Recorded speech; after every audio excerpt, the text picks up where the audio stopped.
Oh my freaking god! I'm talking to myself. Shit. Let's go again. Hello everyone. Welcome to DPA Open Mic episode 137, the Syria Civil War, and 2.0, which I name as Syria Civil War. I have to repeat all over again. And Tulsi is going after Obama, and the Esptein case has went nuts. I have no freaking idea what the hell is happening actually. And on top of that, actually, there's a lot of other things happening all around the world, including like for example the Ukraine war situation. Trump and NATO have a deal with the European countries. They have already agreed how they're going to give more stuff to Ukraine and let Ukraine fight harder and protect themselves against Russia. But somehow the Europeans like all suddenly backtracked. Maybe because they cannot they cannot tell they cannot let the citizens know that they're going to spend so much money and give everything away to the Ukrainians, and yeah, so it is kind of like a funny situation where, like, if you have actually seen like the past half a year, you probably already know that actually whatever Trump said about the Europeans actually agreed. But then the Europeans in publicly they will actually try to protect their image, try to not look like they have agreed to some terrible deal with Donald Trump, and then after that they'll agree to do literally everything that they have that Donald Trump want them to do. For example, raising the budget, the defense budget to 5%. Previously was to 3.5%. The Europeans said, no, we're never going to spend more. And then after that, they just all of them agreed to spend more. All of them. So this is just one example. I think this Ukraine thing is also similar, where yeah, the Trump already have a deal with the Europeans, and the Europeans just backtrack publicly. So crazy world. So anyway, I'm gonna drop the link for you guys to join if you guys want to join. It's a very unusual timing, I know, and this DPA Open Mic is multicast on multiple platform on DPA, Twitch, Telegram, Twitter, YouTube channel, OTP Open Mic channel on YouTube, and DPA Open Mic channel on Rumble. So I'm gonna drop the link to join. Give me a second. I need to find my copy and paste as usual. So copy, and I have piak it into the live chat of the YouTube channel, and I piak it into the live chat of the Rumble channel, and I'm gonna piak it into Twitch, which usually almost no one watches there. Like only there will be like 1 or 2% at most. But yeah. And I'm going to drop it into the DPA Open Mic speaker lounges for the convenience of the regulars, if they are actually online at this time, because it's a very unusual timing. And I basically trying out a different timing. In fact, I wanted to do it like earlier, but no, Lambo was complaining to me, saying that, no, I just came back, from partying, and yeah, so okay, so I decided to do it later so that I can sleep. Hi, Coping. So I'm going to turn off the comments on stage. Then, so, yeah. Hello. Do you like this timing? Yes, I really like this timing. I mean, a little bit later or earlier is also okay, but around this time is a very, like on a Sunday, this is a very good time for me, generally speaking. Like I still have to drop out once in a while, but oh, by the way, do I have like this USSR microphone, or is it working? It's working, perfect. Okay, yeah, because I had some issues where it doesn't connect properly, and I don't know this, so it works way better than what your mic used to do, like 2 years ago. Yeah, that would be horrible. People will run away, right? So like, don't want that. So, but I got like kudos on like not on the timing. Like it's I think maybe a little bit later would probably be easier for our buddies in the Americas, because right now it's like really early for them. But who cares about them, man? They also never care about you guys. Yeah, that's true. That very valid. I can't deny that. But I have to give kudos for the thumbnail, because I've been trying since this whole week this development with the Druze and so forth. Like I paid kind of as much as I could afford myself to do so, to pay attention to the developments going on there ever since Assad fell. And the thumbnail that you're having there is perfect, because I tried to invite a Druze. He was ex-Israeli special forces, and he's like doing live streams back to back. And the reason is quite straightforward. He has family in Shweda, so he's very into like shining a light on what's going on. And it's thanks to him I was made aware of quite a lot going on there several days before any Western media even mentioned it. In fact, actually, Western media only mentioned it as soon as Israel got involved, which isn't too surprising because the Druze are like a very tiny minority, and the area where they're generally subjected have had a lot of power outages, internet being shut down, and stuff like that. So, but of course, that lends itself to somewhat of a predetermined bias, right? Because what kind of Druze voices get out there, right? So the Druze, they are like, it should be recognized that they are very much their own people. So they operate in a very like community-based and consensus-based manner, which is why, like, for example, the Druze of near the border of Israel, they were very quick to come to a consensus that once Assad fell, they were like, okay, yeah, no, fuck, screw this shit. We have our family over across the border. This bullshit between these countries have been rather inconvenient in these few decades, right? And then later on, the Druze of Shweda, where is the largest Druze community, and it's actually the vast majority of all the Druze people, they are living there, as far as I've understood it. And when the tensions started rising up between them, I'm being a little bit generous here with the term, but because in between, say, Israel and Shweda, you have the fairly notable city of Dara, and that's mostly a Bedouin Muslim city. And they have usually been, as far as I've understood it, coming more or less well along during the Civil War, more of a kind of like mutual. But you see, the Druze, they have a very good reason for not trusting al-Shara or al-Jolani, whatever you want to call him. Because he was himself leading attacks against them during the Civil War when he was trying to be climbing the ladder of his, ISIS grift. So, they would have had like 40 odd, like one attack, 40 odd women and girls were abducted, that kind of thing. Like we heard from Nigeria, that was basically the things that they were subjected to. So, of course, they're untrusting to al-Jolani, and one should, it's no surprise, like these people, why they are takfiris, right? Like these are like the kind of jihadis who consider no infidel should be alive, and they don't consider their Druze counterparts as Syrian. They consider them as infidels. Like that's the way they're viewing it. It's not a nation perception of it.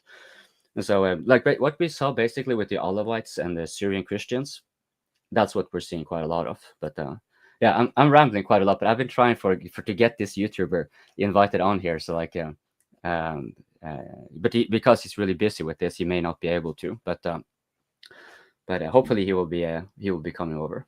So let's see. Let's see. But those are very good information though, because it's pretty hard to find information about it, and there's a lot of propaganda and misinformation all around. So it's really hard. Oh, yeah. So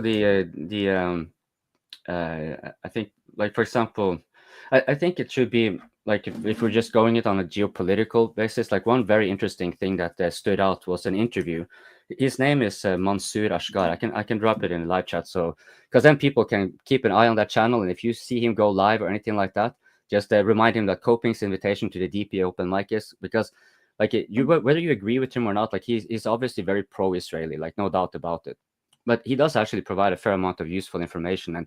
And be cognizant of this, because the Druze are such a tiny minority in this world, like roughly just over 1 million or 2 or something like that. There aren't that many voices. They're fairly insular communities. So if you get this guy on, that's going to be attracting a fair amount of Druze audience, right? And that is mutually beneficial for all of us here on the DPA Open Mic. Right? That makes the DPA Open Mic actually stand out in some sense. So yeah, Mansour Ashkar, let me write it here so you can... That's if they speak English. Yeah, definitely speak English. He actually speaks English very well. And then there's another guy called Khalifa, also an Israeli Druze, which again, like I said, the information bias here is should be recognized, because there are more of them that are able to actually voice their opinions. And the Lebanese Druze, they are not like the Druze of Israel. They are fiercely loyal to Israel. Yeah, Mr. Lambo. So the Druze of Israel, they're loyal to Israel. The Druze of Syria, they were loyal to Assad. So during this period that the Assad dynasty have been there, and since the Israelis annexed the Golan Heights, the Druze have not the Druze of the Golan Heights have not recognized it as Israeli territory until now. Now they're starting to do so, because all other prior arrangements, and like it becomes untenable for them. But the Druze of Lebanon, for example, they are fiercely anti-Israel. Right, so they say not a Druze is necessarily one opinion. And this causes, of course, unsurprisingly, narrative fault lines here in Syria, because the Druze of Lebanon, while being very anti-Israel, they're also against the jihadis, right? So like, where do you square this one up here? So it's a peculiar thing. Absolutely. I think it's an opportunity for Israel to annex all these people, like, absorb them into the population. Oh yeah, that was I what I was feel. going to say.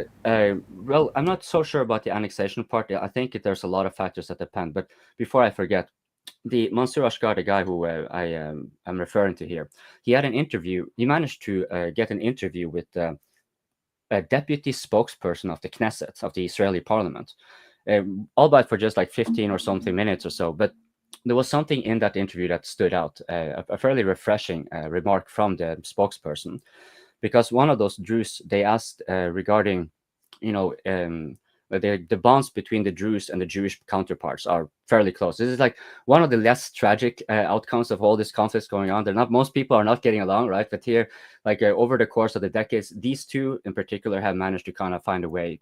And so they were referring to that to the spokesperson, like the long that it's a matter of solidarity because they have a long relationship with each other. But here, the spokesperson said rather refreshingly, ouch. Thank you. Mic problem, Prata. Hi, Prata. I'll finish off before, because I've been talking a lot here. But what the deputy spokesperson said when asked, is this a matter of solidarity with the Druze? You can, of course, imagine a politician being very tempted to say, oh, yes, of course, we just love you. It's all about rosy picture thingy. But that's not what he did. He answered straight back, listen, this is not a favor. Yes, we love our Druze brothers, but we are talking about a common enemy. We cannot permit these monsters to be, that's the wording he used, of course, like whether they're monsters or not is opinionated, but we cannot permit them to muster across the border. And that's a strategic mistake by al-Sharia, for they made it very clear, do not militarize in the area. The demilitarized zone has been extended. So, I've been talking, so I'll shut up. Hi, Lau. But it's good information, it's perfectly fine to drone on, because these are things that, I don't think we hear much. And I think it's very difficult for us to just go to another channel and try to get like all the information, because he may have already reported once before, then he may not repeat again. So it's like one of these comments posted yesterday in my videos. He said, you have no idea what happened in Ukraine in the past how many years. Like he think that I do not know the origins of the war with the Euromaidan and everything. It's like, what the fuck, like that. So it's very hard for people to just come in and and the YouTuber can't possibly repeat itself all the time. Hi Prata, I just want to unmute Prata and see whether it's a noise. Yeah, there's a little bit of noise. Wait. Probably yes, but actually shouldn't be that bad. Yeah. Let me check what the settings. Although I'm not listening to myself, so I presume it's not working. Yeah, you kind of sound like it's actually the. Yeah. No, you hear fine. You sound fine, but it's just like the connection of the mic, the plug, like it's like a bit loose. That kind of feeling, like when it's loose, they have some noise sound. Hi Lambo, you woke up. I am ready. I didn't sleep so much, so I am ready. Almost 2 hours awake. Oh my god! I slept. I changed the timing for you. No, I even delayed 38 minutes for you to sleep. Finally, in the noon, not at night, not so late, so I'm not going to be tired tomorrow morning. Yeah, I think this timing is not too bad. The main reason why I can do this timing for everyone to know is that because I no longer do sit rep every day. So I decided to stop doing sit rep every day. And sit rep is the thing that stresses me out every day, because there's a specific timing I need to feed. I have to record and post before like certain timing. If not, then the sit rep will be pointless because it's be too long after. And if I have a sit rep to do, then I can't do open mic at this timing. So now that I don't need to do the sit rep, then I'm more flexible in terms of the timing. So yeah. So that's why normally Sunday afternoon. So like it's now here the comment also, Ivan, yes, it's 2 p.m. So normally, if it was good weather, I was on the beach drinking my margarita and all that stuff, or doing my cleaning. The Sunday is like cleaning day also, or playing I don't know, PlayStation. I always play PlayStation. I don't care. But now, yeah, it's it's actually once in a while it's a good time for us, for the Europeans, to do that in the afternoon. For the Americans, like if we do it at 10 p.m. For my time, is going to be for the Americans 5 hours earlier or 7 hours earlier. So for the Europeans, it's actually pretty good to do it one time at the afternoon. If I need to watch a live stream of like Mover and Donkey Show, these guys do that for me at 2 a.m. in the morning. They're starting their. So I always need to watch it after the live stream. So the Monday, the first thing I'm doing after I wake up, it's watching Mover and Donkey Show, because these guys are fucking amazing and talking about aviation. That's my little side that I am interested. But it's fine to do live stream or see live stream in the afternoon for us in European. But if you need to watch Americans, all that stuff is very difficult. So because of time. Yeah, the evening will be your midnight. So Yeah, I understand. Yeah, and it's super weird for me, because when they do their night streams, like I watch a Teamcast IRL. It's actually in my morning, like morning 8 a.m. 9 a.m. So it's super weird. It's like they're like, this is the night show, and I was like, I'm early in the morning. If you see me participating at the live stream with DPA and I'm staying here until the end on Sunday, you need to know that I slept maybe 3 hours until the Monday to go work. So these are actually, people need to understand also, so the people that we are own decision to do that, but if we are participating as European to do DPA Open Mic and we need to work the next day, we didn't sleep a lot. That's a very good point, because if it's late on a Sunday, that trashes the rest of my week. The rest of my week is fucked up. But if it's late on a Saturday, I have some time to kind of recuperate. So if you find yourself with being late on the day, then on a Saturday, but preferably on a Sunday early, I think that's the best timing for me at least. So this is now possible. This kind of timing is now possible because of the sit rep. Like it's really because of the sit rep. In fact, I have been very stressed for some time. It's because of the sit rep. It's actually because sit rep actually is very draining. Like when I finish mapping all the Defense Ministry's report, then I have to record, like it will be half an hour plus, and then it's like I'll be so drained, and then I have to keep it like within certain timing, like ideally before the evening of Ukraine, but then it's really like very late, and then I have to mix in the frontline changes report. Like the management of the content is just all over the place. It's really hard, and I can't post 2 videos at once. YouTube will punish the channel, and it's like it sucks, man. So I have to so in the end I made the hard decision, because a lot of things happening right now in the world, particularly with AI and everything. So I needed to really invest in other stuff before things get worse. And also the algorithm is getting more and more like difficult for YouTubers. So I need to really invest in other projects. So I need to make time for myself to do other works and learn things. Because if I just do Ukraine War report, it takes 4 to 5 hours, including frontline changes report and SITREP. And the mapping is 4 to 5 hours. Our work day is only 8 to 10 hours, half is gone. I can't do anything, So and every day is like this for the past 3 years. So it's a bit too much, I have to like cut down a bit. So I'm less stressed. I can spare time to do other investment, like do other stuff that I can I understand it's draining with what you said about learning, right? Because I can imagine like you're doing a lot of work with the sit reps, and yeah, sure, you get some information, but like do you get some satisfying knowledge from that? Like I can imagine it's a very like, okay, now they did this, the same move that they did over there, like countless times. If I have the viewership of like Denis Davidoff, it's still not too bad, because you have like enormous amount of revenue for the work you do. But now the viewership is getting lower. Like I'm getting around 20K per video at most, and I can't get it more because of how the algorithm has basically locked the channel up. Like I have to share the pie with Military Summary and Whip Union and with Wheelie OEM, and they will never give you more. Like it's pegged to your subscriber count somehow. So it's like Well, the thing is that the Ukrainian war is also fading a bit about as the geopolitics conflict is increasing. So we are having all these types of conflicts around the world. The Ukrainian war somehow is getting relegated to the big game. And Yeah. it's quite interesting how the big game is exploding as desperation comes up, especially in being obviously that something is bad is going to happen in Ukraine, more or less, for one or the other side, doesn't matter. The thing is that many of these Western countries are making desperate moves, which is complicating the whole geopolitics around the world, the way nations behave with each others. And it could be interesting to pick up the point of the secondary sanctions, the sanctioning of Indian Chinese enterprise with this new package of sanctions from the European Union, which is actually quite interesting because it's just from the European Union. There is no coordination with the other Western countries. So we have this feeling that the Western world, as we knew, the collective West, is breaking apart. But it Yeah, is so- also if you say you have 20K viewers maximum on the video you make.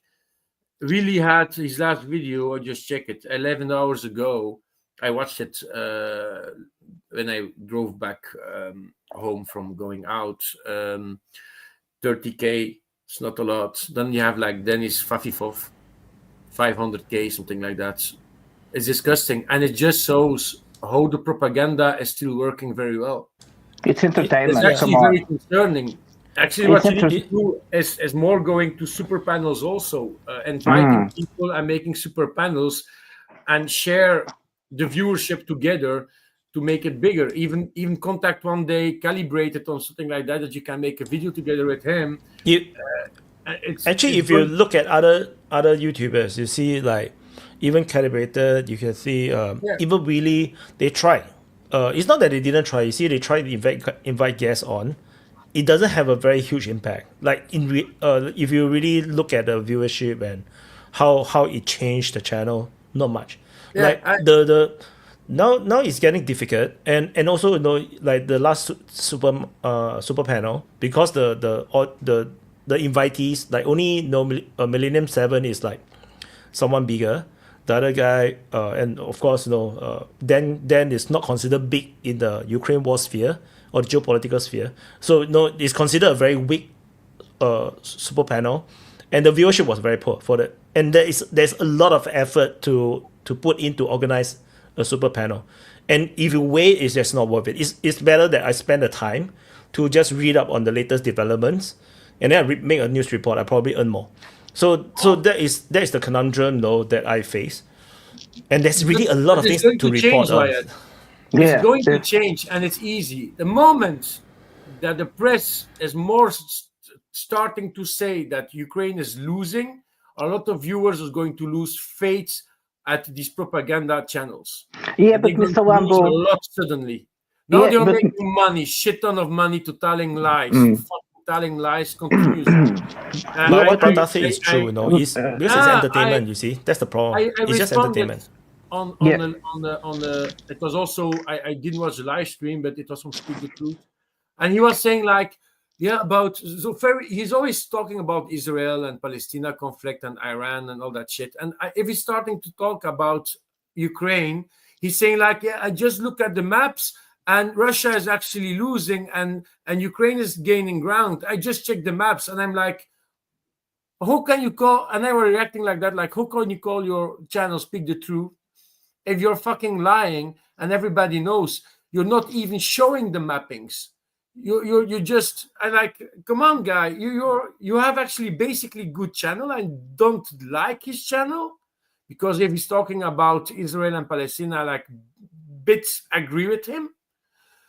He's a veteran also, but shitting about Ukraine and that way to say Ukraine gain ground. Yes, you're gaining ground in some areas, and that also, are we going to admit it? Yes, Ukraine is pushing at some points, and that's normal. That's war. So Russia is not going to do 100% gains. Sometimes you're going to lose grounds. You need to also understand that these places need to watch for a few days, and then you're going to see that Russia is going to retake it after a while.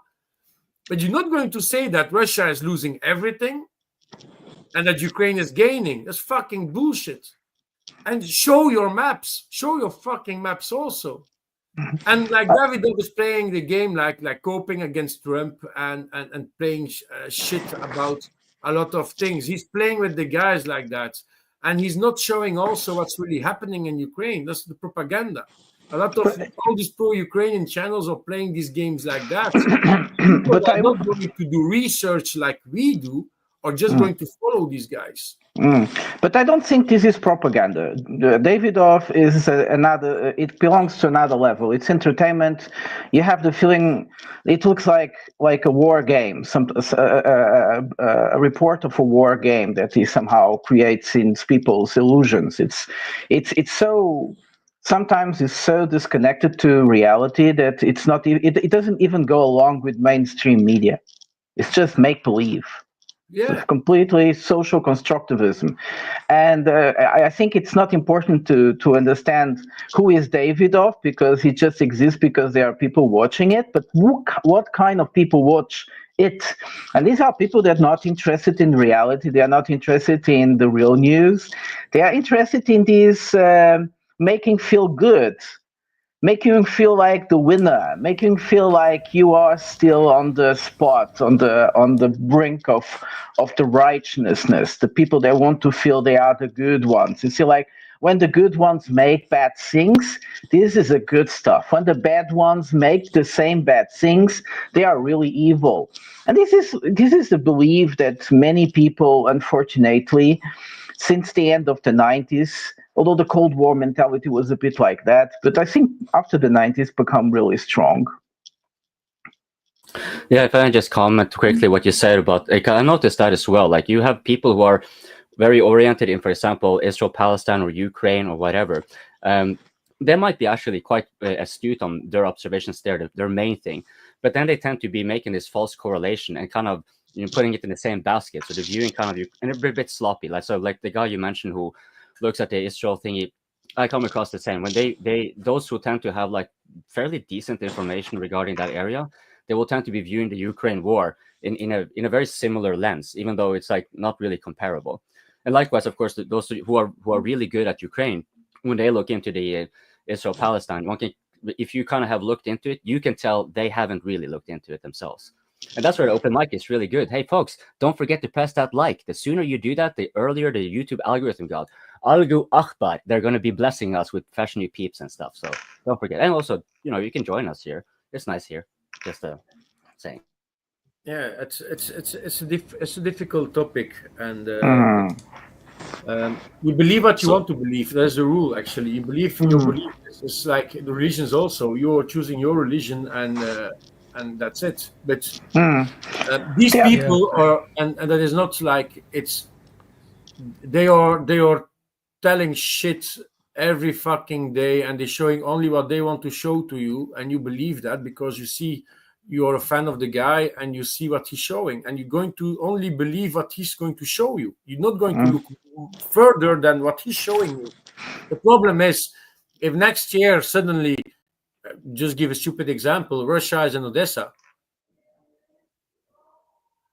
Yeah, the people are going to say, Davidoff, Ukraine made ground yesterday. They will not ask that. No. They will not say. They will not ask this kind of question. They will say that these evil Russians, something. They're going to blame and then they will Trump. continue to cheerlead the Ukrainians. No, they will.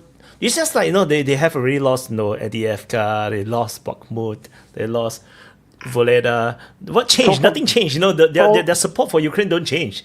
No, it's just like you support a football team. The football team is now in the relegation zone. You will still support them. It's like, no, it's just bad luck. It's nothing to do with us. No, it's not our fault. I don't think the support for Ukraine ever really changed that much, and it won't change that much unless there is domestic consequences in different individual countries. And we know that this actually is a much bigger force than the war itself, or understanding how the war works or who makes what. But what is very interesting is the breaking apart of all the logic around these conflicts. They are intermingled, which is, for instance, a big part of the supporters of Ukraine split it when we were talking about the conflict in Gaza, and split it further when it came to Iran. So everything is breaking apart. And even like the European Union, which was a big supporter for one side in the Gaza war, now is splitting apart. And it was on the brink of separating itself completely of the European Union unless the Israelis didn't accept sending more humanitarian help to the Gazians. So it's what is interesting is to see how things are completely disconnecting now and turning completely around. Like, for instance, we see this big conflict coming with Azerbaijan and the European Union, which could actually profit from it. It doesn't say a thing. It's like many of these actors are, as they see that things are turning away, they actually are even getting afraid of being a part of it. Well, at least in the Azerbaijani conflict, which is with Russia, which is quite interesting how it's splitting apart. And Azerbaijan, which was playing a very strange double game, now doesn't know where to turn to, because they were being supported by the Israelis in the Karabakh question, and by the Turks. But the Turks now are in direct conflict in Syria because of Israel. And what do the Azerbaijanis do? They were just meeting a few weeks ago Israeli officials and making big promises of I wouldn't say alliance, that would perhaps go too far, but of making business, strong business with each other. And it's quite interesting how the world is completely breaking apart in these terms of alliance, and how it's going to play longer. Because this is called multipolar world. Because in the Cold War, it's very simple. It's either you follow USSR or you follow the United States. So it's simple, it's either this or that, and you don't get conflicted. Now it's multipolar. And it's get very confusing because no one wants to follow the Americans. Like, the Europeans also try to try to look like they're not following the Americans. And that get very confusing, because it's like, if you want to follow the Americans, you have to support Israel as well. But yet they want to virtual signal, they want to be politically correct. So they don't want to support Israel. And that creates this breakup, this confusing breakup. And then if you support Azerbaijan, but Azerbaijan is an ally, generally it's almost like an ally of Israel. So you support Azerbaijan but not Israel. They're like, what are you thinking? It's very confusing. And you want to support Ukraine, but Ukraine is also supported by Israel. So then you push Israel away. Yeah, you're going to push Israel into the arms of the Russians, because but then you can see this matrix is very complicated, and it's like nobody know what the hell is doing, because everybody want to act as if that United States is no longer the big brother. So they all want to walk their own ways. The same thing is actually happening on the Russian side of the sphere as well. The Central Asians are trying to pivot away from Russia. The East European countries are also trying to pivot away, but then they cannot trust the European Union. Then it's like the Central Asians are getting courted after by the Chinese. Then they saw what happened to Iran, and it's like, Iran is stuck in the middle. They don't know what to do. They want they want both Russia and China, but then China like warn them, if you take Russian stuff, I'm not going to give you anything. Yeah, quite true. Yeah, and I give you a very interesting example.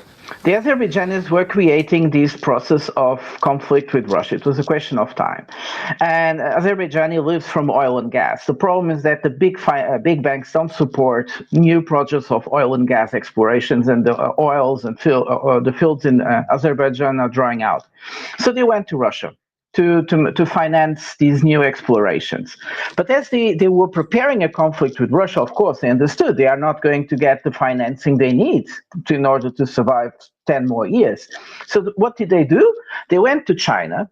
But before that, we need to understand that the Chinese were trying to create a middle corridor through the Caucasus. And then the Europeans came and took over, and Azerbaijan gave the Europeans everything and kicked off the Chinese. And the Chinese were really mad and kind of were despising the Azerbaijanis.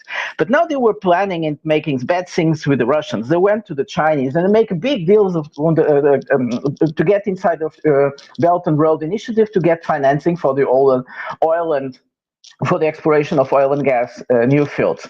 So it's amazing. So what you were saying is like Russia and China are not really that much allies like we understand. They also play each other's around where they can get benefits, of course. But the other thing, like you were saying, is that if small players can't be trustful or really allies of the big players, then the big players will also not be completely your defender in the case of a conflict. So I can imagine the moment that the Azerbaijanis go really hot on the Russians, the Chinese pull off really quickly. But the Azerbaijanis also allow the Israeli aircraft to fly through their airspace to bomb Iran. Rumors. Yeah. The rumors is being there. So it's really complicated. Like if you piss off the Azerbaijani, then they will allow the Israeli to bomb Iran, which affects the Chinese purchase of oil and gas, because the Israelis still can continue to wipe out the entire oil and gas industry if they want to in Iran. So, and then that would heavily affect China, and China will have to buy more Russian oil and gas. Russia is like, no, it's not exactly like a bad thing for Russia. No, because Russia wanted China to buy more. Because if not, how do you debt trap them, or how do you trap them by, by supplies and... But what I wanted to point out, just a second, what I wanted to point out is quite interesting, is that we saw multipolarity, like we're looking at the playground of the big powers, which at the moment are just three, with like a fourth one coming, the European Union. But the thing is that the small countries are the ones that really are making are engineering this multipolarity themselves and putting themselves in danger at the same time. So it's quite interesting game. They are the actors, the agency of these small countries. They are the ones creating themselves a situation of extreme instability. Well, it's a theory. How do you see that, Wyatt? Yeah, I agree. But this one is because of weakness that's happening, within the superpowers. Like Putin, generally, even though Russia is winning the war, but as a country, geopolitically, they are weakening. Like they are stuck. They are trapped by these sanctions and everything. So to work with Russia closer is not like the best thing to do, generally speaking, because you are then cutting off yourself from many other countries. Very few countries can do that, can continue to work with Russia. Like only India and China, because they're too big, So the rest of the world cannot just ignore them. So they can still, buy Russian stuff. But the smaller countries cannot. They cannot afford to deal with Russia. So that happens. And it's also the weakness in United States because of Biden previously. And then after that, all these the trade war and everything coming with Trump. A lot of these the former United States friends or partners or little brothers still have not come to terms with the new reality. So like you can see that Japan and even Singapore, a lot of countries have not really buy into this new financial order, this new economic order that Trump is pushing. And the reality is that this economic order have no choice. It always going to happen eventually, because the United States can no longer have absorb the debt forever, to fund the whole world's growth. But it is just creating more debt. Trump has increased the debt and is spending it on the military. He's exactly like all the other presidents. He have no choice. The war is coming. Well, he has no choice. That war is always coming. That's the United States for you. I mean, this is what is so hilarious. At the end of the day, Trump is such a showman. You could almost mistake the fact that he's exactly like all the rest. He borrows fantastic amounts of money, spends it on the military-industrial complex, and there's wars everywhere. He's the GOP pick. He's a Republican Party pick for the United States president. He's a party man. He sells himself beautifully as like an independent, but he's really not. And I think that was one of the reasons that Elon left, because Elon wanted to slash all this funding, and he was butchering middle-class welfare, and he was butchering corporate welfare. I think Trump might have entertained the idea of getting off debt, but those days are long past. That's back at the dawn of time 3 months ago. So yeah, I don't know. I think the whole thing with Trump now, his base is cratering, because at the end of the day, he can't do anything about the files because national security. And we all know what national security means. That means the MI6. But yeah. There was a discussion in the private chat about why don't they release the files? Because it's not to protect individuals. It's about liability. Imagine if it came out that the CIA did all the things that people think it did. Well, the thing is, there's a thing called vicarious liability. So if you employ someone and they do, dodgy things at work that cause a lot of damages, you have to pay for that. You're vicariously liable as their employer. So if all the nonsense about Israel and the CIA came out, forget Israel, but just call it the CIA, because Israel can't do anything without the complicity of the CIA. It's one conglomerate. It's not like, the CIA is there going, oh no, let's try and stop. If anything, Israel is a branch of the CIA. But if the news came out that, I mean, for even just with JFK, with the Iraq War, if the American government started admitting liability for the things that the CIA had done, the damages for court suits are limitless.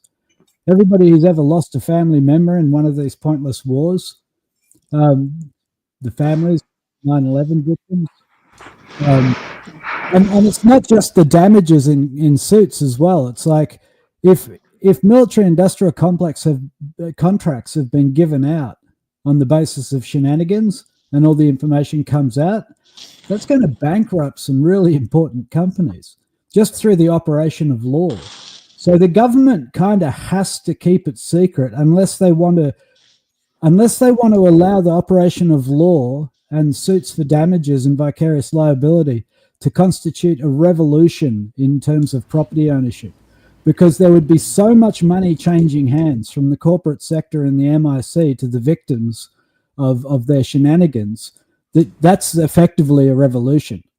Changing the power balance of the country, and certainly. But I would say it's not just local the power though. I would say that it's even geopolitical, because now they are in this geopolitical war and battle with China and Russia, and because of all these changes that Trump is making to the global order, all the countries are in this unsure mode, and if they release all these Esptein list, if there's really a list, like all these clientels and whatever, or at least the. Are we doing that Ghislaine is innocent? Ghislaine was framed. Poor. No, I'm not sure. I'm not sure. I don't even know what the hell is happening. Like he's arrested for nothing, Well, think about it. Poor Jeffrey Epstein. He was driven to suicide when he was innocent. Nothing happened, right? He was driven to suicide by all these MAGA scamps and their fevered imagination, And Ghislaine's been framed. Like, this is the position that we're taking now. Nothing happened. But I think it will take another 20 years before they release the list. Not now. No, they're not going to release the JFK documents. I don't think these things came ever out. We have had many similar scandals all over Europe in the last decades, and I remember several of them. And what happens is that on the end they will put it on the earth, hide it very well, and nobody will ever be able to find it again. It's very difficult. Even if they do, the wheels of government are not going to do things that cause a revolution in property rights. Yeah, exactly. And create, because it would scarcely be possible to calculate the damages that flow from the MIC. So you've got to say that whatever the CIA does is legal, because otherwise, that's a revolution, right? It's literally a revolution. If the CIA can't do whatever it wants, then that's a revolution in the American way of life and government. So I don't see that anyone's going to do that, even if they wanted to. Yeah, top secret is classified top secret for a reason. I think I think Coping has raised his finger for a long time. Let Coping talk. Thank you very much. Hi Toby, it's nice to see you again. Yeah, hey, it's like the old crew here. Yeah, right. It's like the good old days, but a lot more tidy. We have grown older, so to say. I just want to touch back on we're talking about the realpolitik is essentially surfacing. So the political theatrics, which used to work before, they're not. They're doing 180s and flip flops all over the place, right? And who are you, right? So I would say that all this realpolitik becoming more and more, the fractures of narratives becoming more and more apparent will probably lend itself to an advantage of course, not only the DPA Open Mic, a place like this, but also for, I would suspect, those with a very nationalistic perspective on things, because now it's going to be more readily apparent for all. Like the more time passes, it's going to be like, okay, really, we actually have to deal with our own self-interest here first. And that's kind of where I want to just touch on the other thing where Wyatt said the reality of Russia's situation on the international stage. That is an important reality to check. Like me personally, and I know most people here on the DPA Open Mic, we thought that, well, since Russia was able to ride the sanctions and the progress that they had in the Sahel, that they would generally be like, now they're just strengthening their position on the international stage until they lose Assad, and they just generally kind of this flop with the Iran and whatever, right? So it's clear, like, while they are still, one thing is still holding true as far as I'm concerned. I'm not changed my opinion on that. Russia is still winning the war in Ukraine, but it's not a steamrolling. It's not just like an effortless affair for them. And I think that's a reality check. Like we all need to kind of come to terms to, like we all, even if all of us can come together, as a disparity we have in opinion, when we all agree, it doesn't mean that we are right. It just means that we agree. I think that's like an important thing to note when you who are in the audience who are shy of coming on here, don't be. We are all just regular folks, and this is a nice place. And press that. Lambo's pretty special. I think the rise of national interest in that sense of realism, it's a consequence that the multilateral organization stopped working due to the conflict of big power politics. And we just got a gossip made by Simon Hirsch that Trump, Putin, and Shin are going to meet. What kind of excuse, we don't know, but they are going to meet in a trilateral meeting. We can call it the ARC, America, Russia, and China. And the ARC is going to meet, and is going to create probably it's going to be a new kind of trilateral meeting that tries to restore some kind of multilateralism. And that would mean that perhaps this sense of lawlessness, realism, might be reconfiguring itself. It's a theory. Hoping I'm not saying anything different than what you said. I just said, my point of view, a lot of that realism is due to the break apart of all multilateral institutions. At the same time, the rise of regional institutions, and the fact that this can change if some new variables came into game.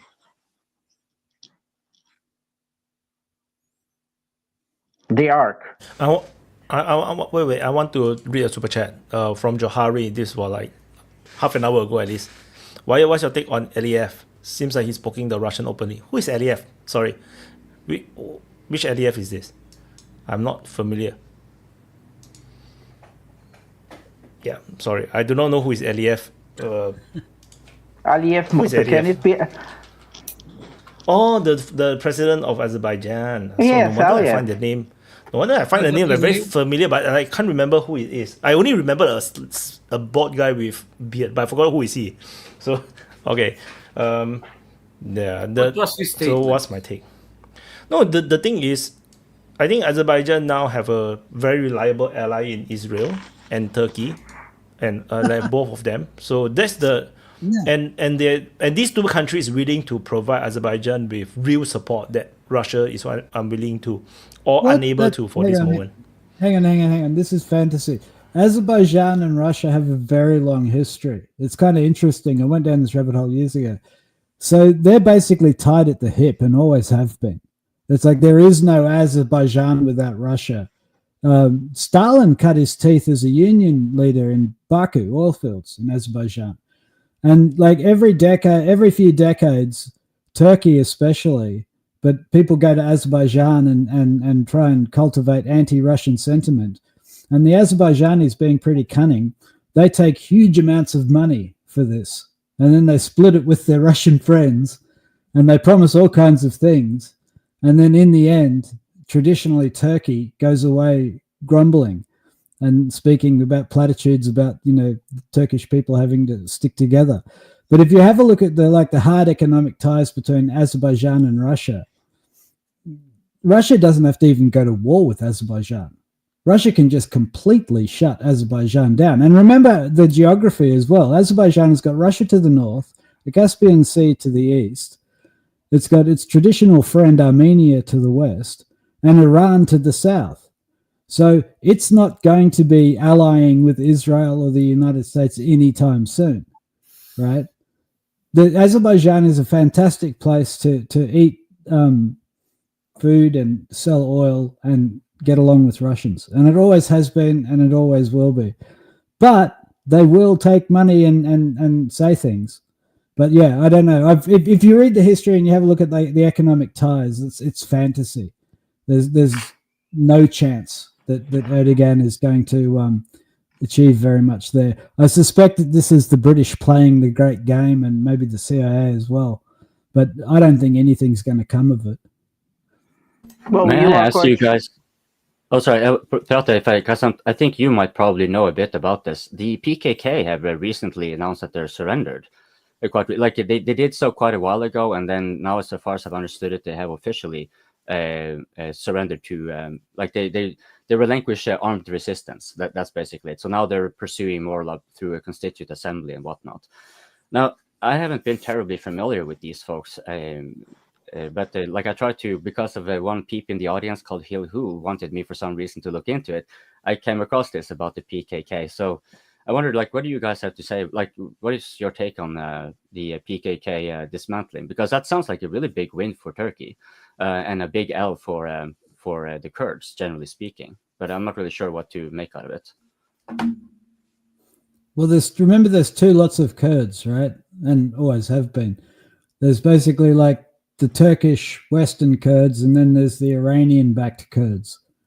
And they're sort of split half and half in terms of number of men and guns. So I think, the PKK is probably seeing the writing on the wall, and more power to them. You know, what I think the PKK have historically been used for shenanigans. It's never really achieved very much for the Kurds. I think they were promised a lot. They were promised that when Assad went, there would be an independent Kurdistan. And that caused a massive fracture between the two lots of Kurds, because Iran didn't want an independent Kurdistan. That would be a disaster for Iran. And neither did anybody else in the region, including Turkey. So the Kurds have and this is it's a bit like with the Azerbaijan thing and the Great Game.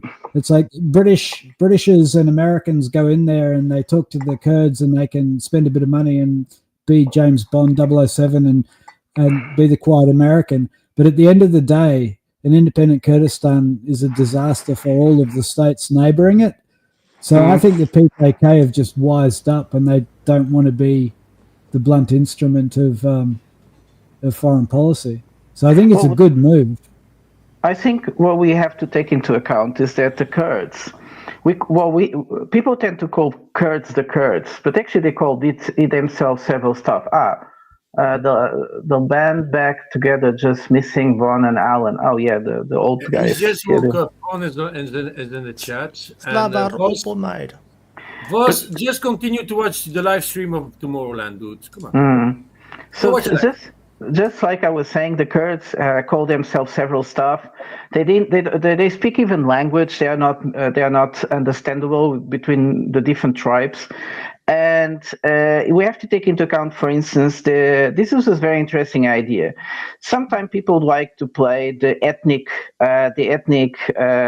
conflict against each other. So people try to do that in Iran.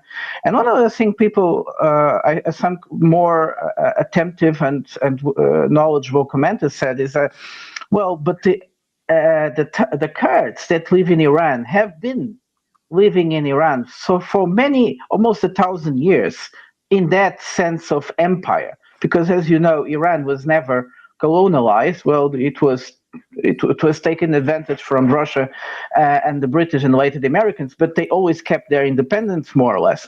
And so the Kurds always lived under the Persian Empire for extremely long time. They are well integrated there. Of course, there are conflicts. Of course, there are always a little nationalism, but it like in Spain, for instance, with the Basques and the Catalans and so on.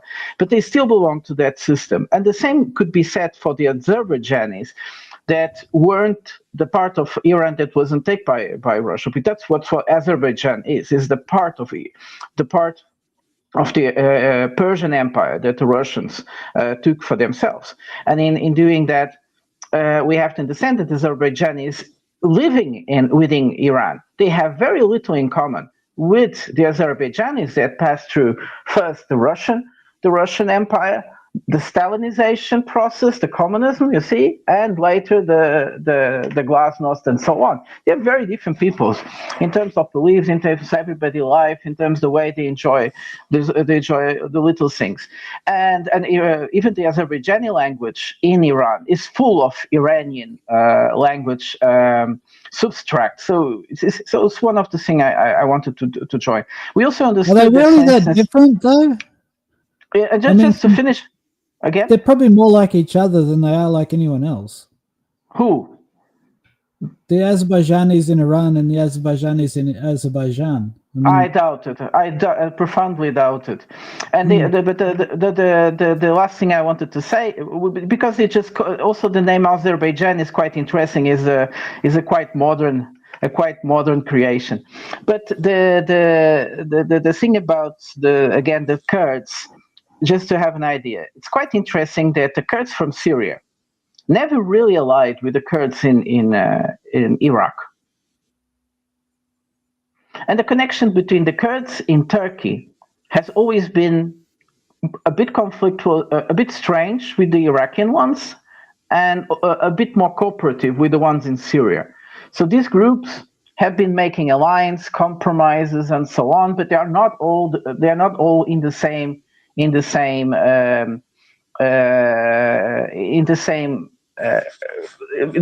direction. Also, we have to understand that the Kurds, within the pressure of the Turkish government, have been spreading all over Turkey.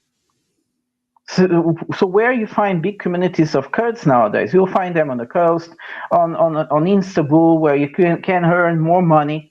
And actually, the areas where the Kurds traditionally lived have been depopulated by Kurds and have been being occupied by Anatolian Turks. So it's a big mess for Kurdistan to ever believe they could be make an independent state, and without alienating a big part of its population living in other parts of Turkey. So they perhaps, I'm just really making a guess. Educated guess that perhaps the PKK just realized that they will profit more from a political process, which probably was offered to them. They were given the choice. It was offered to them. It was not them choosing. It was offered to them. And they say, like Erdogan did it before. That's why I'm saying this is educated guess, because Erdogan did it before. They tell them, you can come into the political process of Turkey, and you renegade the military conflict. And so, if I can ask, why do you think that happened? Because I wonder if one of the things that caused, I agree with what you're saying, and I wonder why Erdogan might have brokered peace with the Kurds, and I wonder if it has to do with the expansion of Israel. It could be, but also because the PKK become a really strong party in the Turkish parliament. That was a problem that even the Erdogan was not expecting. That once the Kurds living all around Turkey started voting in the PKK, you see, they got deputies and they got a big part.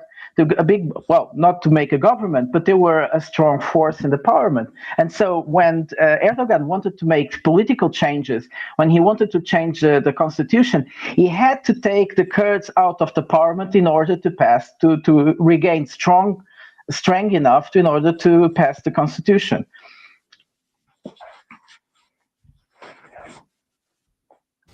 Bojan. Oh no, there's no sound. Oh, there's no sound. Oh, Is there sound okay. now? Is there sound Yeah, now? yes. Oh, there's sound now. Yes. Oh, great.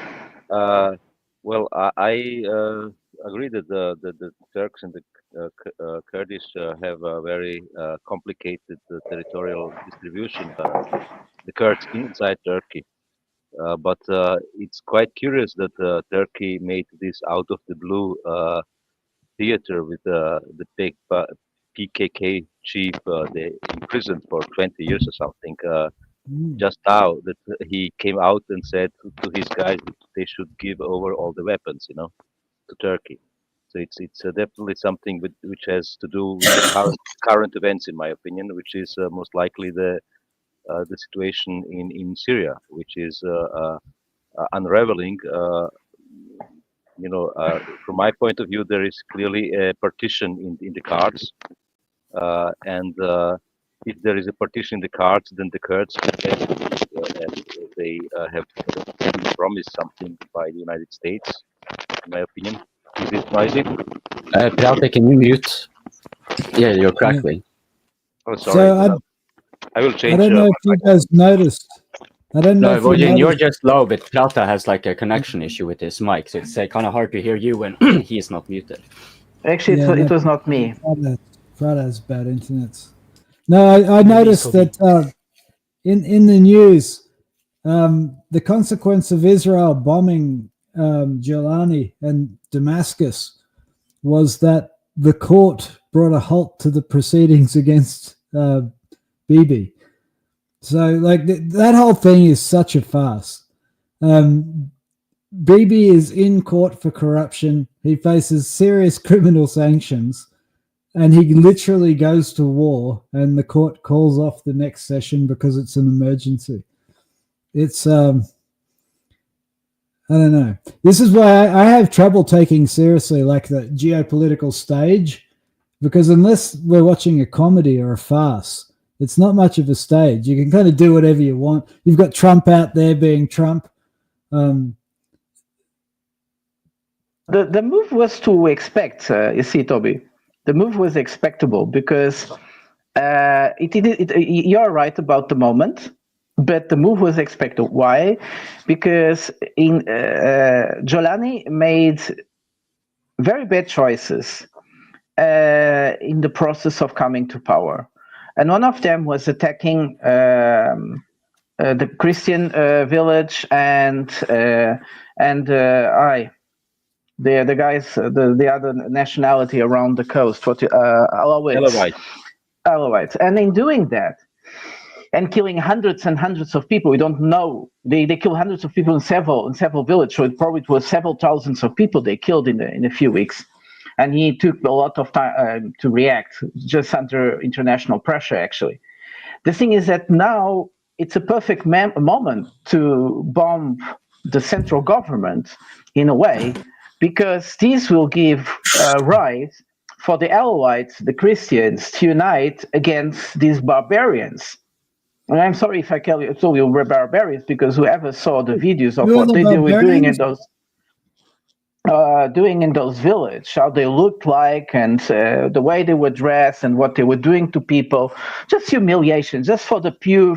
That was what we see in those videos is pure amusement over people's bodies. You see, like in Gaza. It's not the punishment. It's not even a payback. It was just amusement, for personal amusement, doing those pure sadism, like you see in those pornographic films with sadistic guys. It is the same thing. It's very strange. It tells a lot about what kind of people this is, and so the world will not miss them. I'm sorry for saying this, but nevertheless, I think it was a good moment, because right now I'm sure the Alawites, the Christians, the Druze, and many others are really planning to, let's put these guys apart and let's perhaps create something that it makes sense. Either the partition of Syria, a real federation of Syria, which means that also the country will have more difficulty in finding common policies. As you know, federations have this problem unless they have a very strong man like Mr. Putin or Mr. Trump. Sounds like they need a Oh. stud back. No, they should all join Israel and form Greater Israel, the Federation of Israel, no? Yeah. May I ask a quick question before we move? Because it seems like we're moving away from the Kurds. I find it still a bit confusing that they would be willing to relinquish armed resistance, because from what I could read up in the little glance I had, they had vowed in, I think it was 2015, barely 10 years ago, where they had vowed that they were going to bring down Erdogan's government, his government specifically. Well, Erdogan is clearly still there, right? And now they're relinquishing armed resistance, which is like, I know there's the 10 years have passed, but what happened was those 10 years that really made them, because it seems like a bit, I mean, because think about this, how remarkable that actually is. What they're basically stating is that the purpose of their armed resistance has succeeded. And so it's obsoleted. So they are dismantling it. That's actually very unusual, because the self-preservation and self-referential nature of institution, groups, and entities and so forth have them often, like, even though it's sensible by their inception, by the time they're obsolete, they will still have like the mentality of self-preservation, trying to find reasons to still stay there, have power, basically. So and so they tend to often actually dissolve when they become so self-destructive they can't sustain themselves. But I don't see that having been so much the case, except for a disparity in opinion among the Kurds there, whether or not they should pursue armed resistance. But like, has it perhaps gotten to a point like, yeah, Vodin, you have your finger up, you probably have an idea. I have an idea about that as well, but I think the Kurds have given up on their ultimate goal to achieve some sovereignty is an illusion, and it's just theater. All of this stuff that happened in Turkey, like the giving over of the weapons, I think it was just a show. But the Kurds are probably having given hints that it's not the time now, because I think all these last decades where they had insurgency fightings, they had obviously outside help, in my opinion, and they're right now not receiving it, and maybe even getting hints that they should let it be now. And regarding the impact on that's the point that I was going to before I had these sound troubles. If there is a partition of Syria, then the Kurds might very well get a chunk of it, because they have been loyal. They have been loyal, proxies of the Americans in the east of Syria, and they have been That's promised always a surefire way to get rewarded. The trouble is, the Kurdish bits of Syria have got the oil. Let me continue to finalize my point.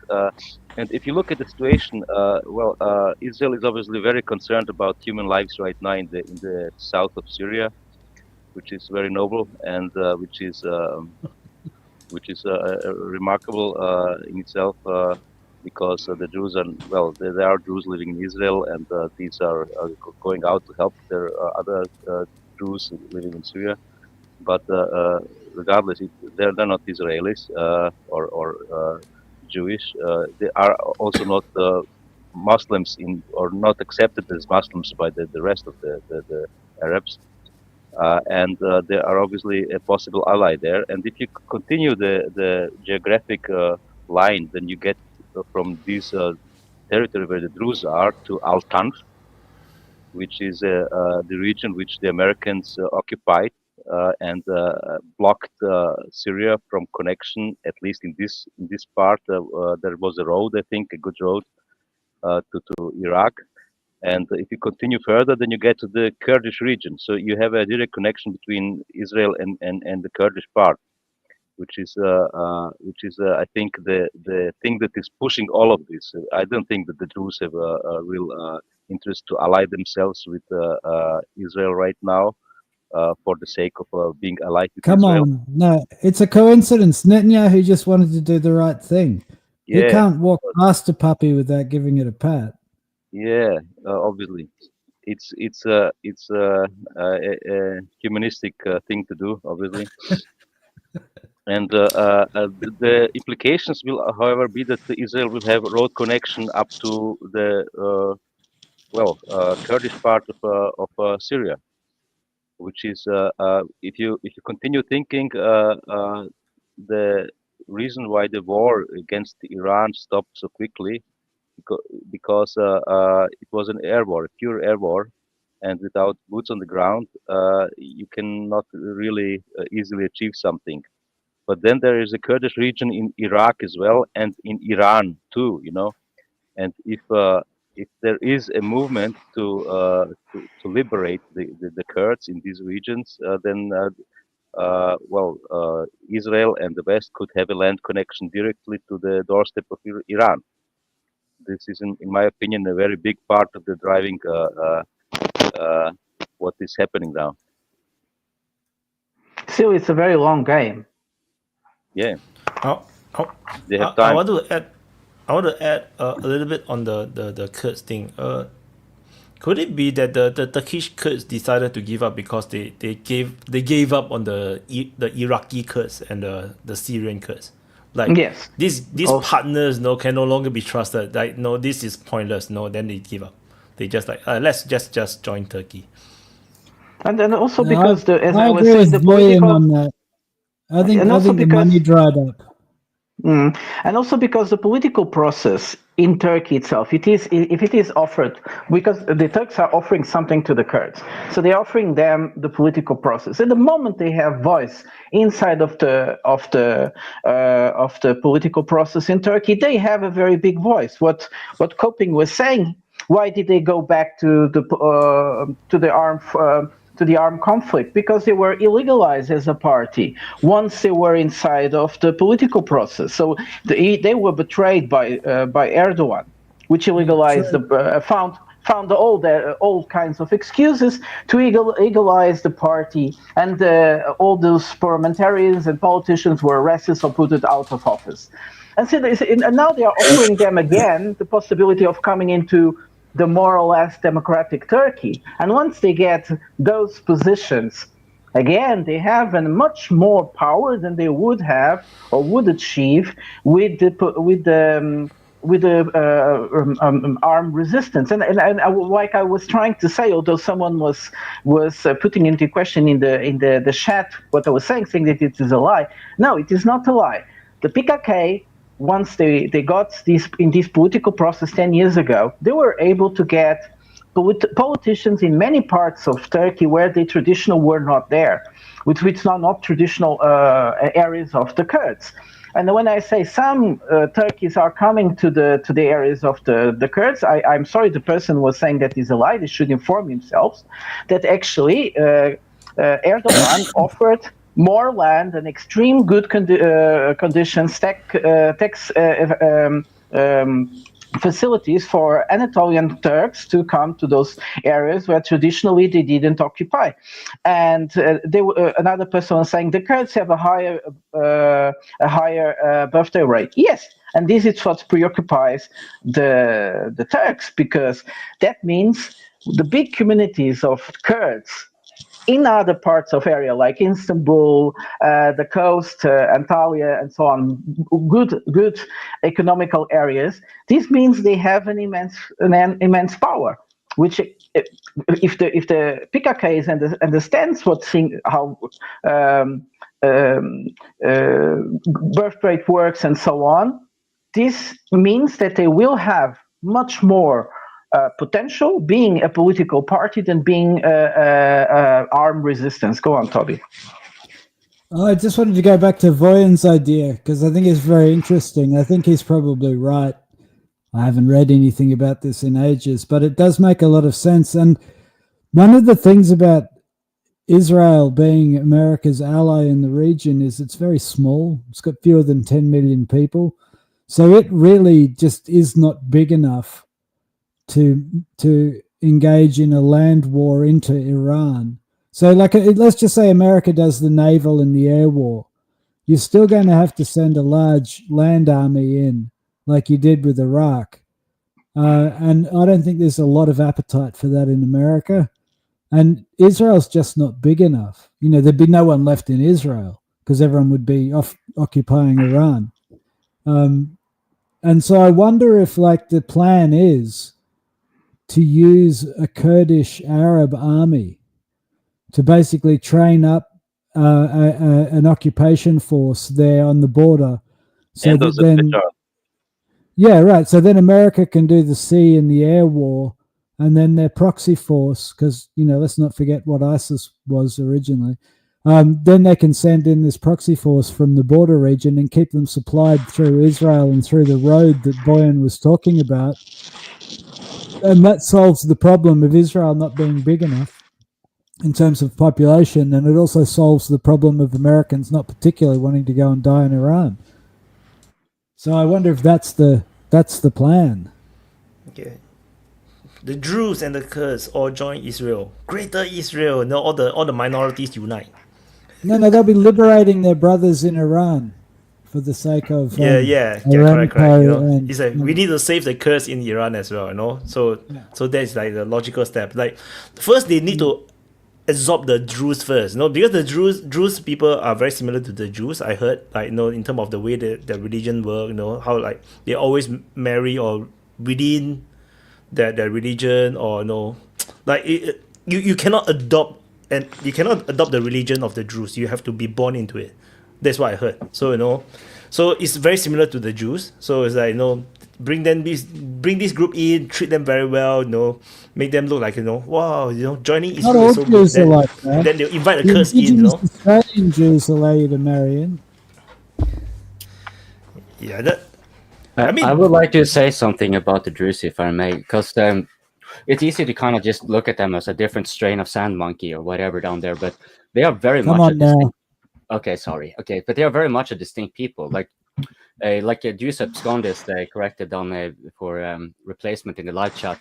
They are, as far as I've understood it, from the Ishmaelite strain of Shia Islam. But it's much more eclectic than that. They also consider themselves to be descendants of Jethro, which, if I recall correctly, was the father of Moses. So there you have the Jewish connection. And then they also have, while being a monotheistic religion, their concept of eternal soul is not necessarily rooted in hell or heaven. It actually has a very strong element of reincarnation to it. So therein you have like Hindu thoughts. So they've clearly been influenced by a lot. And then they built their own little thingy where they're kind of as far as I've understood their worldview, it's like everyone has their thing, right? And you cannot become part of us, by the way. So you don't have to worry about proselytizing or anything like that. And that probably explains why the Druze and their Jewish counterparts in Israel, because they tend to go better along with each other than they do with the Bedouins or the Arab Muslims, precisely because they have more of this live, let live mentality as a matter of culture. I mean, now I'm not talking policy, of course, like this is more like if you ask any Israeli what they think about the Druze, they will pretty much unequivocally say like, yeah, we love them. They are brothers. Like they're like it's like a joke. Like they love their Druze counterparts more than they love their own Jews, so to speak. That's kind of like they have a lot of respect for each other. It's an unusual thing to see, really. I think because there's no religious threat, right? I think because there's no religious threat, like even within the Jews, there's a lot of different sects, right? Some are more extremists, and it's like you don't want them to influence you or like this all this. But with the Druze, they have their own thing. Then, like you don't feel the threat from them. Like that they will never ask you to join their religion, and you will never ask them to join your religion. Everybody's happy, in that sense. But the Jewish people among themselves, if you're in different sect, then it's like your version is wrong, my version is correct. Then you have problems. But it's interesting to note how people often think of Judaism as an ethno-religion, but you can convert to Judaism. It's just that they don't care. Polish Jewish. Did you know? For example, yeah. Right, but the point is it is like unlike the Druze. Like the Druze, they are true ethno-religion, because if you're a Druze and you marry a non-Druze, then barring few exceptions, you are excommunicated. And you can never marry a Druze to become a Druze, right? So see, they're truly insulated. But if you take Judaism, the bloodline is going to be so bad, man. Well, yeah, they have some distinct traits for that reason. Well, there is also. Let me finish off. Like it's interesting to note how Judaism because if for them it's more like no, you can be your own thing, just adopt some of our values, share a little bit of don't be hostile, then it's kind of okay.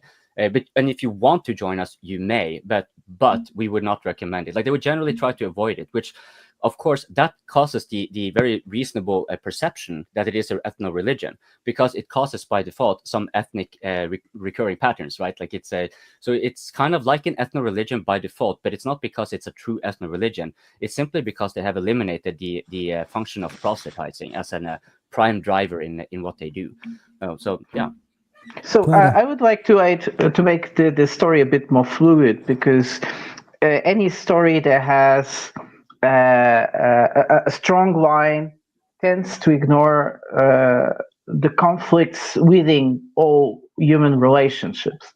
And what I want to say with this is not denying at all what Coping was saying, but was to remember an episode that happened not long ago, when the Druze were not very happy with the Israeli state at all in the north of the Golan Heights. When for some unfortunate situation, the Israeli army put the Druze village in danger, firing at their position, and then they being attacked by Hezbollah from the other side of the Lebanese side.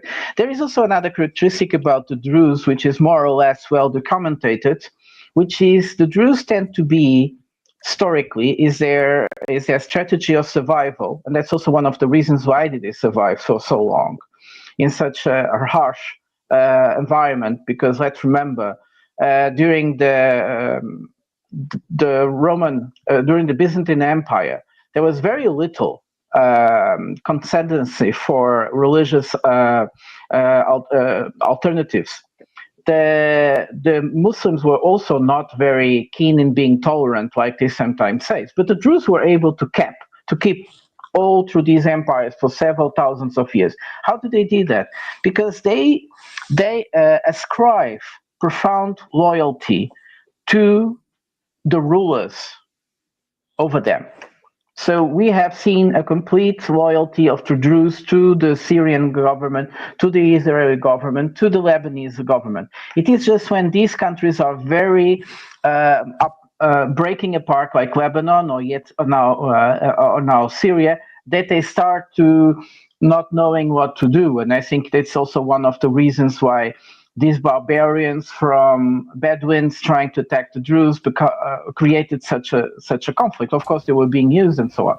Go on, wait. I don't want. I think I made my point. Because that sounds something very interesting. Like the Muslims and the Jewish always have this idea of having their own country. It sounds like the Druze has already decided that they'll always be with another kingdom, like they'll always be inside another kingdom. So their policy is to work in the way that they will survive and thrive in any kingdom that they join. Like it's very different. Like the Jews always like very stand out on their own, regardless which kingdom they join. Well, the Muslims will always want to form their own caliphate. Like like this. I find that interesting. I just want to comment. Well, the thing is, the Druze were considered Muslims for a very long time, a sect of the Muslim faith. And even I think as late as 1960, the Muslims in other countries were saying that they were a Muslim faith, even when the Druze were saying, no, we're kind of separate now. But I just want to push back on this idea that Coping has of an ethno-religion, because it's kind of a contradiction in terms. It's like, just hypothetically, imagine that I was really taken with the whole Druze thing, right? And I wanted to be a Druze, right? And I set up an Indigenous Australian Druze movement. And I started wearing the hats and preaching Druze theology.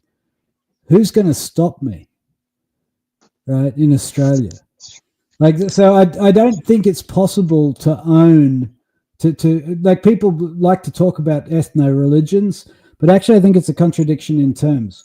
I think if it's a religion, if it's a choice of faith and doctrine and which sect, which religious leader you follow inside the Muslim faith, which is what it was back in the day for the Druze, anyone can elect to say, yeah, that's the guy, that's my guy, or that's not my guy, So I don't think it's realistic to talk about ethno-religions. But anyway, that's my 2 cents, and I'm going to have to. But isn't that kind of like you kind of need the recognition though?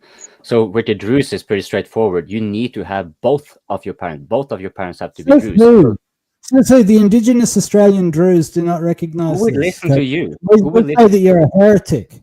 But you do understand the contradiction of you being a non-Druze defining what is a Druze, right? That's not a It's the same as contradiction. I'm not Freedom. Australian, but you are. I can tell as a non-Australian, I can tell you are a You know- fake Australian. No, Right. no, you're saying I'm a fake Druze now. Like, how dare you? Okay, man? fake Australian Druze. Yes, yes. No, see, Correct. that's the thing. If we want to start throwing around fake Druze, right? Well, what about the Polish Druze, right? What about the European Druze? Huh? See, this is the thing. Once you get down into the ethno-religious quagmire, you start doing You need DNA consensus. tests. And You need How about consensus. how about the That's what DPA matters. Open You Mic need Drew? consensus for We have a legitimate- Drew of our own, you know. that's We what have I'm a saying. DPA Open Mic No Drew. one's asked him if he wants to be a Druze. Yeah, He you have to probably you does. just say China 3 times. You will summon our DPA Drew. Yeah, no, Coping, I think you're assuming a lot here, like probably about genders and everything. You know, I Well, no, think we I'm should not. clearly I'm not check. disputing your rationale here, because just like you pointed out, we can You're go out in questioning my circles with that all the Druze time. ness. It is it is arbitrary, but that's also the point. It's also ultimately a matter of consensus. Your legitimacy will not be recognized unless there's a majority consensus. And so, unless you can convince the Druze that you are Druze, then I mean, good luck. I mean, that would be really impressive if you manage, but I don't think you'll get any entry. Anyway, Wojciech has been holding his finger up for quite a while, so if maybe we let him go. And Wojciech, Yeah. Well, to your points regarding the Druze, if they have been so loyal to governments which were not majority Druze, then they are clearly not doing that thing anymore. If they continue this way and they're being kind of pushed, obviously, by attacks, then they will have a conflict against the majority people there, and this will mean that either they will have to split off, then look for another protecting force like Israel. That's probably the one of the intentions, but or they will get over time declared as an enemy and cleansed. Like many people have from this territory, Christians a lot. And the question if Israel would simply make a big Israel, I doubt that. They might do a protectorate there.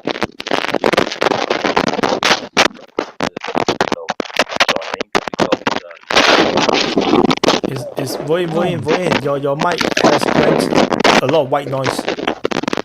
Yeah, I think your please plug. mute.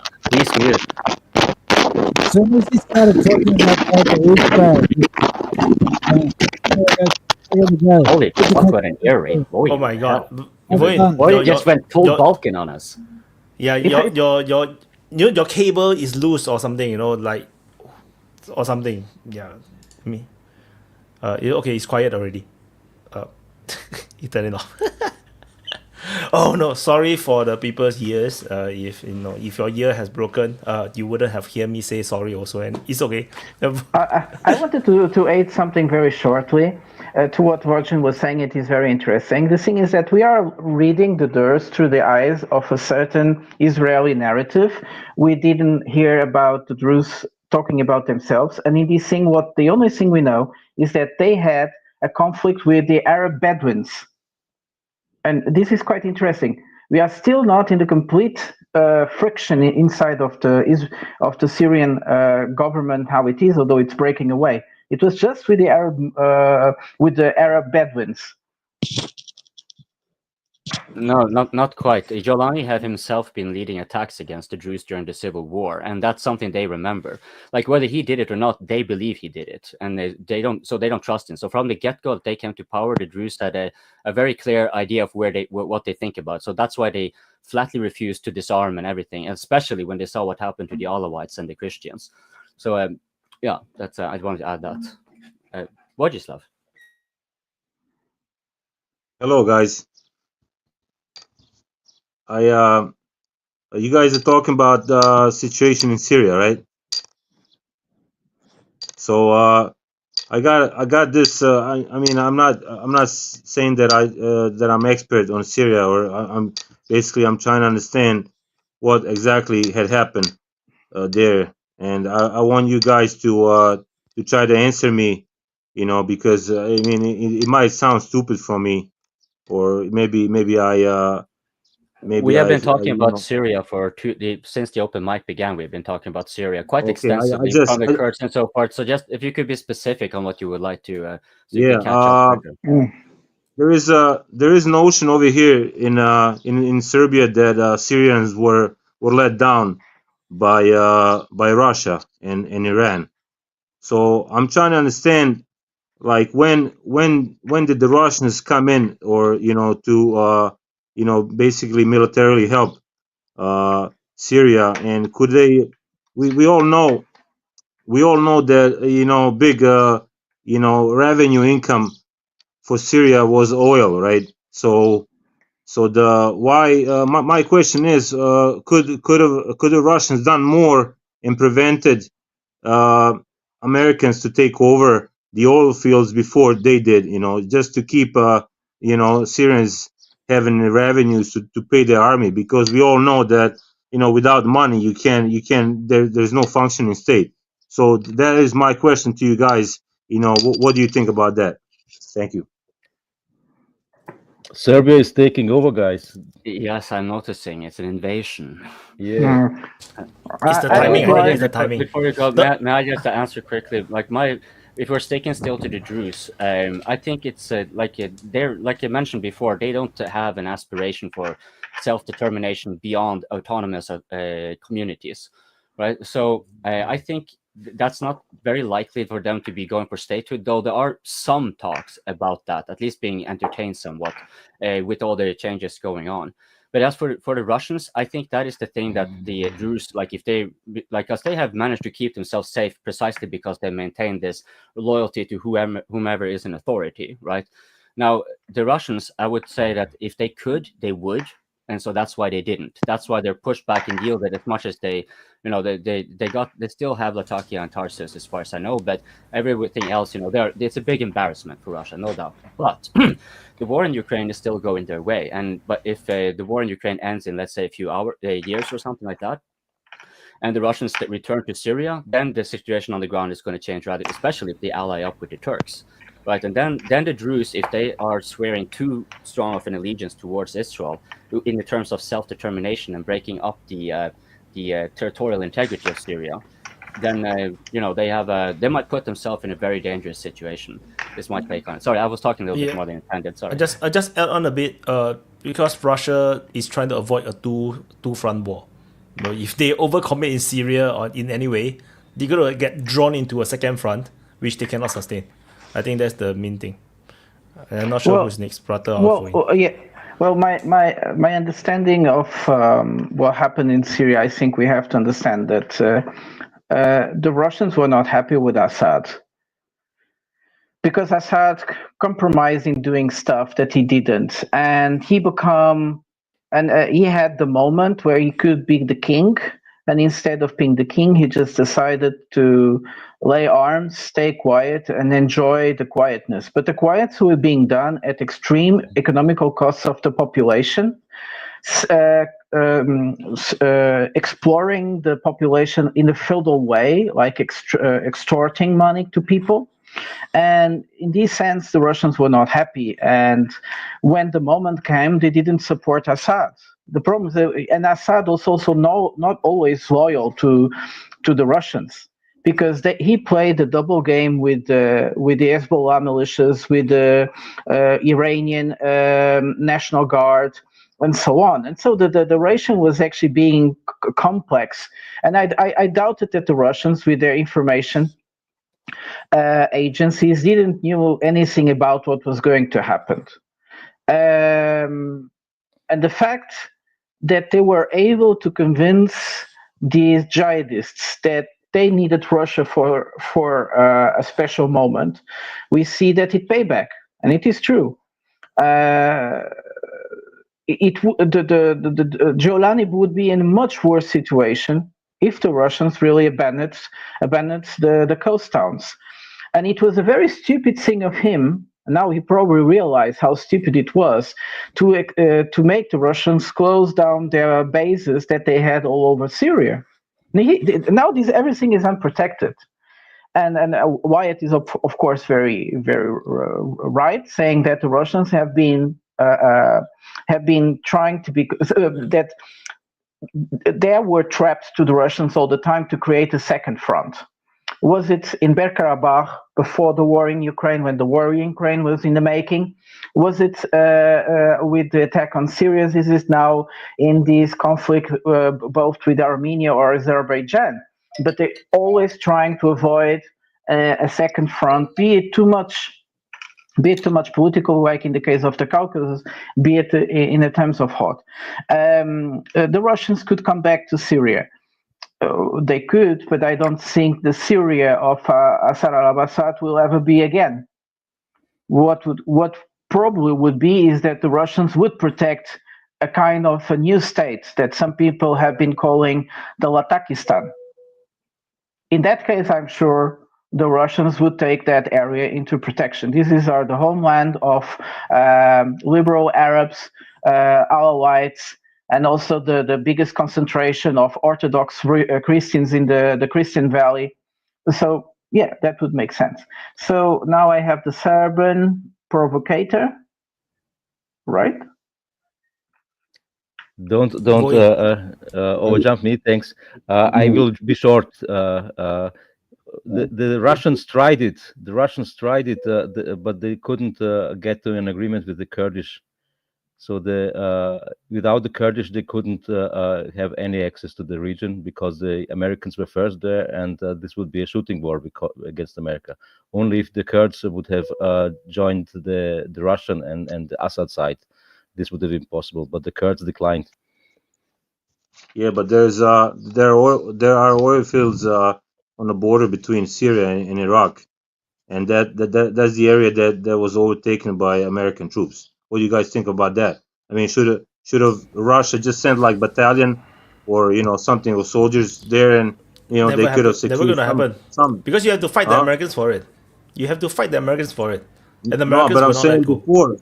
I'm saying what was the situation before? When did the Americans those was come gone there? before the Russians came in. No, those was already taken by the Americans before the Russians came. The Russians came later.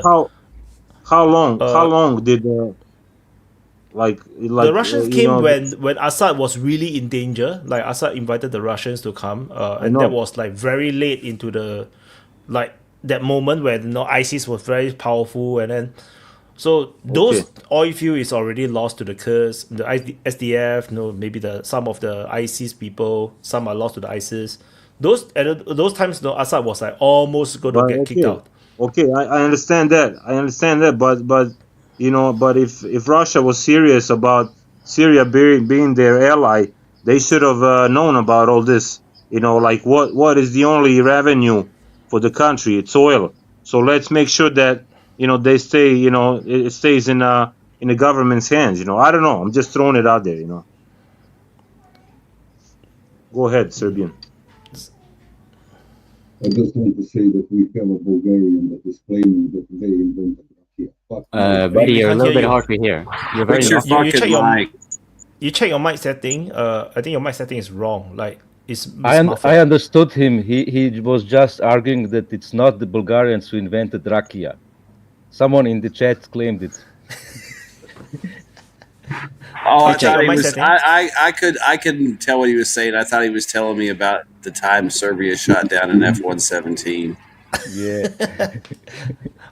I thought Vaughn will be in church or something, I didn't expect Vaughn to appear here. I thought you like listening to us in church, You didn't hear listen to the pastor.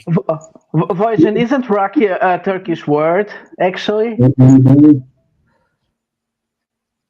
I'm not perfectly sure about the roots, but it's a very much a Serbian booze, There's no way it's the Turkish. I mean, they're not supposed to drink alcohol, so how could it be Turkish, Oh, the Turks do drink a lot of alcohol. Did you like my joke, Sictor, that I sent you?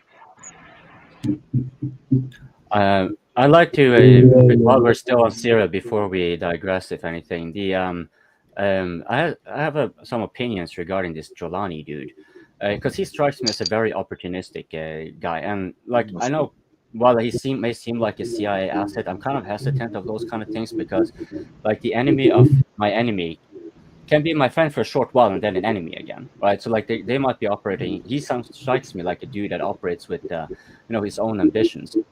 And he might, like, how did he get to power? Well, that has to be leading the jihadis. So, like, on the question, like, has this guy, once a jihadi, turned civil? I think he's still a jihadi. He's just fairly good being on the suit.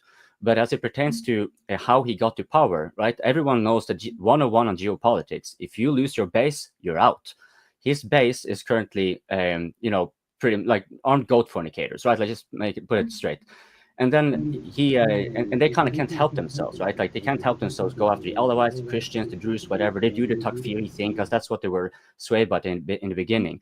So if you are Jolani and you want to be having a more pragmatic and strategic approach to, let's say, like the rest of the world, then in order for you to actually get there without getting undercut by your own is to reconfigure the base.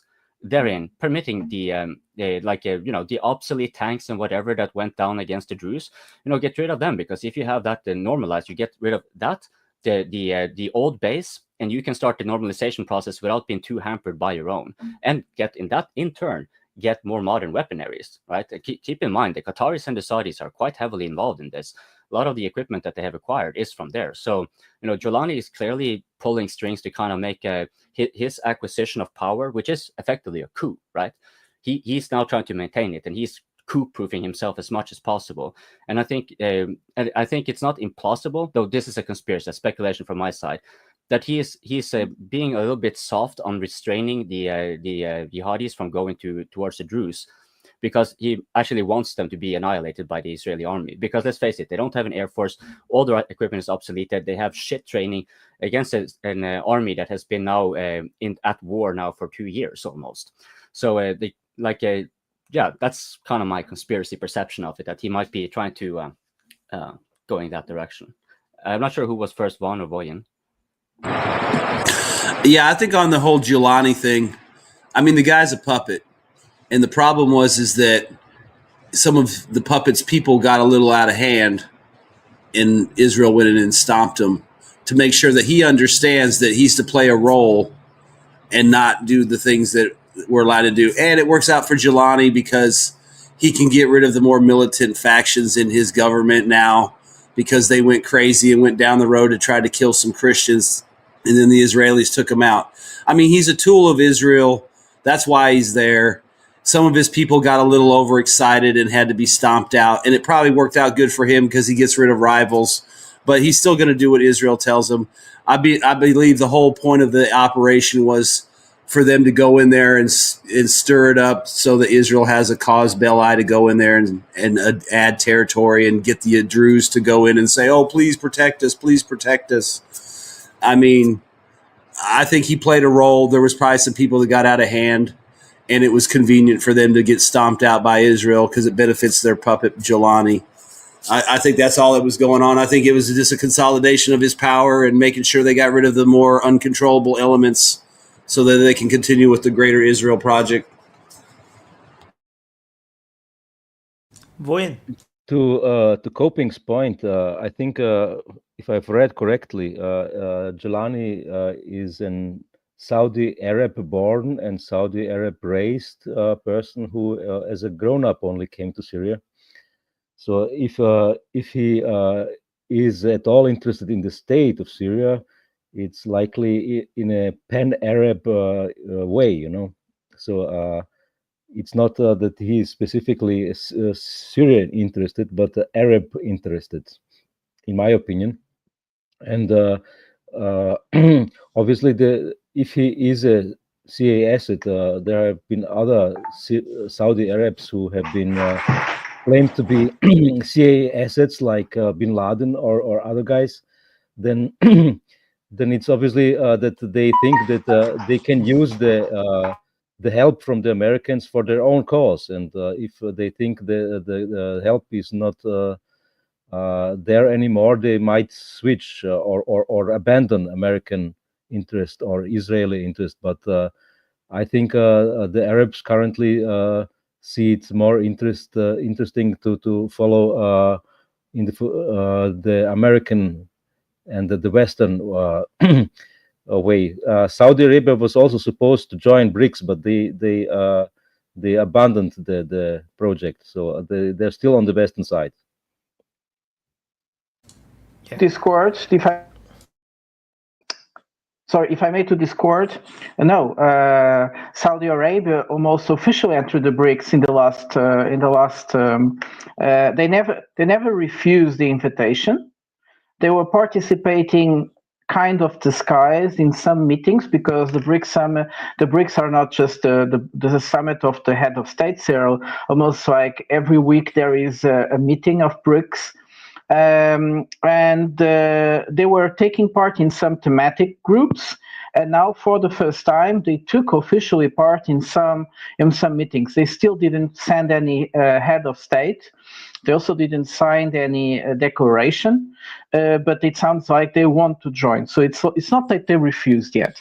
And also it's very interesting, Wojciech, I wanted just to add to the description of Jolani.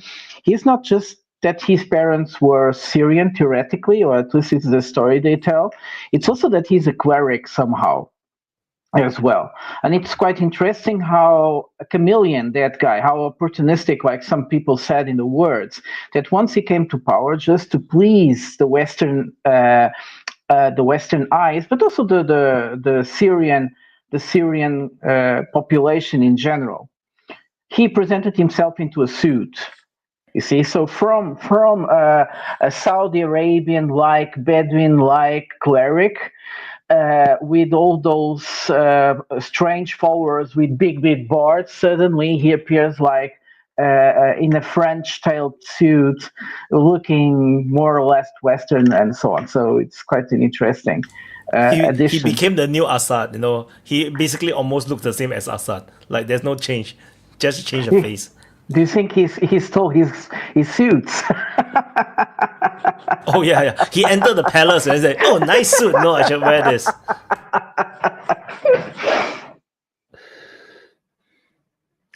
Regards Nice Saudi Arabia, who wanted Saudi Arabia to officially join BRICS, and they stepped back, and they're sitting on both on two seats, as of now, because they're not sure how it will go out, how it will finish, this conflict right now.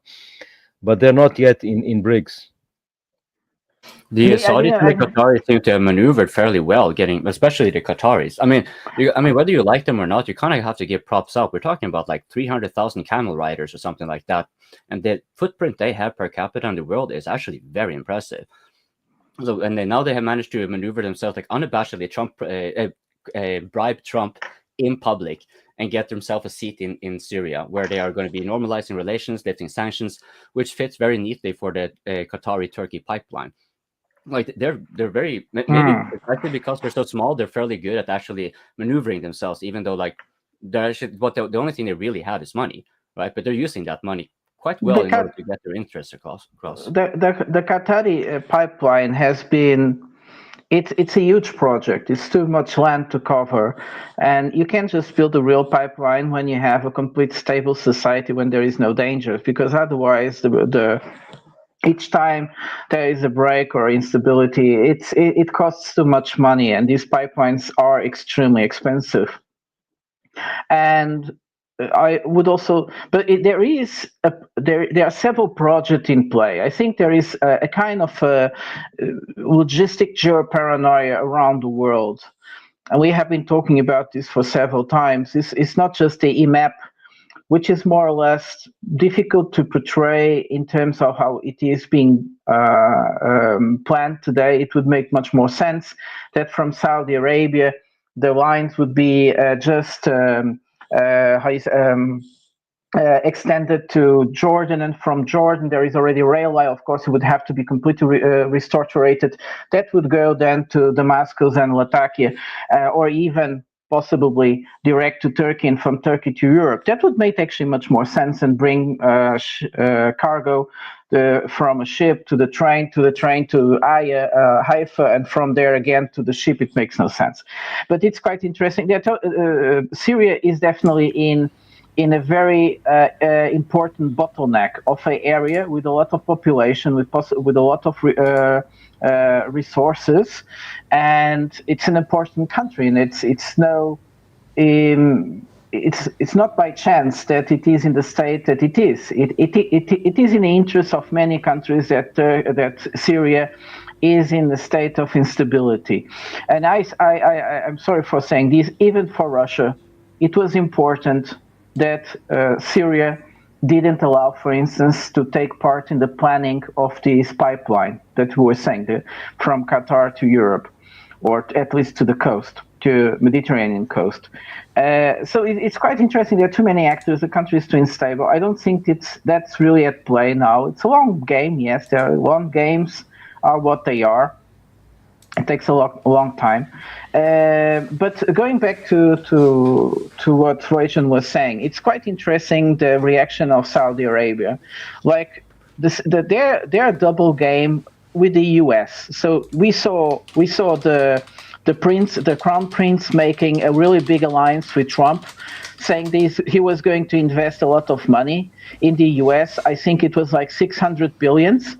On the other side, we see that Saudi Arabia is now really saying no to the invitation to BRICS, and now for the first time they took officially in some meetings, BRICS meetings, which before didn't happen, and if they took part, it was like with the condition of secrecy, and also we saw that Saudi Arabia, for the first time, allows in some of the two most important cities of the country by the coast for foreigners to buy land without having to convert to Islam and become a Saudi. You see, but this is very interesting to see how is Saudi Arabia navigating all these conturbing times. If you have some other words for that, I would be pleased. Glad. He's a handsome guy with a strong past, by Mr. Da Silva. Yes, I just that's a little fun tangent because we've been heavy on the geopolitics. I was supposed to go out and work, but this open mic is so good, so I decided to grab a beer, even though it's early on the day. And so I'm going to ask a trivial question to Prata, because if I remember correctly, you live in Germany, right?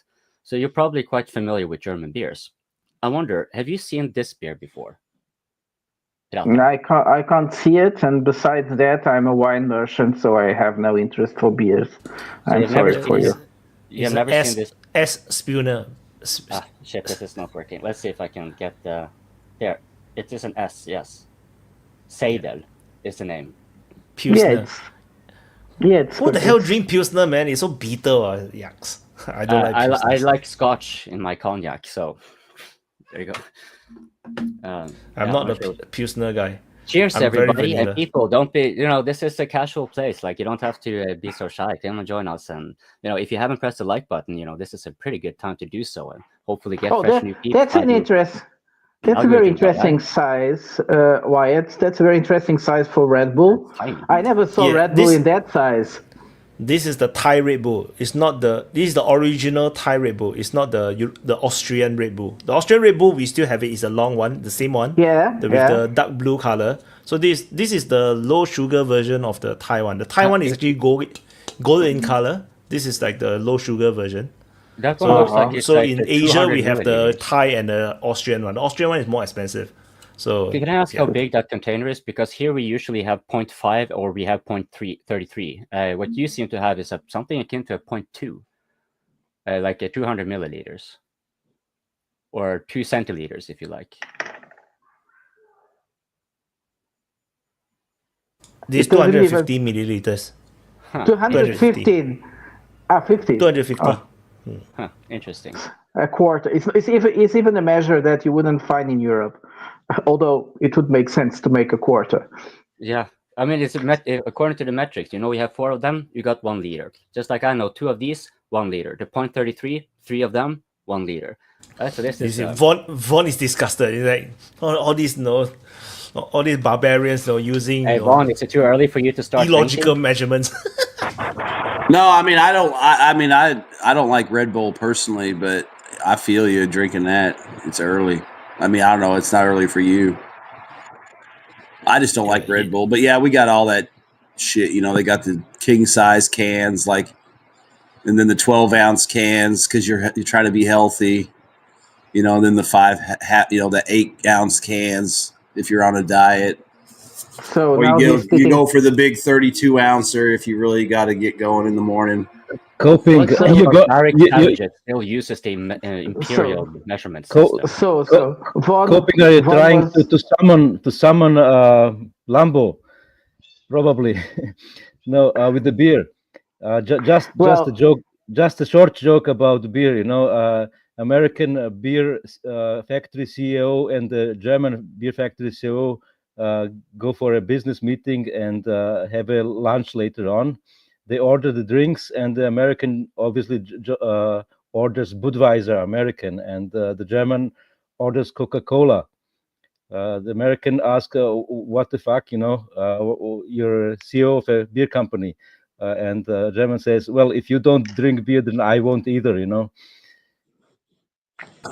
I'll tell you one thing that's always weird at the store is when I see European people come in, and I only, because of their accent and stuff, and I see them pick up like Bud Light or Budweiser, and I'm like, maybe they like it, maybe they're not beer people, or maybe they just think, Budweiser, that's the American beer. I'm sure Germany has a brand name that everybody likes, and then they go buy Bud Light and drink it, and they're like, what's this piss water I just paid, $10 for?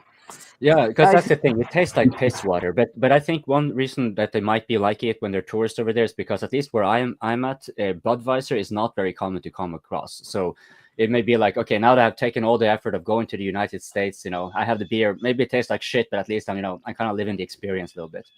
Yeah, you can say I tried Budweiser and lived. I drank some Budweiser, and all I got was this crappy T-shirt.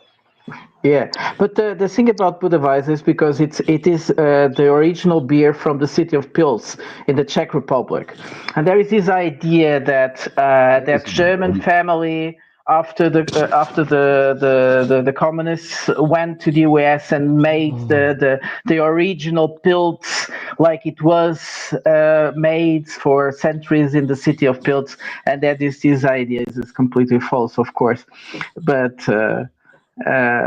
What do you say, Mr. Lambo? Do you like Pils? No, you like stronger stuff, right? What are you busy talking about?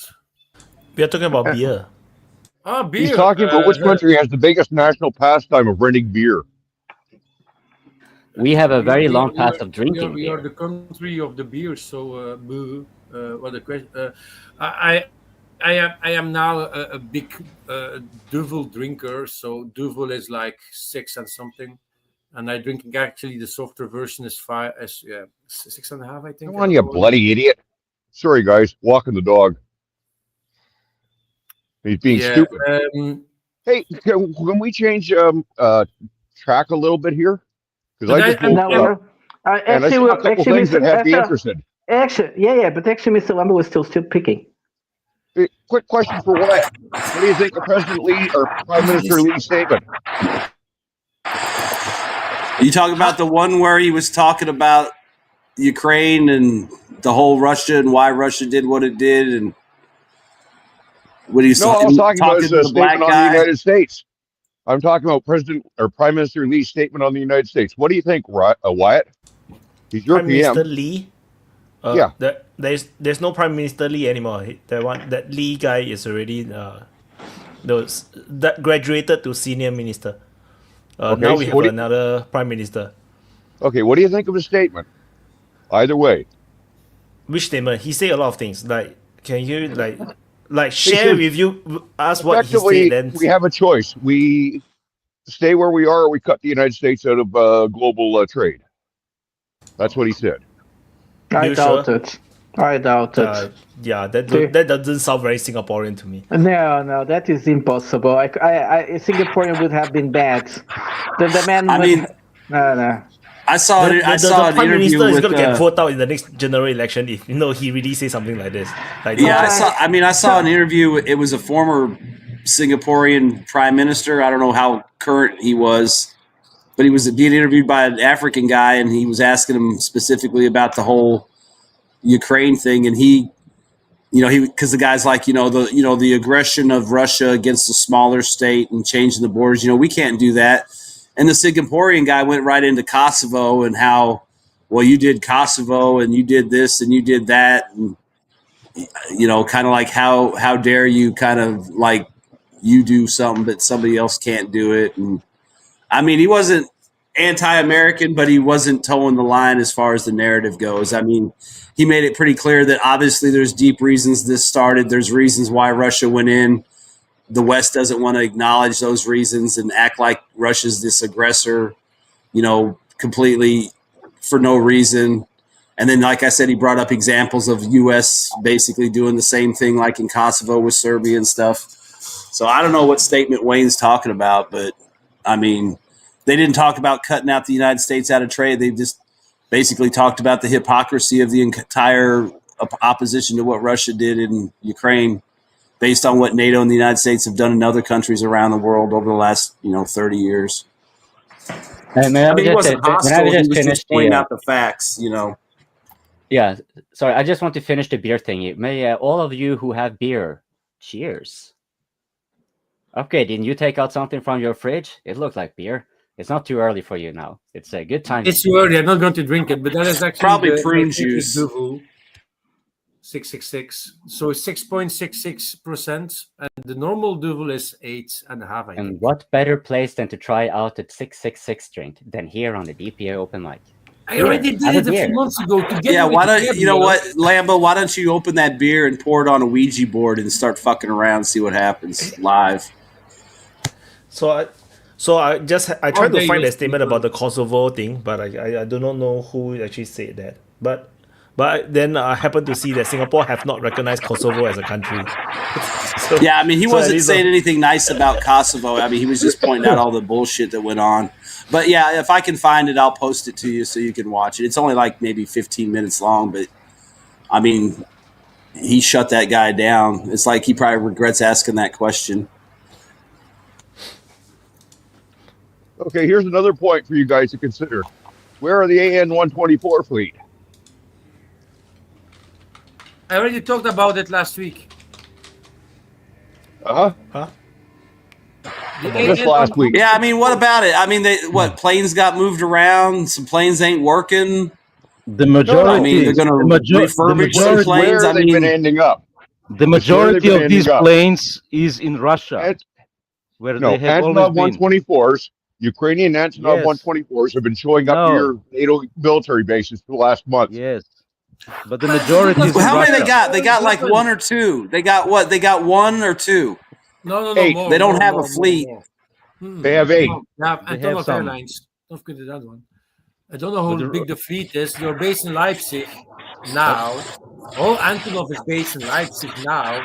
And they always work military. Even, and I said that last week, even the United States before 2022, they called the Russian army to transport planes like parts of F-16s, of complete F-16s or tanks to move around for the United States. They called the Russian Federation for that, to help them out to move stuff. It's normal shit. Now you still have the civilian aircraft company, Antonov Airlines. You had also Vulgar that was civilian. It is Russian, and they've been all grounded in several countries and in Leipzig. Antonov Airlines doesn't exist anymore, Lambo. It still exists, of course. No. It's just a name on a building with a big hole in the side of it and burn marks. That's Antonov factory. It's different. You have Antonov manufacturer and you have Antonov Airlines. It's different. They're still operating and they're flying around for everybody that needs these things. It's normal. I fully support Russia shooting down all the Ukrainian AN-124s, and if they by chance get lucky, the AN-225 too, because any of those planes that they have military equipment on them, shoot them down. I mean, if anyone wanted to protect those planes because they're historical or whatever, They could have flown them to the United States or Western Europe before the war started, put them on a tarmac somewhere, and they could have saved these historical pieces. But since they're going to use them to run a war, I say shoot them down. Pieces. I say shoot that motherfucker down. Yeah, but how are you going to do that? How you going to do that? I was thinking, maybe an Su-57 with a data link and a long shot on a fucking big fat flying barn would be pretty easy. Right, it's going to try and hit a fucking airplane in Calgary. Or better yet, I just hire some Palestinians to go into the air base and throw some paint in the engine. In Calgary? You got to be kidding. Well, to repeat myself, you're right. I'd go hire Nika to throw paint in the engine. You're right. If it's in Canada, I think around 50 have been built of these Antonov 124s, and more than 30 are in Russia. The remaining 8 are in Ukraine. The others are out of service. Well, not in Ukraine anymore. They're Ukrainian, but not in Ukraine. Yeah, well, they're bopping all over the planet. They're Ukrainian in paint only. Yeah, but the point is they're bopping around all over the place picking up weapons, and they were doing this before Trump's change of opinion on Ukraine. Well, unless Ukraine's going to get a delivery of like every day, unless Ukraine's going to get full loads of equipment every day from all 8 of those for like 3 months straight, whatever those planes are bringing in ain't doing shit and ain't helping. I mean, who's to say it even makes it to the front line? I mean, they're saying they're down to, they believe there's only 4 of the original M1s left out of the American pool. The rest are either destroyed or all in Russian hands. I mean, I think it's less than that. I think it's only 1 or 2 left, but Is Australia? We'll cope with the lie. And now they're delivering the Australian M1s. And there's even a report that some of those may have been destroyed on the ground at some depot.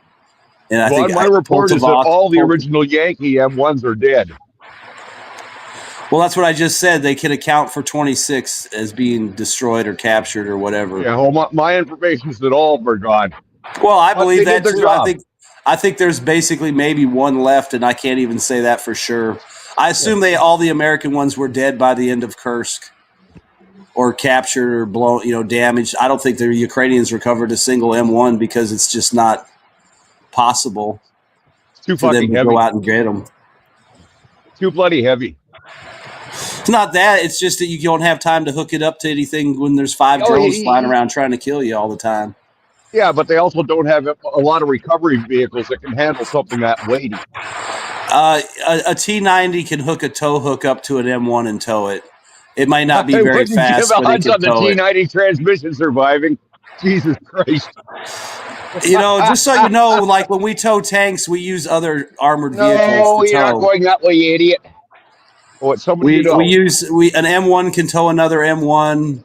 An M88 can tow an M1. I mean, any tracked vehicle can tow another tracked vehicle within reason. Obviously, a 113 is not going to pull an M1, but it probably could very slowly, but it wouldn't be practical. That's my point. They don't have the ability to get out there, hook up, and get the fuck out of there in a few minutes to recover vehicles because it's too dangerous. I mean, if you've got a tank or 2, you can drag shit away. I mean, you've seen pictures of tanks getting dragged down the road with no tracks, barely rolling along or just getting dragged. Like that first M1 that was completely smashed and burned out. They just dragged it down the road behind a recovery vehicle. So it's not that hard to tow them. It just depends on how fast you want to tow them or how much of a hurry you're in. By the way, Vaughn, I can't say I saw it in real life. That's my picture. I took in Berlin. De Maria. Well, today's battlefield is a hell of a hurry. My favorite one is in Gostamel. In the hangar, still. But by the way, Vaughn, Australia, is not Australia delivering 49 M1s? I thought it was 50-something, 54, but they started getting them in May, so they have some on the ground, but the Russians are saying that they may have blown some up in Poltavata, some depot. But, let's say they get another battalion M1s, they're going to have to divide those up and use them probably to try and plug up gaps or, hold the line somewhere. Yeah. I mean, they can't go out marching around doing anything else. Yeah. Unless they're going to hide them somewhere and keep them for a big defensive, like Pokrovsk, or I mean, I can't see him sending them down there because as soon as they get close enough, they're going to get attacked all the way there. And I'm sure everybody's waiting for him to show up. Oh, the Antonov transported. Yeah, but are they capable of doing anything about him? Yeah, I mean, if they see something, they can shoot it and kill it. But I mean, for me, the M1's kind of pointless unless there's another tank around or some armored vehicles. And I mean, yeah, I could smoke them, but you know, what's the point of sending a $10 million tank out to fucking kill, 1960s MTLBs with cope cages on them and shit? It's like there's not really a good cost return on an investment as far as what you're going to kill. It's not like he's going to run into a brand new T-90M with a Russian crew that's the best crew in Russia, and it's going to be a good fight. It's, oh, look, there's some motorcycles. Oh, there's a guy running through the fucking woods. I mean, they shoot Sabo rounds at concrete buildings that don't do shit. I mean, these drones are going to destroy all these tanks. I think percentage more drones are killing tanks than tanks killing tanks. Yeah, that's what I'm saying. I mean, there's really no reason those tanks can do other than fire support, but they don't really have a good ammo complement. Like the Russians have a 125 high explosive shell. If the Americans were smart, they'd make a 120 millimeter high explosive shell to do the same thing, because you're not going to drive up and do direct support, but you can sit back a few kilometers and hide in the woods and lob shells in for your infantry buddies. And I mean, if the Russians are doing it with their tanks, the Americans can do it with theirs. They have ballistic computers and lasers and all that shit. They just got to learn how to do it like the Russians have been doing it every day. So, I mean, that's what the tanks are going to be, mobile fire support, hit and run shit. They're not going to be hanging around. So it's like, like this whole idea they're going to use shotgun rounds to shoot down drones. It's idiotic. Those rounds are expensive. They don't make a lot of them. Even if they started ramping up, what are you going to do? Load every tank up with 40 shotgun rounds? Then you don't have nothing for BMPs or tanks if you do happen to run into one. And it seems like that whole process would only work. Like if there was a swarm coming, like you see the Chinese swarms, maybe you got time to fire a shot or two into that swarm and knock down some. But if it's just one or two random drones like you see the Russians doing to the Ukrainians or vice versa, I mean, it's kind of pointless. You'd be better off with some kind of trophy system or just a fucker with a shotgun. That's more cost effective. It's fucking useless. As Juan says, it's fucking useless. You look at it, you don't have the elevation on a tank gun for it to be useful in anti-drone context. Well, you do to a point. It's just that think about it. You're going to try and sling your turret around and chase an FPV drone that's zipping back and forth. I mean, you've seen those things. I mean, unless it's a big slow-ass Baba Yaga, you're probably not going to even really get to shoot at it. So you might as well have a trophy system and guys with shotguns, because that's probably your better bet than trying to hit something with a main gun. I wanted to ask you guys about what would the future battlefield look like? Ben, I hear this discussion, then I realized that the Terminator is like the perfect future tank. Like you don't really need a big gun anymore. You what you need is like a. Like you imagine Terminator firing that gun, but every gun is a shotgun round. Yeah. That would be crazy, right? All the drones is going to be shot down. You have the Terminator has actually one very big design flaw, and that is the turret itself. You can very easily knock off the turret, so it's not really protected. And that's a problem they had in the beginning of the conflict, and they knew about it. But once you can let it shoot, party time, baby, you're going to be fucked up around by that thing. It's crazy how hard it shoots. Well, I mean, like a simple thing for them to do would be like, like the ZSU platform. All you need is like proximity shells for it. I mean, it's, you can say, oh, it's from 1960. Who gives a shit? It's got rounds made in 2025 and an upgraded little radar, so it's good for shooting at drones and stuff. Maybe it doesn't get every drone, but like I said, I would imagine if I'm a guy on the ground, I want as many guns as possible shooting at drones, whether it's a shotgun, a cannon. Oh, yeah. An AK-50 rounds, I don't give a shit. I want dudes putting lead up in the sky. Give me the Operation Flashpoint PTSD. Shotgun 200, then you die. You need to have Gundams, Wyatt. Gundams. Please don't talk to me about PTSD. I lived through a period of time when most of the adults, males that are around me had PTSD. It wasn't fucking fun. So because now people play Arma, right? No, the predecessor of Arma is Operation Flashpoint. So I have so much memories of it. Like the most scary weapon is not a tank; it's a shellker. That is the most fucking scary weapon. It's basically like the Terminator. Oh my fucking god! You just die, man. One appear, you just die. It has 4 barrels and fires a lot more bullets, but they are 23 millimeters. So they still probably can get produce some bullets with fuses at 23 millimeters. It's quite small, but probably they can. Yeah, I saw a video of some Russians. They were running around in a 113 that they had procured, for their own use. And they were sitting there parked. And I can't say for 100% sure, but I'm like 95% sure. They were parked next to a fully operational Gepard that they captured.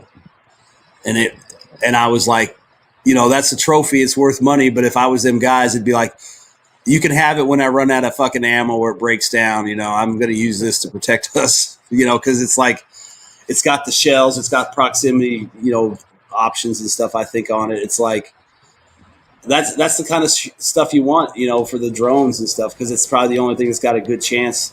But I mean, with the FPVs, I think even that's hard to get them just because they're small and quick and they can zig and zag and all that.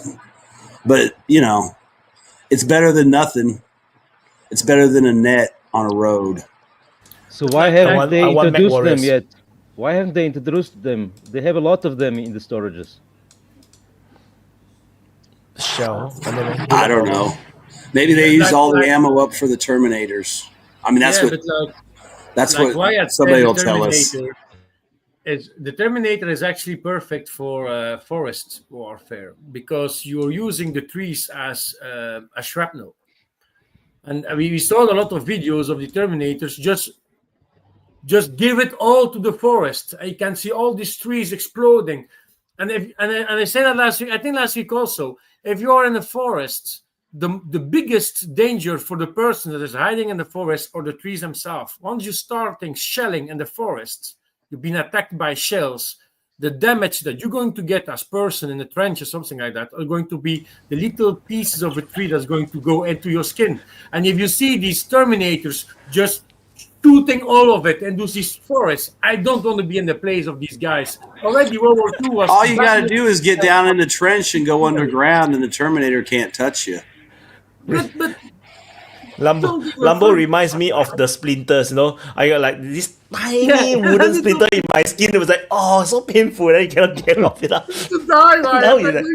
have like a 2mm splinter in my finger. I'm going to die. The pain is hard. Imagine having... Look, I got nail polish in my hand because I smashed my thumb against some rocks. Pussy. That is the nails. Yeah, you cannot come back. You're Viking, right? You're Scandinavian. Like we are not Vikings. No, you're Viking. You fucking. Yeah, I know. We are much more accustomed to taking physical abuse than the lowlanders. I mean, you guys have it so flat. I mean, if you guys have slight inclination, you tip over, right? Like it's it goes without saying that you're kind of a little bit more. Like I noticed people from flat areas that come to Norway, like you can kind of see that they are from a flat area by the way they're walking.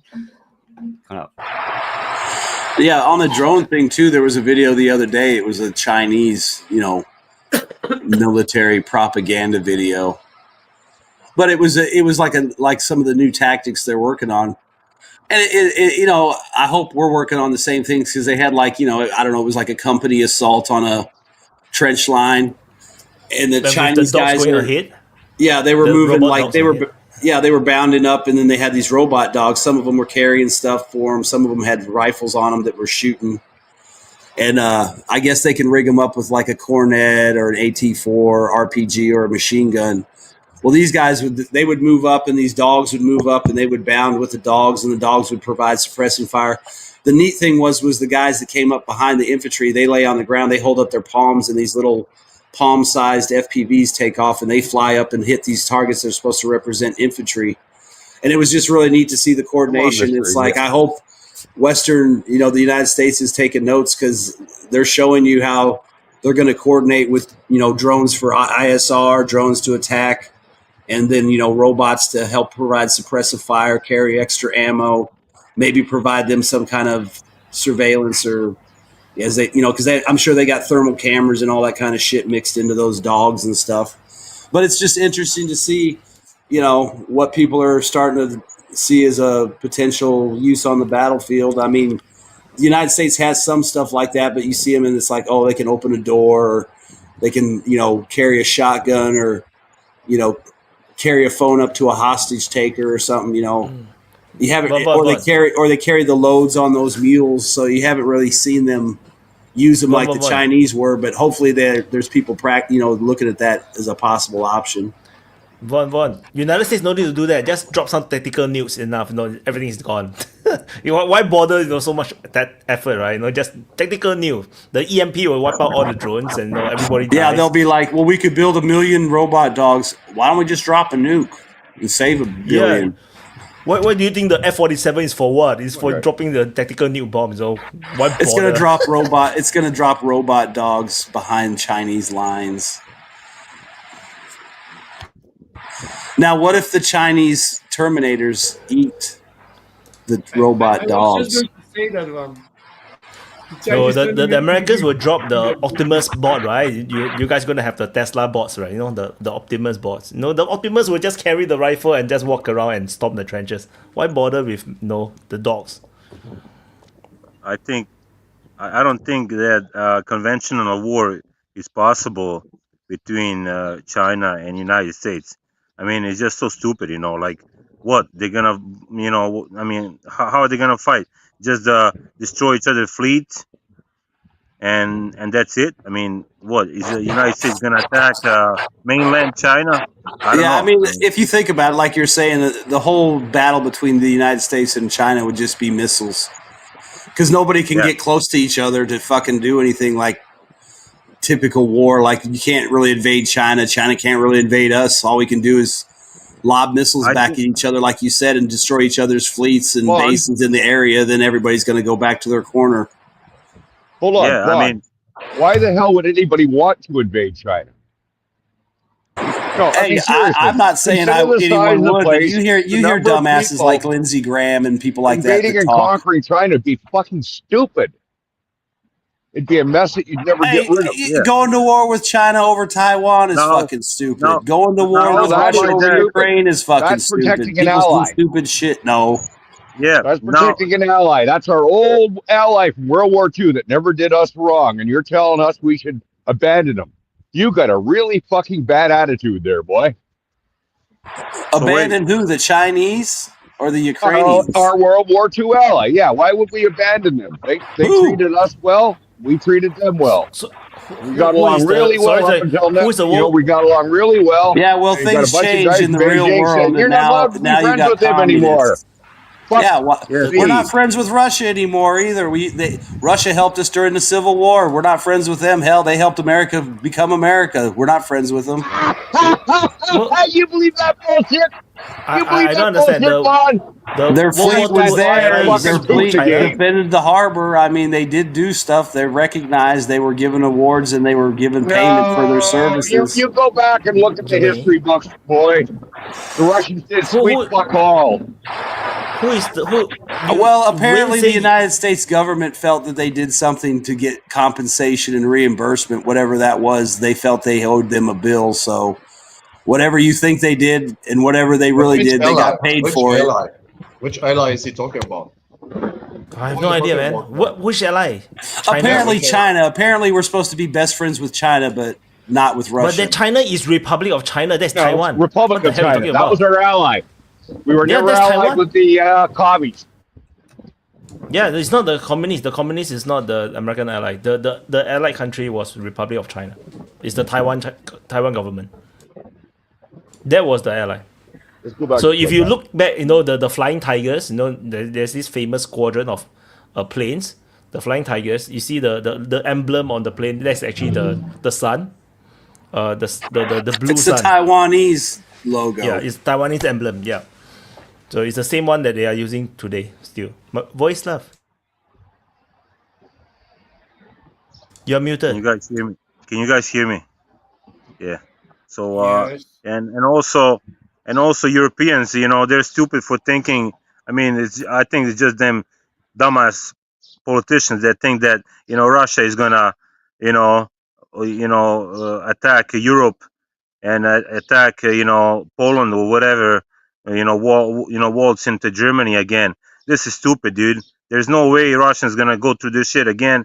I mean, if only thing they're gonna bomb the shit out of Poland or whoever, and they're not gonna. I mean, they're not gonna waste their soldiers on this shit. Propaganda.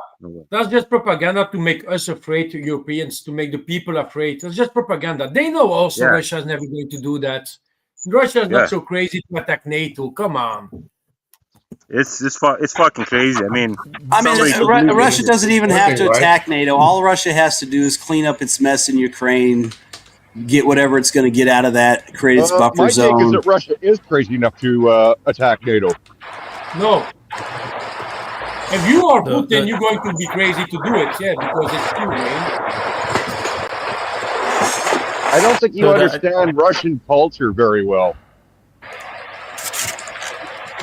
You go and talk to Russians, and I mean literally talk to Russians. I've done a lot of that over the years. They think they own everything. They own Ukraine, they own Kazakhstan, they own Lithuania. The Americans think they own everything. Finland. I don't think it's the Russians that think they own everything. The Americans think they own everything. Yeah, it's America. It's not. Remember, Russia got dragged into the war in Ukraine, just like the United States just can't help itself but to get dragged into wars. Right? Why are you laughing, dude? They got sucked into the Iraq war. I mean, come on, Wayne. Conditions were created to force a reaction out of Russia. They just didn't think Russia was going to give the reaction they did. They thought Russia was going to blink or get their butt hurt in the beginning and leave and make a deal, and it didn't work out. Give me a minute. A lot of miscalculations probably on both sides. Russia miscalculated they could do a quick hit and get Ukraine to blink. They were wrong. They didn't think the United States and NATO were going to dump weapons in, and NATO and the United States think they can break up Russia. So, a lot of miscalculations on both sides. A lot of. I mean, think about it, dude. You got a moron like Lindsey Graham. You got a moron like Lindsey Graham saying, "If you want to know what happens on day 51, ask the Ayatollah." That's the stupidest, most retarded comment you could possibly make. It's like, what, you're going to bomb Russia on day 51, or are you going to bomb Russia on day 47 because you lied like you did Iran? It's like, they're not going to bomb anybody. Yeah. Ignore Lindsey Graham. He doesn't matter. What matters is that Putin walked into this since 2014. He had no choice but invade Ukraine. The Ukrainians were pushing back on the so-called separatist republics and eventually would have wiped them out. When they did, they would be free to go after Crimea. Crimea is indefensible. If you take down the bridge, there is no way to get supplies to it. Yeah, and then Russia would probably nuke Kiev because they're not going to give up Crimea no matter what. So, well, if they nuke Kiev, they've got a big problem because all of a sudden, nobody is going to want to deal with them. Pakistanis, the Chinese, the Indians, everybody with nuclear weapons is going to be on their ass. And guess what? No one's going to do anything to them either. So, what are they going to do? Sanction Russia more? Oh, you nuked Kiev. We're going to add the 29th sanction package. That's exactly what's happening right now, right? If they nuked Kiev, there's a damn good chance they would have gotten nuked back. No, they wouldn't. No one is going to nuke. Yes, they would. No one is going to nuke Russia for fucking Kiev or any other fucking place in Europe or anywhere else in the world. Okay, wait. Super chat. Did America allied with Germany during World War II? Done deal. No. All your arguments are invalid because it's a super chat. Well, I'm pretty sure what our super chat. Thanks for a super chat, by the way. But I'm pretty sure what you're referring to are the collaboration done with certain American oligarchs and the Nazis. Yes, that's true. But that's not the same as saying allied. I mean, that's a. I think you kind of need to. Maybe English isn't your first language, but yeah. Vojislav, you have such a perfect drinking beer. Vojislav, no, your background screams beer. Here, have a beer on the DPA Open Mic. I just got a quick question for Wayne. Would it be justified for Israel to nuke Iran if it was losing conventional war? Just answer me straight up. Nope. No more. That'd be good for Russia to nuke Kiev because they're losing. But they would do it. Well, they might. If they do it, they would hurt because nobody would put up with it. They would nuke. They would absolutely nuke. I mean, not only Kiev, they would nuke.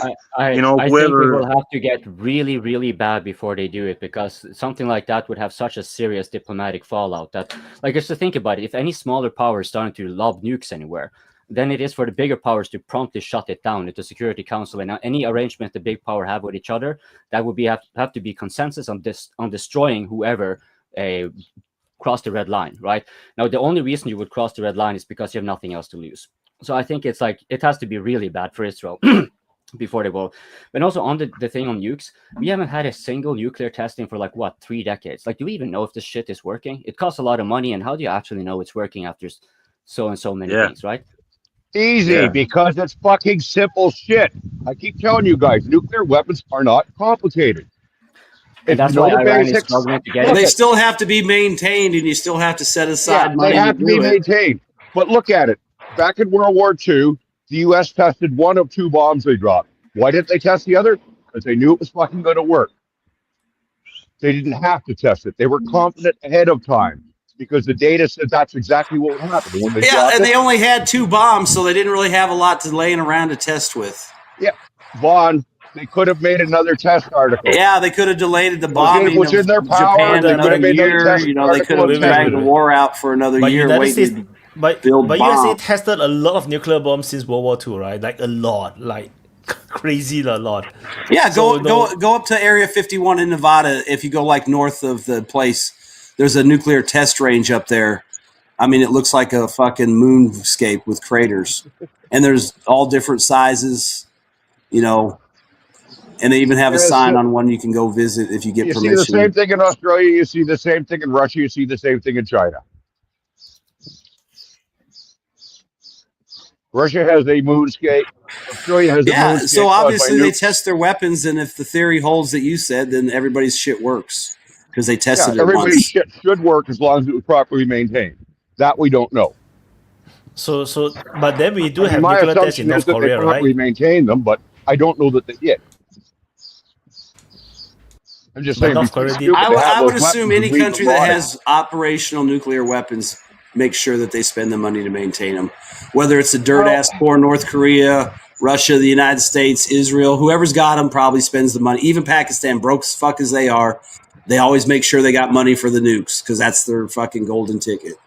So I would assume any country that's got nukes, no matter how poor they are, they always got money for their nuke program because that's why they have it. There's a reason. Yeah, but you've got corruption to play into it, Ron, and corruption's one of those things that you can't really qualify. We know that people are ripping off money from the Russian Federation. I mean, remember those million winter uniforms that went missing because they never existed? It was a fake invoice. Well, they have that sort of problem in a lot of countries.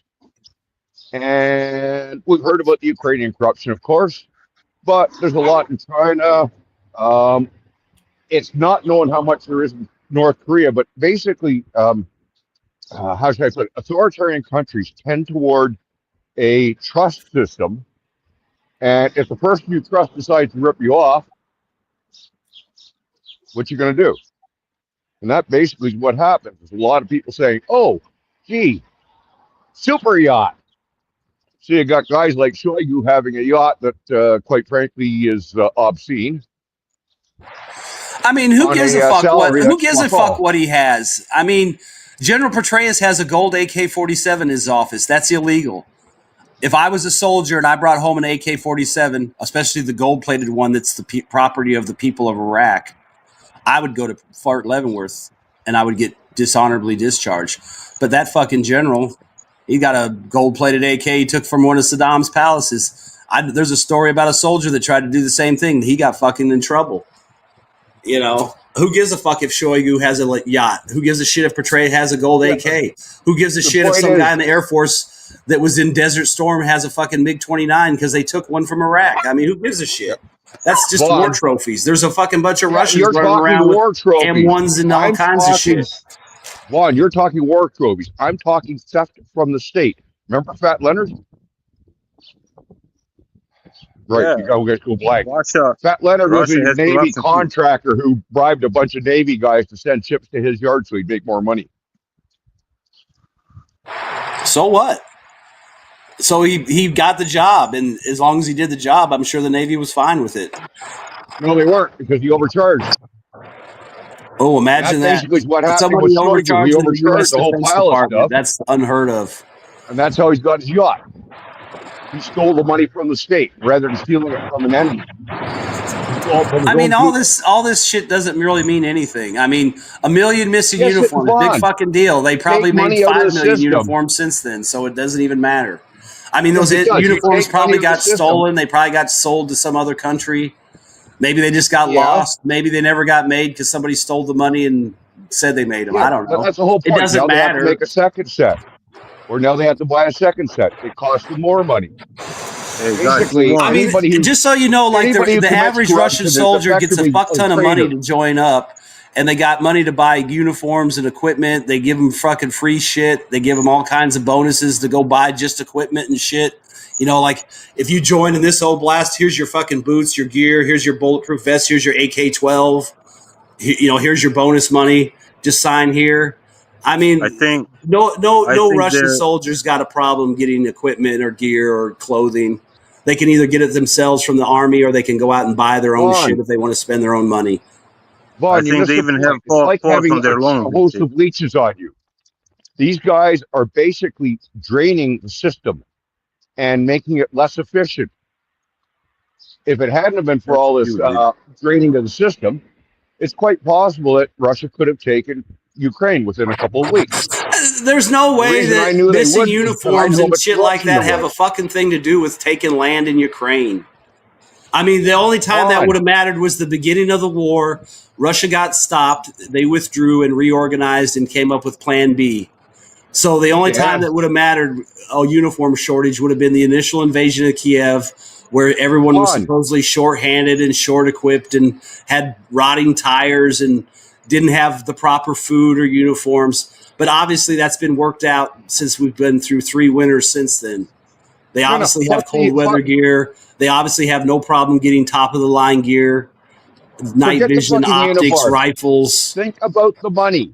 How much money went into Shoigu's yacht? How Who much gives money a could have been shit? spent on more I mean, equipment? seriously. I mean, if he was doing something this is like illegal, a Putin would private fucking war. kill him. If he stole money to buy the yacht, Putin would replace him. As simple as that. The problem is, even if he have a yacht, does he have a chance to even use the yacht? He's going to be like 24/7 working at the Security Exactly. Council. And what's he going to do? Take his yacht out on the Black Sea and run the risk of some dickhead firing a fucking drone at him or sending a sea drone? It's the same thing as the Zelensky. Like, people talk His about yacht Zelensky was in getting the Mediterranean. It buying got properties. No, it's like Zelensky they talk about Zelensky buying properties in United States or whatever. It's like he's never. Yeah, he's got a mansion in Miami. You think he's hanging out there? He's never gonna touch even the tiles, man. He's not even touched the key. He's useless, man. I think. I mean, when you look at the anti-corruption stuff going on, if Shoigu was dirty, they would get rid of him. And if he was dirty and he's that good and that great, then he's protected by Putin and it doesn't matter. I mean, if he's dirty but he delivers and Putin can live with it, then he stays. If he's dirty and doesn't deliver, then Putin can get rid of him. It's like real easy. Yeah, I mean, what all he's about got to the do is have the forefront line SSB. All he's got to do is have the FSB show up at his house at 3 a.m, break the door in, take the video of the Mein Kampf, the grenade, and the pistol, and then he'll be convicted of being a piece of shit, and they'll get rid of him, and you'll never hear of him again. Just And like they what do about with the everybody forefront line else. pukes who are now suffering? Like the poor bastards who were on the Moskva, which was supposedly refitted, but they didn't actually do it because somebody stole the money. Who cares? That ship sunk 3 years ago. They're dead. It had no effect on the war other than embarrassing the Russian Navy because they got a ship fucking sunk by some bullshit. Had no effect fucking on tech. the war. The Black Sea is now Ukrainian lake.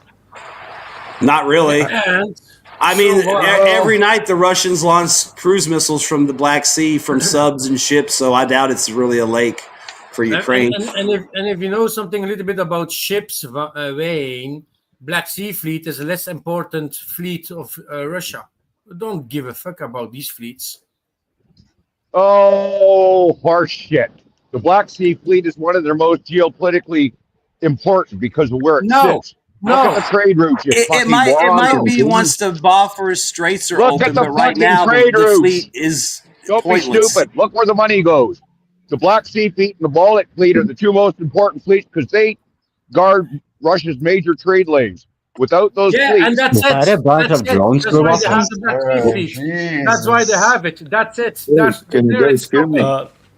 This post just came out. I know, but on I'm Twitter. saying they're not important, and I'm saying they are important. Without those fleets, Uh, Russia can't try and guarantee any sea access. So this post just dropped out in Twitter. Zaporizhia Oblast now under attack by locust invasion. So Fucking Putin.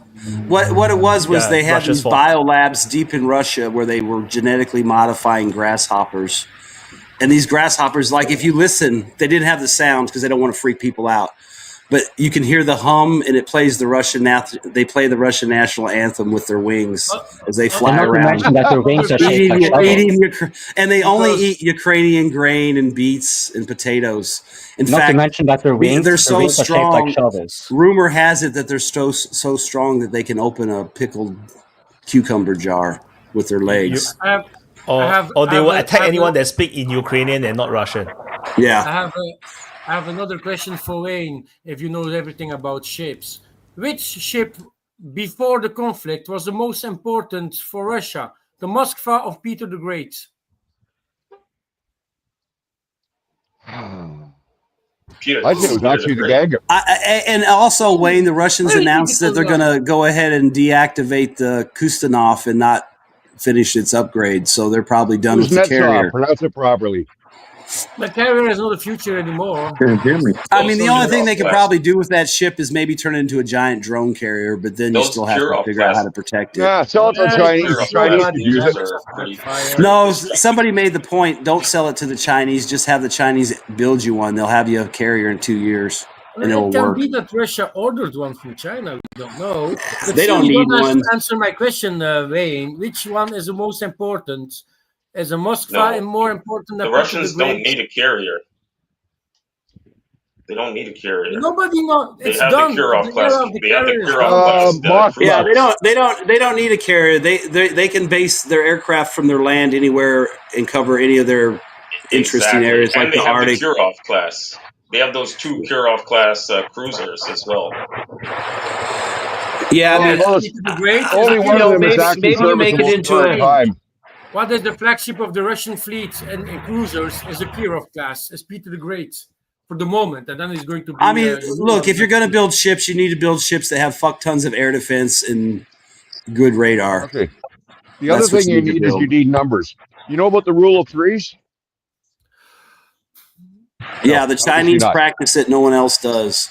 No, everybody does, except for Russia. Rule of threes is if you have 3 ships, 1 will be serviceable, 1 will be in refit, and 1 will be under long-term repair. Or well, I say minor refit or working up. Okay. Basically, you have to have 3 ships to have 1 functional ship at any one moment. Now, a war happens. Obviously, you can push your maintenance cycles up and do all this sort of stuff, but this is peacetime theory, okay? In peacetime, generally, if you have 3 ships, 1 will be serviceable. That's why the U.S. has so many carriers.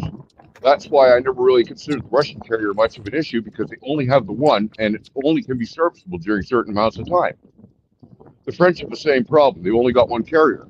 It can only be serviceable during certain periods of time. Yeah, well, they're not using their carriers to police the world, No. so they don't need to Only have a bunch. difference- They need 1 to float around the Black Sea or 1 to hang around the fucking Mediterranean. That's and fly Yeah, but helicopters. a single off carrier the is just a waste of money. No, wait. It's not a waste of money. It just depends where you're using it. You how are you're using it. completely wrong with the Russian parts. Admiral Kuznetsov is not a carrier. It is a cruiser that carry planes. It can launch P-700. We're not going to sit here and have a schematic not a argument. carrier. It's a fucking We don't give carrier. a It shit carries about it. planes. Nobody gives a fuck about its specific thing. It's got a ramp on it. It launches aircraft. It's a fucking It's carrier. like the America class. People don't classify them as aircraft carriers, but they are. It carries argument of 25 having the aircraft. carrier- That's its main fucking purpose. It's a fucking carrier. If it's No, got so missiles the or main anything else on it, that's an afterthought. It's a fucking carrier. That's why it's there. the main guys Toronto, on you're the, muted. Yeah. the guys on the 100%, chat Vaughn. are making a good point about the Russian submarines are actually their primary naval attack weapon. Like they Yeah, have the exactly. Yasin M, they have the Yasin M, and they have the Oscar class, and they have the Borai class. Like their subs are actually top of the line, maybe even better than the United States when it comes to their submarine force. That's what they're going to use if they have to. So my understanding for the carriers is actually just to maintain the technology. So if you scrap all your carriers, you lose the technology, you lose all the expertise. There were two things during the Cold War that Russia was focusing in the Navy. One is nuclear capability to launch nuclear missiles. Two, destroying U.S. carrier fleets. That was the two main topics of Russia. That's why they designed. Yeah, and they were going to do that with missiles. They weren't going to do it with carrier That's why strike groups. They designed the Kuznetsov class carrier. The Russians were going to deal with the carriers with their backfires and their bears and cruise missiles like the The Kingfisher Russians have and all these shit. anti-ship cruise missiles, supersonic cruise missiles like Onyx P. They have the Granite 700. All of these are big missiles. They can That easily was their intention. They weren't going to take the Navy on head to head. They were going to attack the Navy with a bunch of cruise missiles, just like China will do if we go into Taiwan.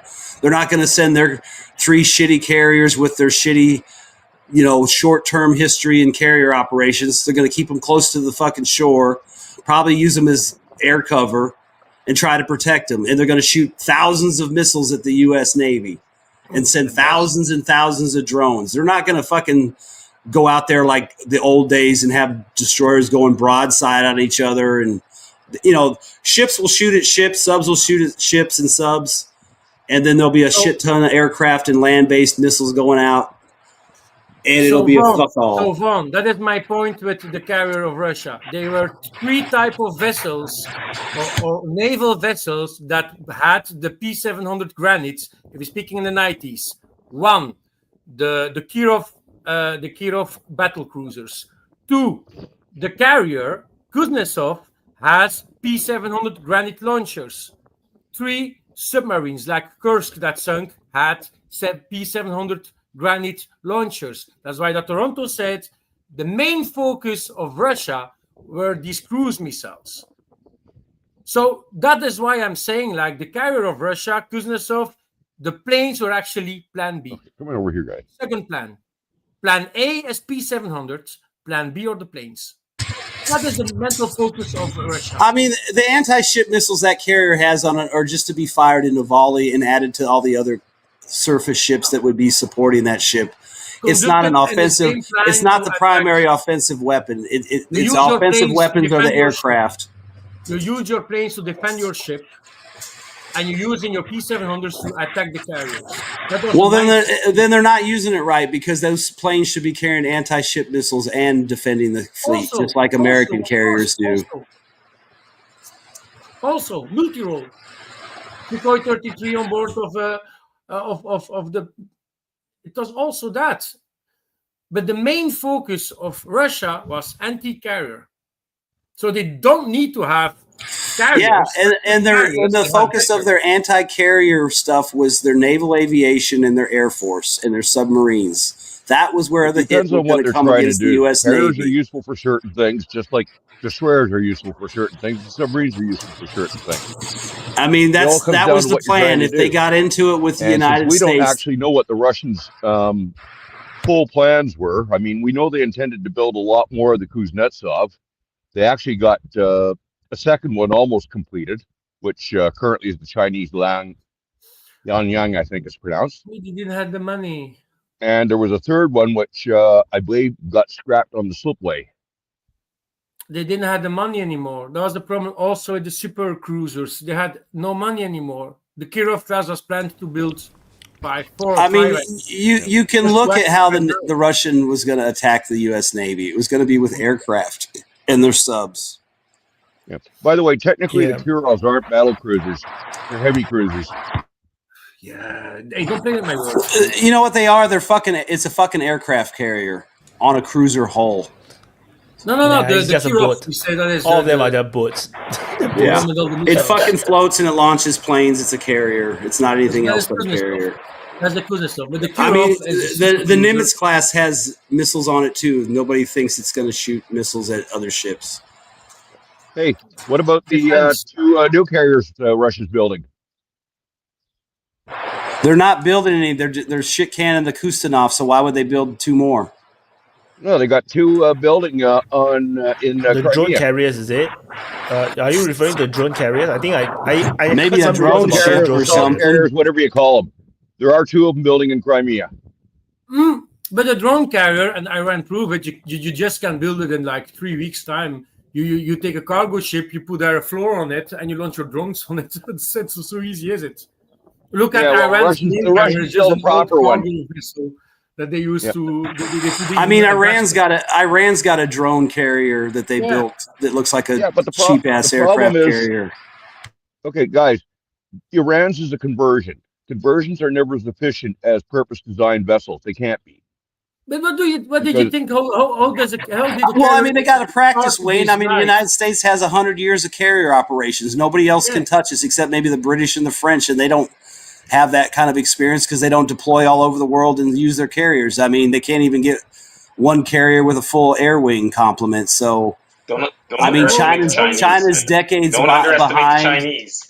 I'm not underestimating. I'm just saying they haven't proven the ability to conduct 24/7 months on end carrier operations like the United States does. If they can do it, then they're on par. They probably can. No. But here's the thing about the Chinese. The Chinese are going to be operating their carriers close to home. The U.S. Oh yeah, I agree. That's what I'm saying. They're not going to be going out like, you know, enforcing China's will on people. I mean, the thing is they're not going to send them out and try to do American carrier operations with shit that they don't know how to use that well. It's like, why not stay close to the shore? You got your land-based air defense to protect you, plus your ships, plus you've got your own, you know, offensive weapons to shoot at ships and aircraft, and you've got land-based stuff. I mean, those carriers probably won't go out farther than the Philippines, because why get out where you can be fucking blasted by the U.S. Navy? Why not just stay in your backyard and enjoy the benefit? It's the same with Russia. Why would they go deep into Europe when they can sit inside Russia and bomb all the NATO stuff they want in Ukraine? You know, I mean, all they got to do is move their SAMs up and then they can operate, because the Ukraine just doesn't have the ability to counter that, except in certain areas. And once they figure out what area the Ukrainians got air defense, they can either go after it or just avoid that and go work some other area.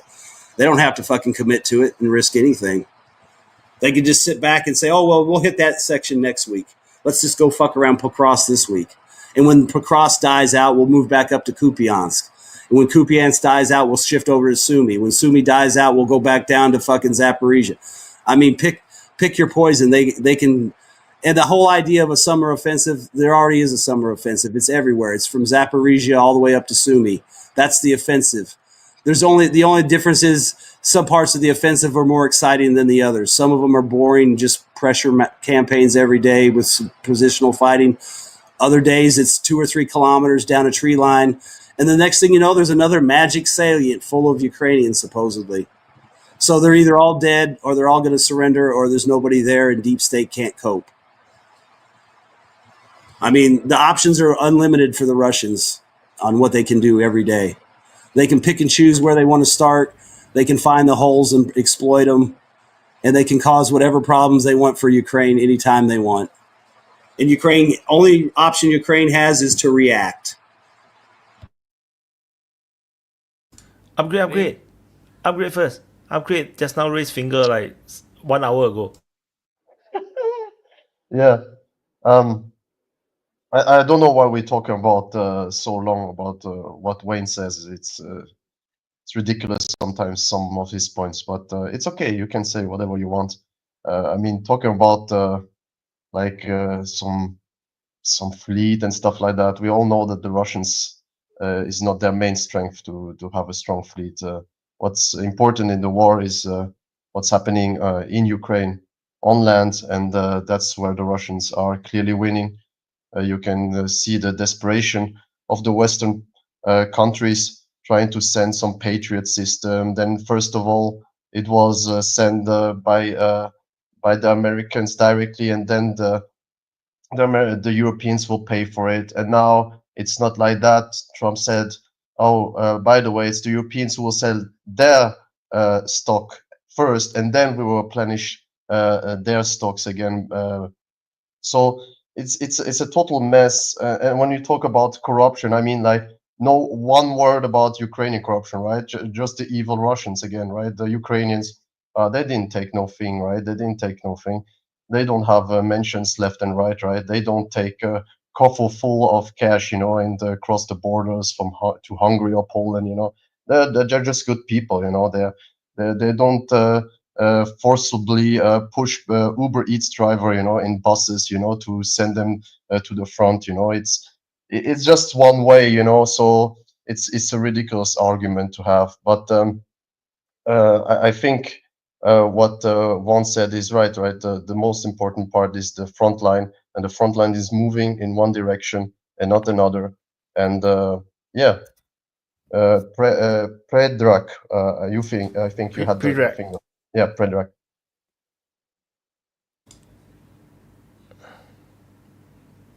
What you said reminded me of muted. 1918 Western Front, where the Germans were moving forward steadily until they weren't. Is my mic working finally? Fine. Your mic is quite horrible. You try again. It reminded me of the 1918 on the Western Wayne, Front. shut up. Where the Wayne, Germans were Wayne, it's moving Wayne, forward Wayne. steadily We until they heard you, weren't. Wayne. We're trying to get Sichter to talk. Predrag's Yeah. turn. Hey, wait your turn. You unmute again. You unmute. How about now? Okay, try Hear again. me? You sound like you're Oh under my God. electric water. You try again.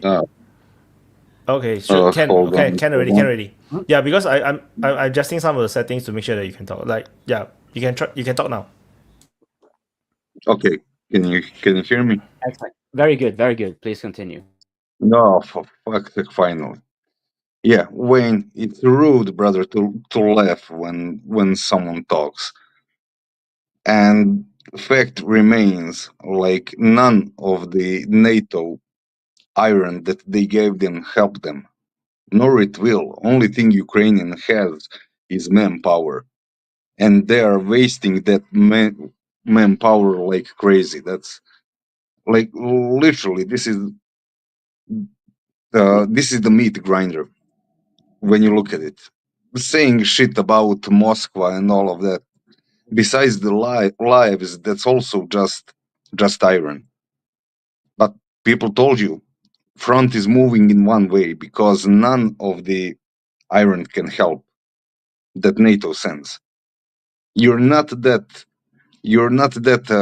technologically superior there. You know, Russians aren't marching with their shovels and shit.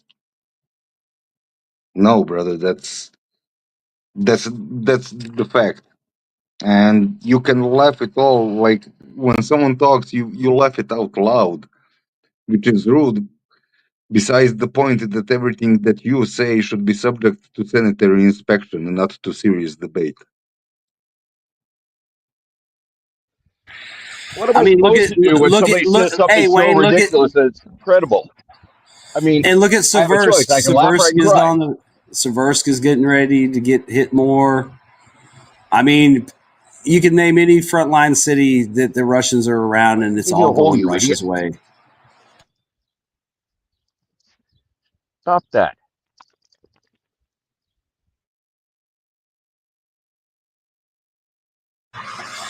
And then you got Russia fucking around down there around Kherson on the islands. What if they start crossing there? Oh yeah, I just mapped in the latest Ukraine report, which is yesterday's report. They are still talking about attacks around the Kherson region, like the same locations, Sadove. I mean, Pridniprovsky. Yeah, and you've got less than 50 days. I mean, who's to say they won't cross in the next 50 days just to up the ante? All they got to do is push across somewhere and hold a bubble like they did around Kupiansk. I mean, what are the Ukrainians going to do? Send everything they got from somewhere else to fucking go deal with that hole? And then wherever they left from is going to open up and it'll just be game on somewhere else. That's the problem. The Russians have unlimited options. They can start pushing wherever they want, whenever they want, however they want.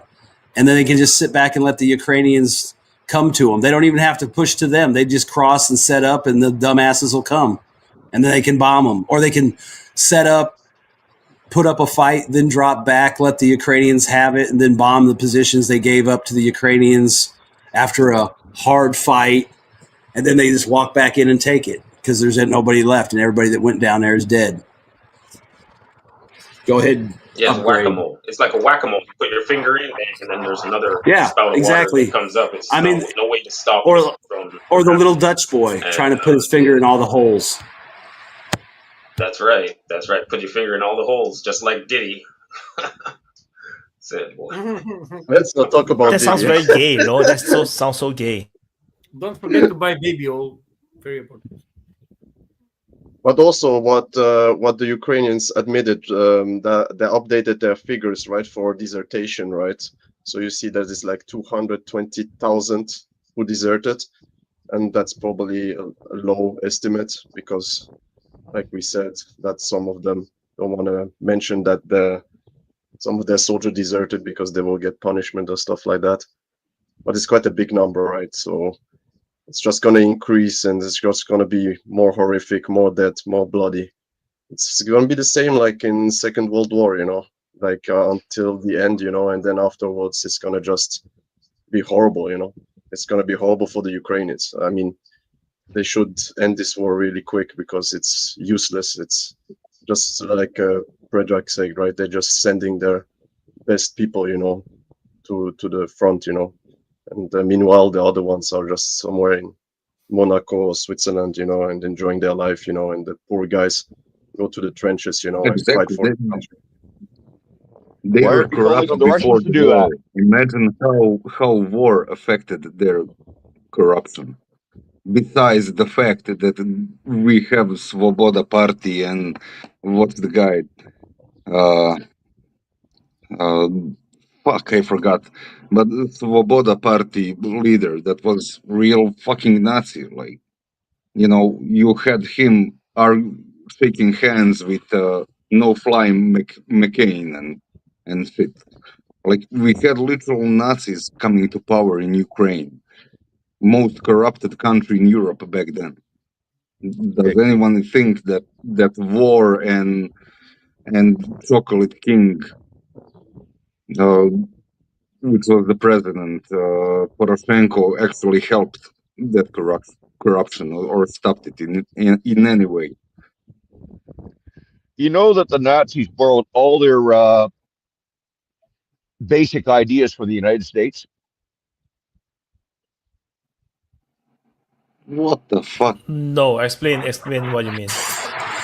You mean like the basically, tiger, the Nazis like the turned tiger around and tank? looked at how the United States was handling the native population and the blacks, and they said, "Hey, we like that because we don't like Jews, so we're basically going to do the same thing to Jews. No, we'll do it to Gentiles as well and whoever else." Yeah, you're right. You're right, Wayne. I remember when FDR ordered all the blacks to wear a watermelon armband.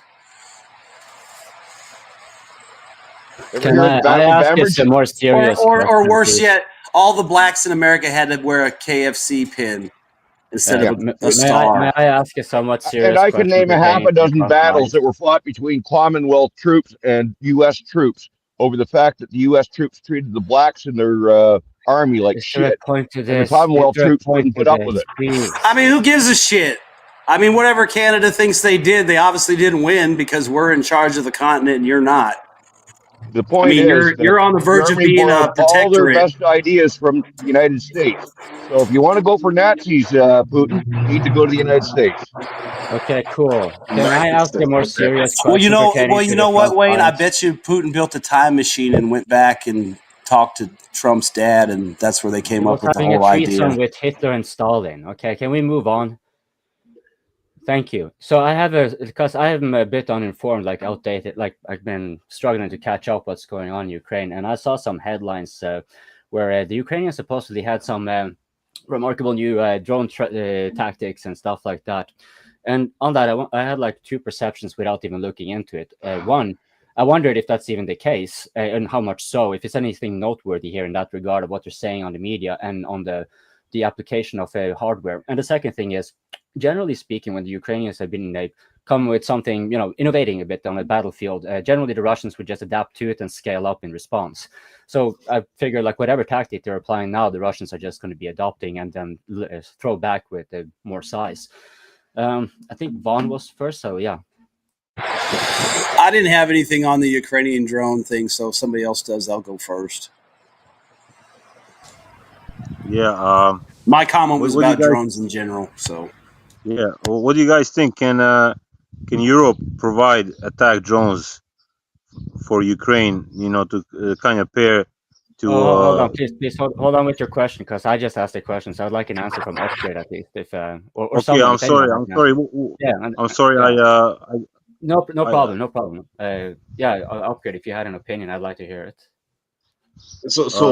Repeat.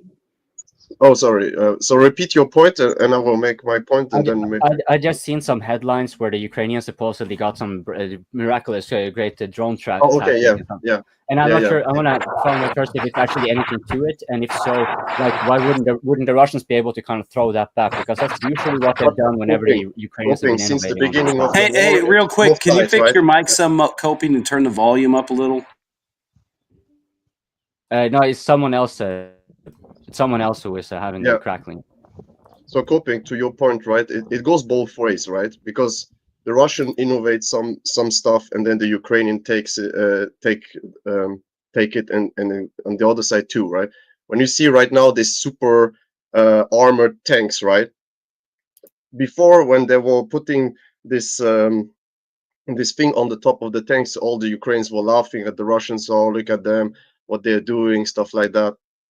Now everybody's using it, right? When they use the bikes, right, to go through the line and stuff like that, they were saying, look at them, they don't have any more armored vehicles. That's why they're using basically just this, like scooters, like bikes, to go through, And we had the shovel thing. I mean, like, and then on the other side, you have the Ukrainians with their flamethrower drones, with and stuff like that. So I would say the Ukrainians, on one side, from the drone technology part, they were advanced a lot at the beginning. Now it's more on pair. But the technology stealing ideas goes both ways, right? If it works, the other party will take it. Yeah, I just want to piggyback on that. If you look at the other day, Pete Hegseth had a news conference where he unveiled a bunch of new drones the United States is going to start producing for the battlefield. And one of the drones is an exact copy of the Shahed or the Quran. And the thing is, it's like, you motherfuckers are going to pay 10 times what everybody else is paying for that fucking drone. It's like, it's already been proven in battle. It already works. There's no excuse for you not to be making these things out of fucking polystyrene injected foam or whatever. At them, right? Everybody was laughing at them, yeah. And the thing is you can make these things just as cheap as China or Russia or Iran. The only difference would be the guts. It's going to have, you saw the basic motor. It's going to have a basic prop motor on it. The only difference will be it'll have American GPS in it and an American warhead. And I could see if you wanted to build some of those with, maybe like some kind of landing skid to where they could go out and do reconnaissance or other missions like electronic warfare or something, and they could return to base. But if you're going to just build them to be one-way bombers, then it pissed me off when I saw it, because I'm like, how much are you motherfuckers charging for that? Because that's a fucking Quran drone. Now, I could understand we might make some, like I said, maybe a little heavier duty with a camera and sensor package that can return to base, maybe land in a field somewhere and be recovered. But that would be a limited number of those platforms out of the whole thing. But you would obviously want to be building thousands of these one-way kamikaze drones. And if you're going to do that, you can't be charging $2 or $3 million a pop from McConnell Douglas. They need to be, like I said, you could do polystyrene foam injection. I mean, people build model airplanes all over the United States, probably in the tens of thousands every fucking year. Those motors are readily available. I mean, it looks like a fucking RC plane motor. So, there's no excuse for these things to be cheap. Well, at least they're doing something, right? The United States, they're trying to do something about drones. Europe is doing nothing about drones. Zero. Nothing. Well, they probably figure they'll just buy the U.S. drone. They probably figure they'll just buy the U.S. drones. You know. Yeah, but still, at least they're doing something, right? They're thinking ahead. They're seeing that this technology is going to be the future, right? But Europe is doing nothing about it. Nothing. They're going to be dependent again on the United States. Europe is broke. Yeah, broke first, and then on the top of that, they don't innovate at all. I mean, because it kind of looked like they had a Baba Yaga's type, and then they had the Garan type, and it's like, yeah, they work. You know they work, so there should be no reason why you can't crank these out like the Chinese and everybody does. You already know they work. You already know what they're made of. You already know where you can source cheap fucking electric motors all day long. So we don't need to hear, oh, that Baba Yaga cost $1 million. Nah, motherfucker, I could have bought 1,000 Baba Yagas with $1 million. That's the problem I see with the United States' drone program. It's going to be overpriced for the same shit that does what they're doing with $100 drones. When Europeans sorry, I can't remember. It's hard to see. Upgrade. What Upgrade said about the Europeans not working on drones, I don't think it's quite true. I think a lot of it's going under the radar because people aren't looking in the right places. I looked into a report last week on the RCN's use of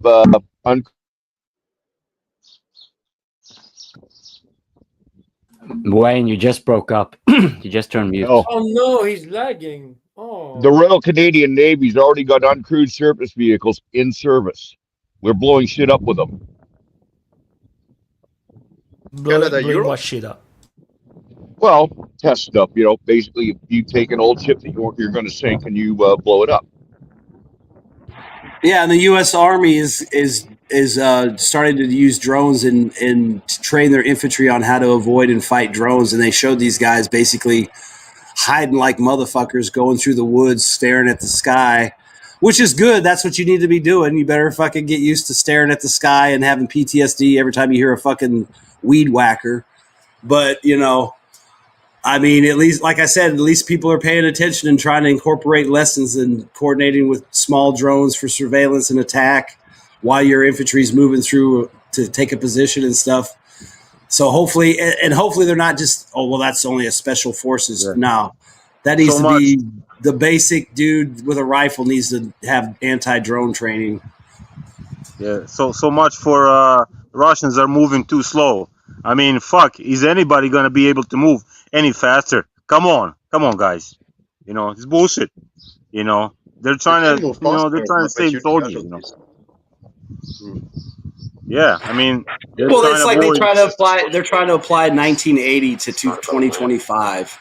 You know, they act like drones don't exist, and that's not a major problem for anybody going across the battlefield, whether you're being attacked by them or just watched.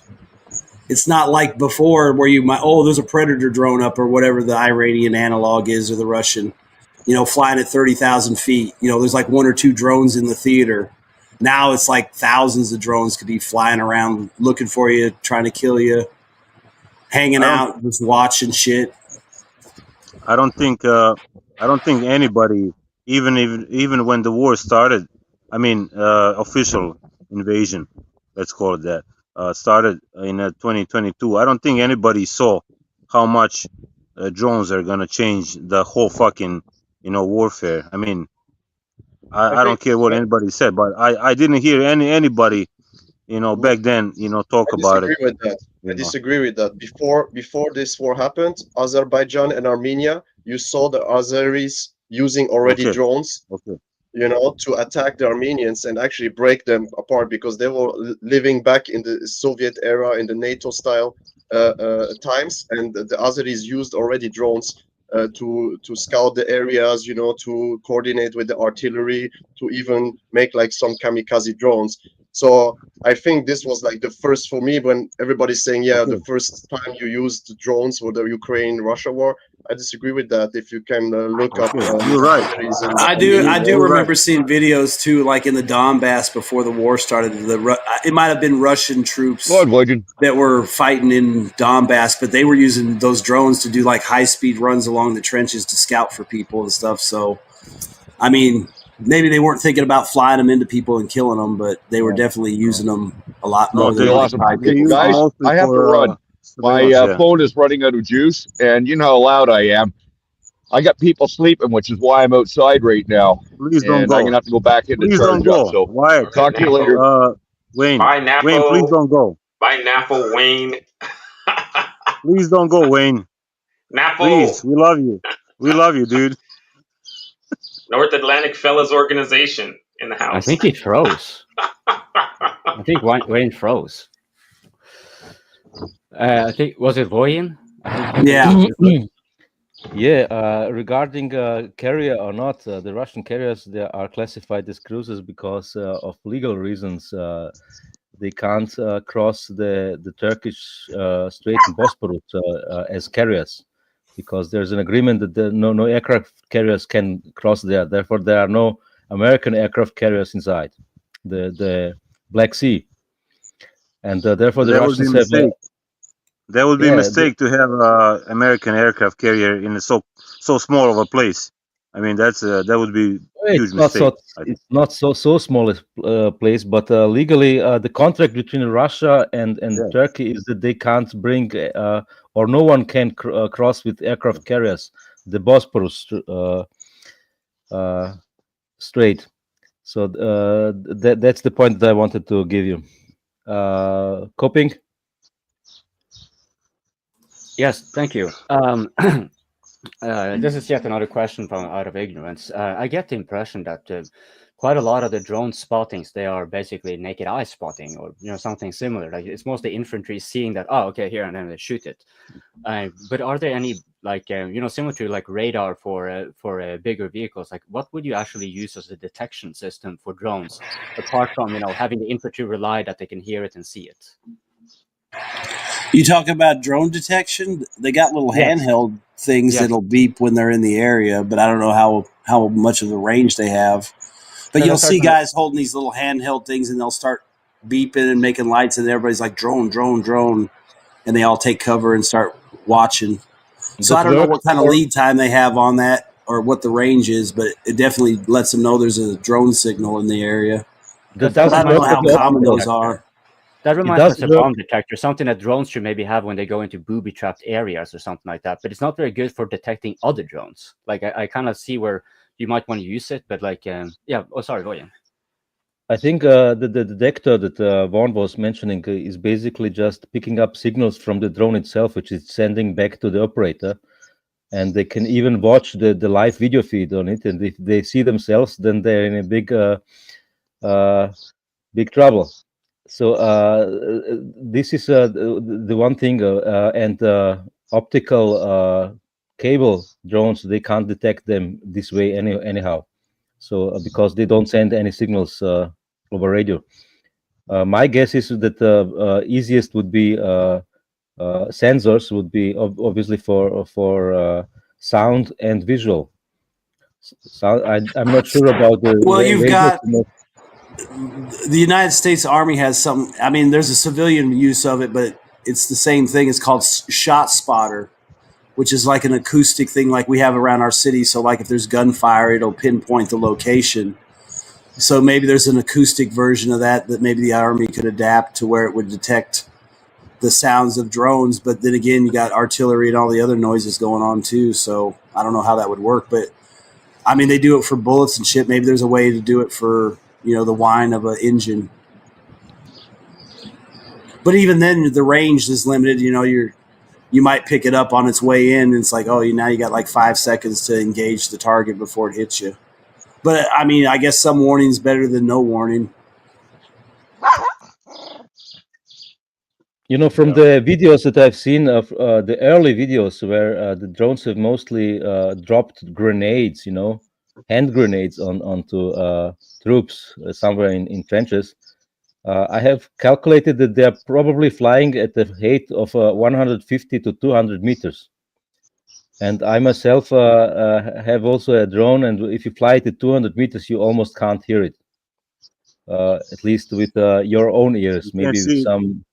I don't think you can see it. I don't even think you can see it at like. Yeah, you can see it, but it's not only the distance; it's also the elevation. So if a drone is flying at 30 meters high, you barely don't hear it. Also, I have a lot of drones filming if I need to do a big lifting job. Guys coming with drones to film the cool lifting job. To put the swimming pool behind the house, you're going to film it with the drones. I never hear them. Never. We see them flying around. Once one crashed to the boom on my crane, so oops, kaputski. Yeah. Super chat. Archimedes. I love that app, Vaughn. Helps me find the nearest KFC. Google Maps. I have no context. What's the context? I don't get it. I don't get it either, but I have something to say. Archimedes, next to maps, on paper, something exists on your app on your phone. It's calling Google Maps. Speaking of people in the audience, thanks by the way for the super chat, Archie. I want, I have things to do. It's nice weather outside. It's so chill here. So here I have a beer, and I just wanted to give a kind reminder to those of you who haven't pressed the like button yet. It seems to be like a disparity of 60 viewers currently watching and lacking in the like button. So if you could kindly please just hurry up and press it, that would be much appreciated. And for the rest of you, look at Archimedes as an example, a good example. You want to be a part of the conversation here via super chat. All right. Oh, the best part is to just join with us, speak with us. Of course, but the second best thing is, of course. By the way, Vaughn, beautiful background view of the Stelvio Pass. No, I don't know. I've never been there. Vaughn, super chat for you. Archimedes. He said he loved the app. How he invited KFC. Okay, he's here to say himself. Coping, you are one cheesy ass motherfucker. Honestly, dude. I take that as a compliment. Thank you. Yeah. Nice to see you. And anyway, that joke was for Vaughn. I hope you did. You get my super chat, Vaughn? I said that your shot stopper app. I love that app, man. It helps me find the nearest KFC. Are there regular shootings? Yeah, of course.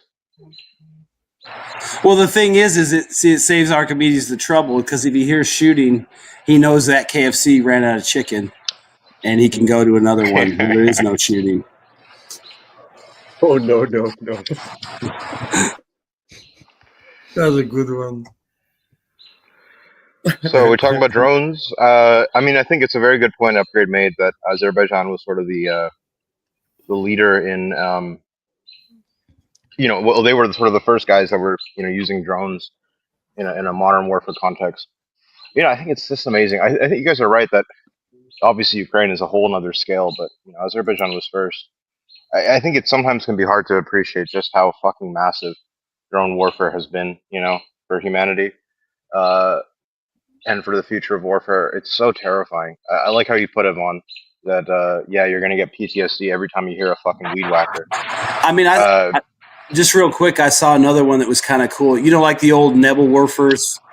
I don't know if I'm pronouncing that right, from World War II. The little toad, the little toad rocket, like a 10-shot rocket tube. I saw this video. These Russian guys, they're walking down this trail and they're on patrol, so they're spread out.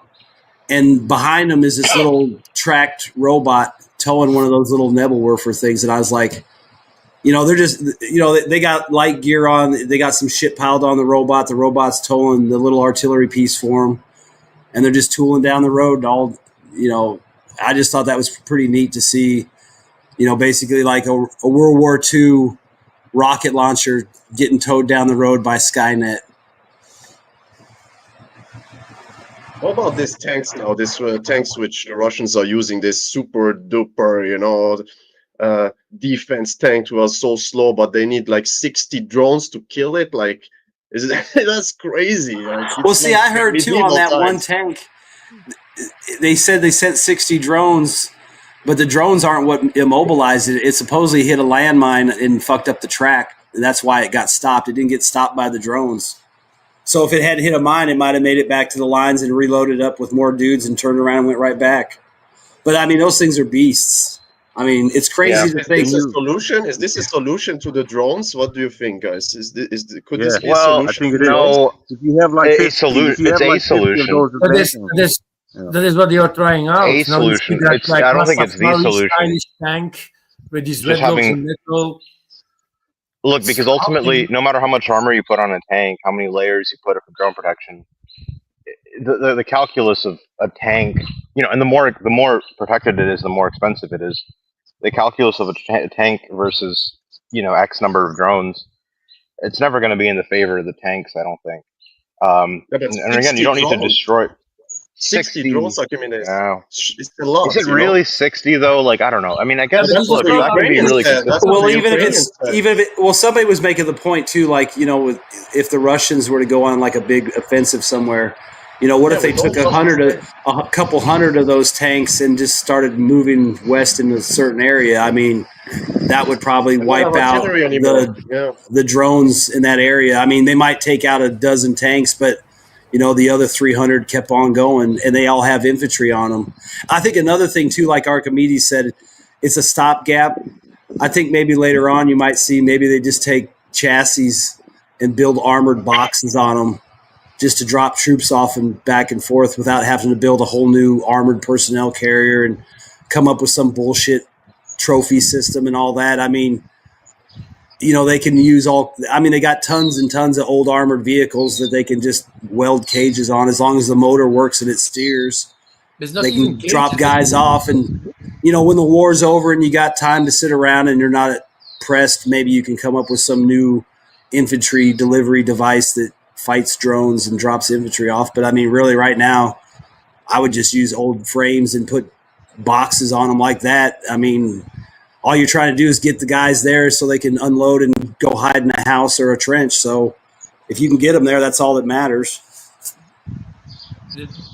The thing is, they don't using the conventional armor system for drones is not useful anymore. We already saw that in the past that RPGs can pass tons of armor in one time, and it's just a little cheap ass rounds.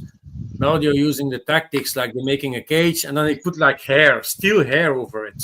It's like a porcupine. It's like a porcupine. It's so funny to see. A furry tank. And it's actually, if you're looking at and a bigger Apocalypse scale tank. of weighing of defense on something, if you look to the bunkers that the Germans used for their submarines in Second War, if you look at the big K bunkers in Lorient, the roofs were like multiple concrete roofing levels with like bars. So if they use the tall bombs, the very big 500 kilogram bombs or 5 tons bombs, and they drop it on the roof, you just destroy the first layer of the roof, and you have the second layer of the roof that's going to protect it, like all beams, and then you have the normal roofing of the bunker. They never managed to penetrate completely the roof of these bunkers. Well, I think they're using the same raster pattern of the same system of using like long threads and layers, like a wig of a hair on these tanks to make the penetration of the explosion more difficult. Well, what they're trying to do, what they're trying to do is like, since most of those drones have an RPG or some kind of heat charge, those steel cables and all the standoff material is designed to disrupt the jet. And if it can break up that jet as it's heading towards the main body of the tank, then it reduces its effectiveness. And I mean, that's what that shit's for. It's designed because that thing's going to shoot a nice hot beam of molten metal right through that stuff. Yeah. But every time it hits a steel cable and pieces of the cage, it's going to start to break up and deflect. And that's the whole point. And like I said, I mean, obviously what works is just taking old, chassis like MTLBs or whatever, maybe welding a flat deck on it, then putting a steel box around it, then covering it with the porcupine shit, and putting a door on the back, loading it up with guys, drive out there, they jump out and turn around. If you're lucky enough to make it back, you go load up and go back. I mean, it's a cheap fix for right now. I mean, I don't really feel like they need to. I mean, there's enough vehicles laying around. The Russians can make armored boxes out of them, whether they're one-time use or think about it, some will be one time, some will be no time, some will last the whole war, be in a museum. So, I mean, they've got plenty of ways to transport people. They just need to build the boxes to put them in. And these it's the simplest thing to easy do. to replace also. It's just cheap metal that you put already back on. It's not that whole armor stuff that you need to re-weld. The thing is, you can have the best armored tank in conventional way is not going to help after a drone. And that is what that war already showed. So you can come here with your fancy Abrams tank, with your fancy Leopard tanks or whatsoever. A little drone of a few $1,000 is going to destroy that tank. That's it. So they need to rethink the whole tank situation, I think, for the future also. May I interject with a question regarding reactive armor? Because like Vaughn said earlier, apparently the drones can be, the detection method they use for drones, except for visual sight and hearing, is a sort of like a bomb thing. That suggests to me that the reactive armor for a tank should be notably more effective. And now Drew is in the live chat here. It would be nice if you come on, but he asked a pretty salient question, right? Why don't design the tanks in order to actually absorb the drones, in order to have them wasted, compel them to actually apply it?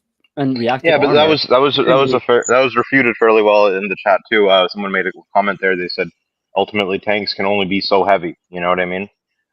So it's kind of like how much armor can you really put on these tanks before they become just useless to use? Yeah, like that porcupine tank that's been on the news. I mean, I don't know what kind of tank it was. I thought it was an MTLB, which is really light. But like if it's a T-72 or something, I mean that's what 50-some tons if it's loaded up. But even if it's like so much armor you can put on a tank. Well, what I'm saying is, you have reactive armor that is very effective against drones, right? Then the cost effectiveness of adding on the reactive armor may go against the drones, because drones will be necessarily but reactive armor doesn't work on time.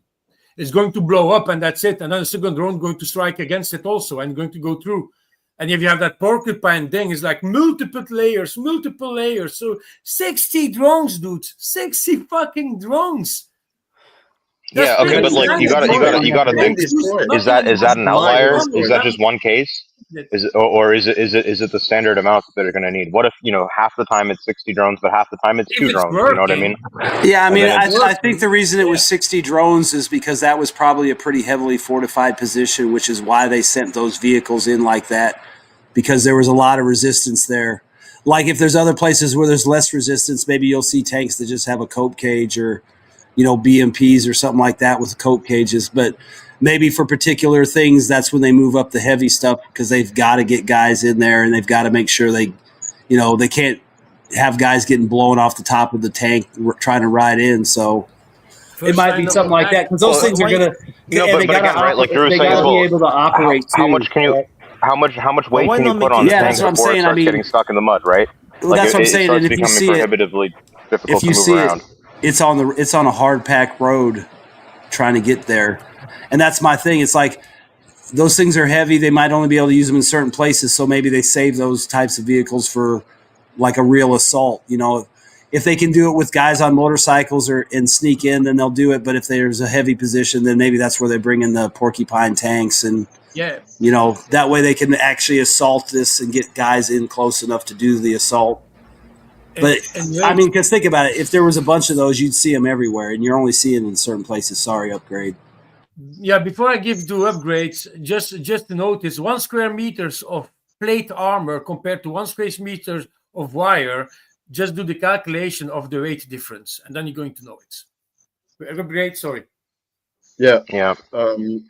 So what do you guys think? Is it better to be mobile, like to use actually the bikes, right? Because there's 2 kinds of options, right? Either you like almost no armor and you try to pierce the defense with speed, and with agility, or is it better to use these tanks? Because both are being used right now in Ukraine. And I just wanted to get one of your takes, if you're interested in what would be the best solution, because both are being used, right? They should use the there's this new kind of drone where you can sit on it like a motorbike, but it's a drone. They should like do that. Then you can instead of riding the bike, you now fly a bike. No, like those speeder bikes they had, like those speeder bikes the stormtroopers rode on. in Star Wars. Exactly. Yeah, so you can just open the duck hunt again. Duck hunt. So, but the thing is the one that flies the drone don't get off. He only the pillion get off to storm the trench, and then he fly back and get another soldier up. No, so it's like you're gonna be like shuttling soldiers up front. No, it's too big and too visible. That's what they say about motorcycles. Just with upgrades thing, I think like depending on the position, probably depends on how they assault it. Like if they can prep it with a lot of bombardments and they have pretty good ISR on the spot, maybe they send the motorcycle guys in. If it's a hard position with bunkers or maybe concrete, maybe they send in the heavy stuff so it can get in close and maybe provide direct support like a tank shots, or it's armored enough to make it across the field and it's got a big box on it so, you know, it can carry 6 guys and they can jump out. You know, and 2 or 3 of those make it across, then maybe they can actually assault a heavier position. I mean, I would think that they use them when they need them, and if they don't need them, because they're so heavy and shit, and you got to find a place to run them. So if motorcycles work, why not use the motorcycles? If you need the heavy stuff, then you call up the heavy stuff. Because again, why would you move it up if you don't need it and risk it getting taken out, parked in a barn? Yeah, that'd be cool as shit. Wyatt, of course, Wyatt. I'd be scary as Let's just do this. You like an open target for the enemy. Shoot it. Why this would be defeated by the advanced technology of a butterfly net, or possibly a rope and lasso. You know. You start seeing fucked up videos. You start seeing fucked up videos where dudes strung wires across fields just to chop fuckers' heads off and shit. Exactly. Like in Star Wars or something like that, you know. Then we will start to have upgrade. flying. I think the answer to your question, upgrade between like maneuver versus armor, right? Like generally speaking, like in response to drones, I think the answer is clear from the evidence, right? At least to the level of the evidence that we have, which is this war, right?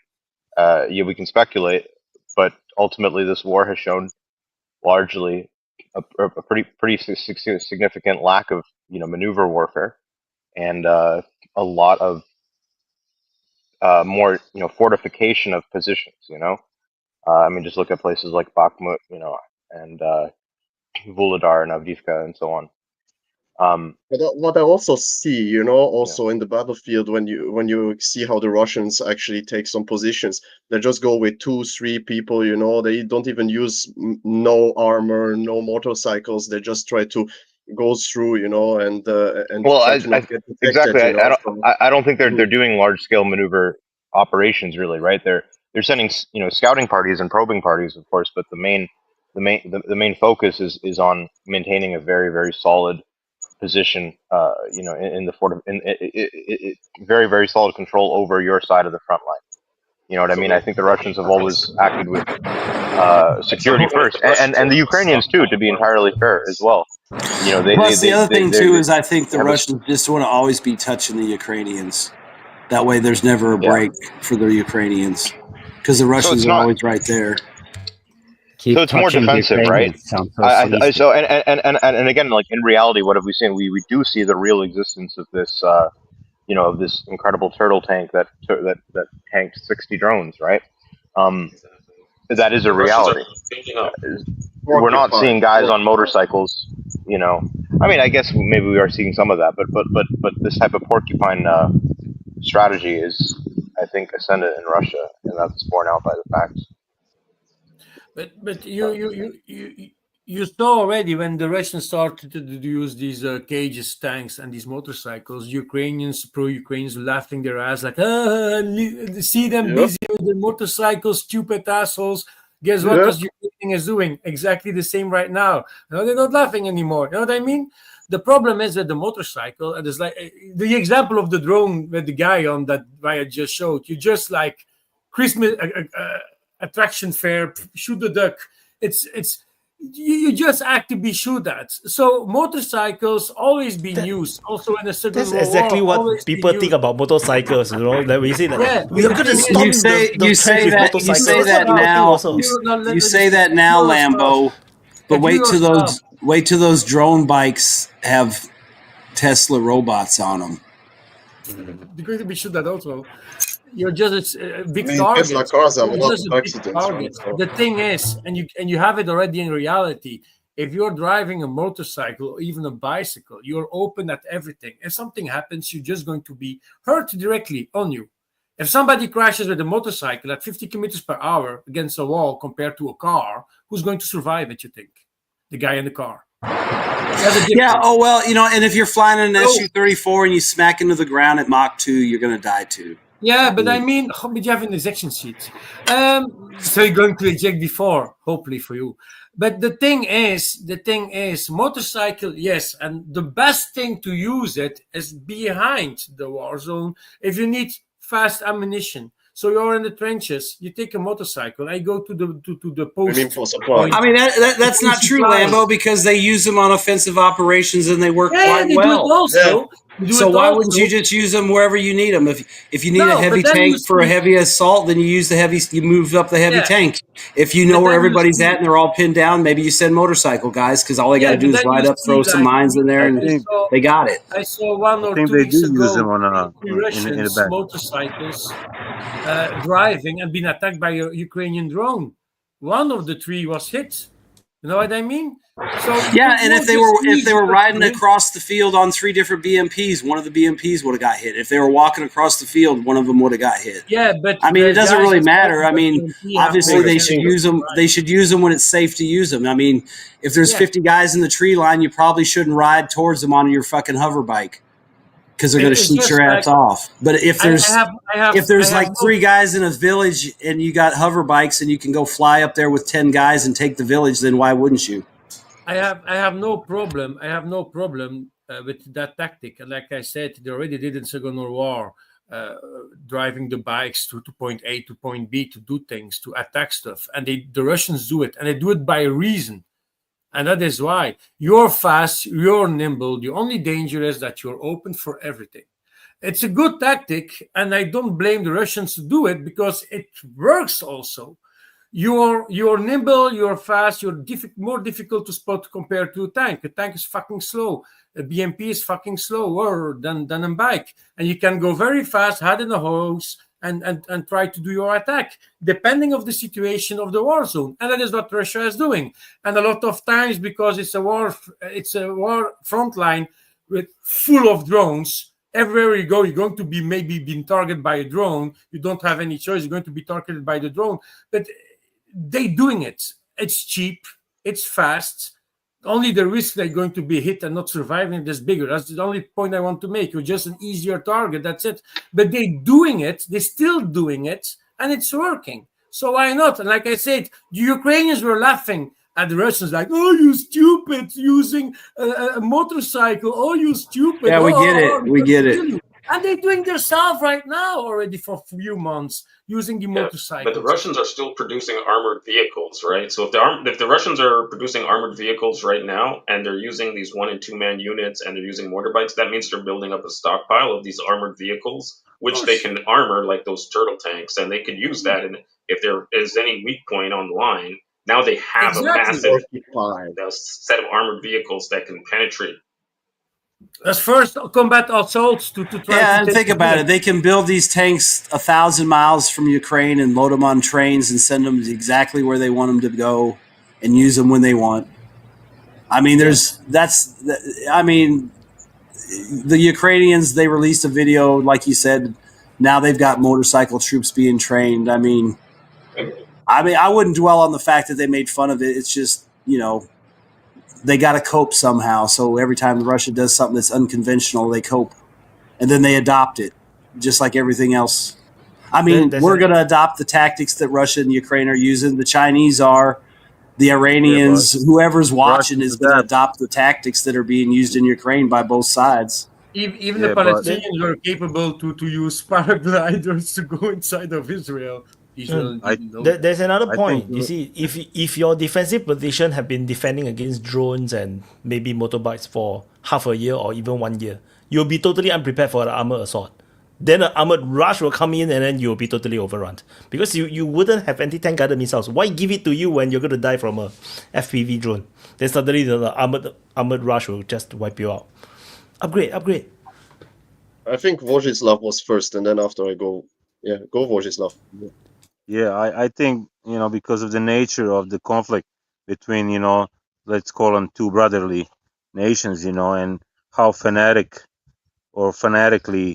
Ukrainians are fighting, and even those, who are dragged to the line.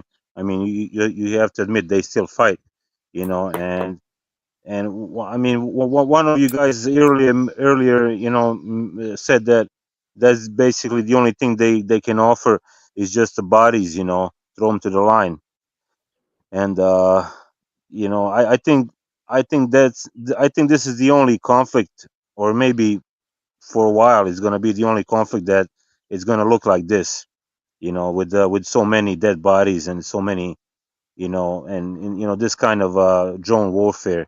I think everybody who enters another, similar, conflict is going to think about all this shit, and they're going to develop, you know I don't know. I mean, I think this is like the ultimate war, the ultimate ground war. I mean, where everything flies, and there's no rules, and you said, Ukrainians are adapting, Russians are adapting. I think Russians are adapting sooner than Ukrainians, just because they realize, this shit is working. But Ukrainians are kind of late to adapt because they have this pride, that they don't want to be like Russians, So, I don't know. I don't think any future war is gonna look this bloody. That's my opinion. I don't know. Yeah, I think I'm not totally agreeing with you because I think the Ukrainians were like ahead, like I said before, with drones and stuff like that, especially with drone technology. They invented a lot of things which the Russian took over, and the Russian had to learn with casualties before they actually implemented. So I Yeah, think but it also they has did to it do with faster. They kind of reacted faster than Russia is they pretty adapt. slow in adapting new things to their military, right? Because it's going through layers, and Ukraine is more like it's adapting quicker because it needs to. It don't have choice, it don't have time to think over, and to make it go through different ranks because they're getting attacked, they're losing land, so they need to do quick. They need to make some risky Yeah. operations, right? That's why the I think that's my opinion, right? After we can debate on who's taking maybe quicker technology from the others, but I think it goes both ways, right? The Russian takes over Yeah. from Ukrainians, and the Ukrainians take over from the Russians. And on the thing of manpower is like when you see also these huge trenches, right? This fortification of trenches, they're not manned, with hundreds of soldiers. They're sometimes there's just 3-4 people who have like huge territory to actually cover. And when you see like a batch of Russian infantry landing, like 5-6 people, it's already like you're like 4 against 6, or 7 or 8, and maybe the Russians lose 2-3, but the Ukrainians either retreat, or take casualties or get captured. So it's also difficult for the Ukrainians right now to actually man this huge fortification, because it's nice to have fortifications, right? But if nobody is inside, nobody defending it, or just one, you can have thousands of drones. It's okay. It's going to inflict casualties, but you need bodies to actually man this defensive position. And if there's nobody there, then it's easier for the Russians to take it over. And especially when you see how they put their bunkers, with no protection from drones. Everybody can see where they are. They're just camping inside this bunker. It's easy to just throw a grenade inside and just kill them all. That's most of the time what's happening right now. So yeah, So- I don't know who was first, like Vaughn, Wyatt, or No, I just want to add a short point about the adaptation speed of the Russians. Is the one that adapted quickly is the ground troops. But they buy the things themselves. So they basically try to get donations. They buy the drones. They buy the motorbikes. They do it themselves. Then the defense but it doesn't ministry come from the took Russian 1 military, year right? later. Yeah, it took 1 year later. Then they start to adapt to it, and they give them the bikes, give them the drones. But then once but once the Russian defense ministry get into it, it's They still- industrial scale. It's an they industrial still- scale. Like you see the drones that they develop they Yeah. outproduce I the see- Ukrainians. Yeah. But Ukrainians see are on the- adapting faster. Yeah, I see on right. Yeah. on the Russian channels, they still they still ask for the donations of the surveillance Mavic drones or whatever, or the vehicles. They still do ask for the private citizens to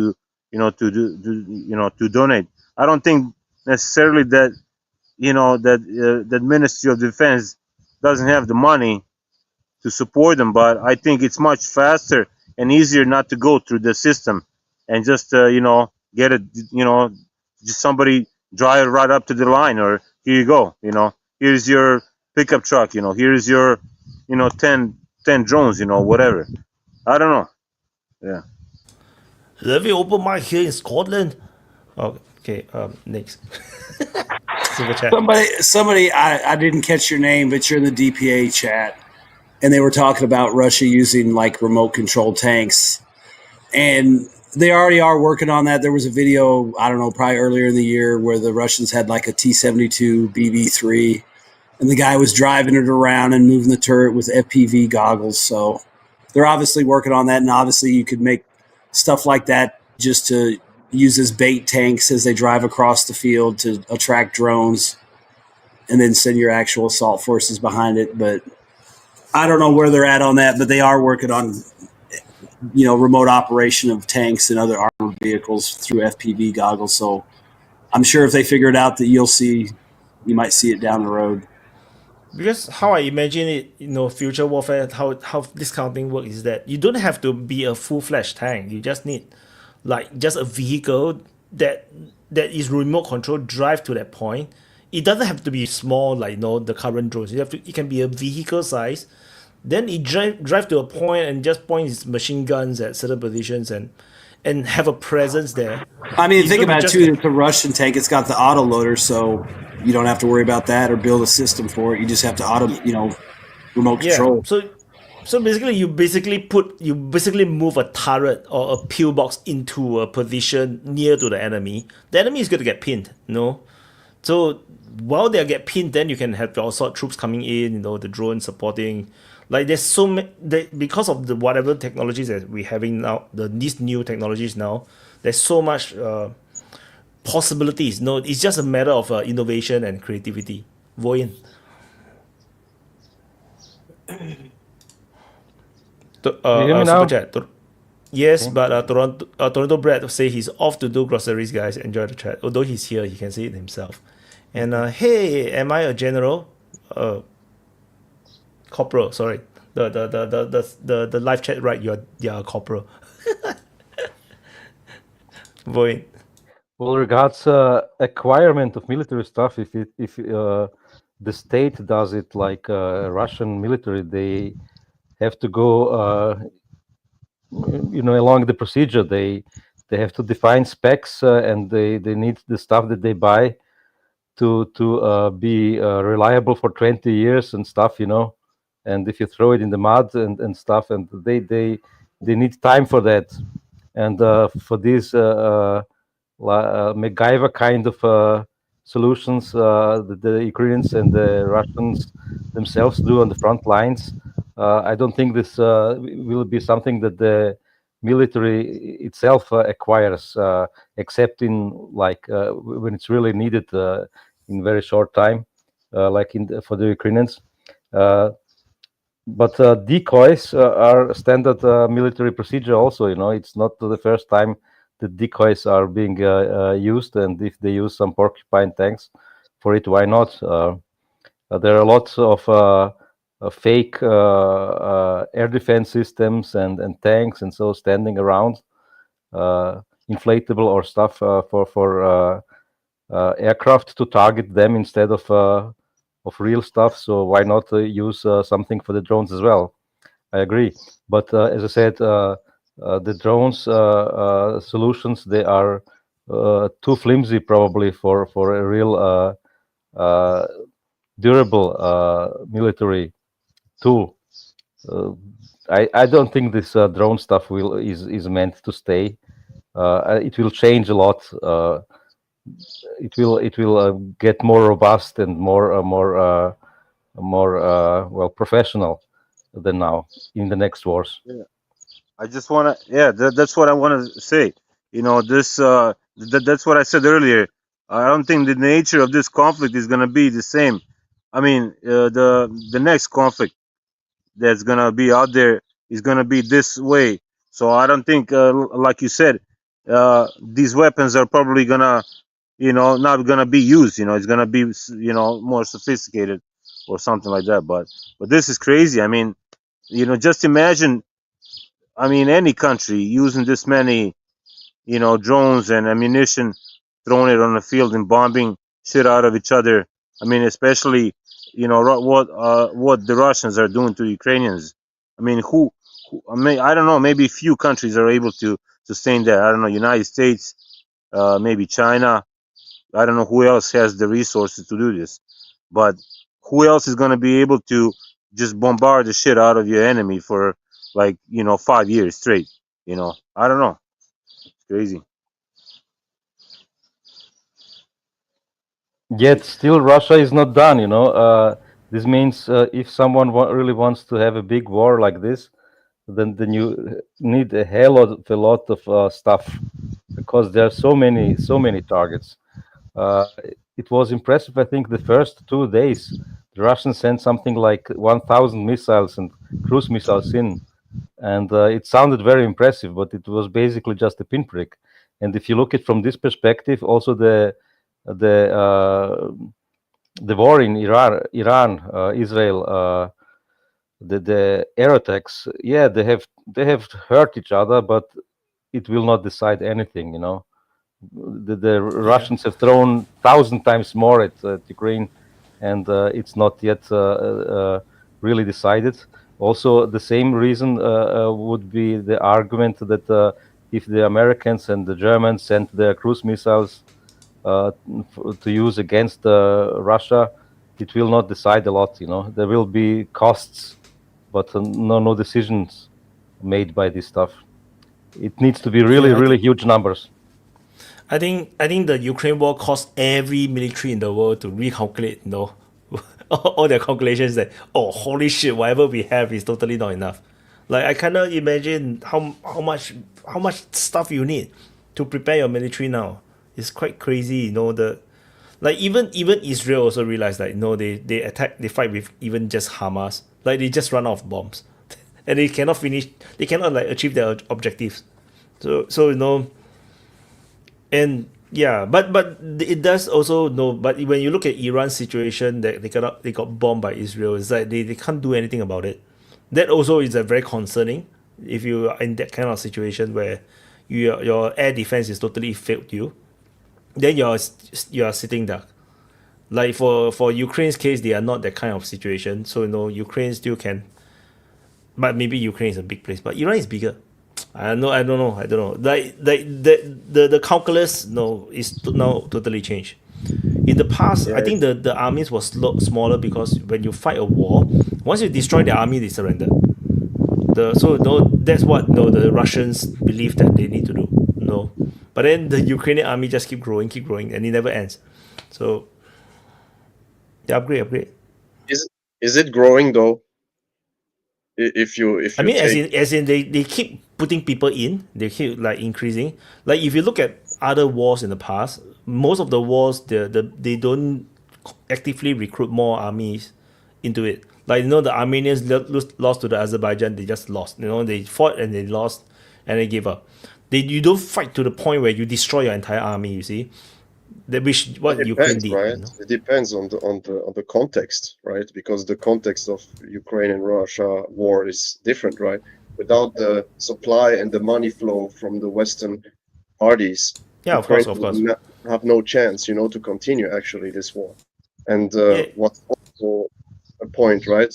Okay, they replenish, but even if they replenish with 30,000, like they said, 30,000 new soldiers per month, they're still losing apparently more because they say they don't have enough manpower, right? That's their own generals who said that. That's their own people, their own military higher ups who said that. That means they're losing more than they actually recruit. And the recruitment strategy, we all know how it is. So it's just like basically just grab the guy who you see who can maybe hold a gun, and just throw him to the front line because there's needs to plug the gap, right? But that's not a winning strategy or a sane strategy. That's just a desperate move to just continue the war until it's going to be like everybody knows going to be, right? All the Western analysts say right now that probably it will happen that one day, right, the Russians will break through. So it doesn't matter if you say they replenish, but if they lose more than they replenish, you still lose, right? You don't grow your army, you decrease your army. That's why the Russians can go through now.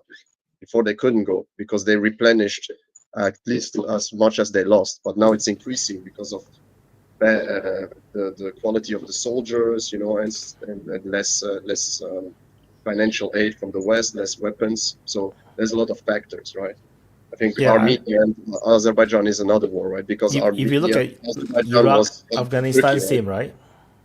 Yeah, Like Iraq, yeah. Afghanistan is like when the Americans attacked them, no, the army just decrease effectively, objectively, and they don't recruit and add in more.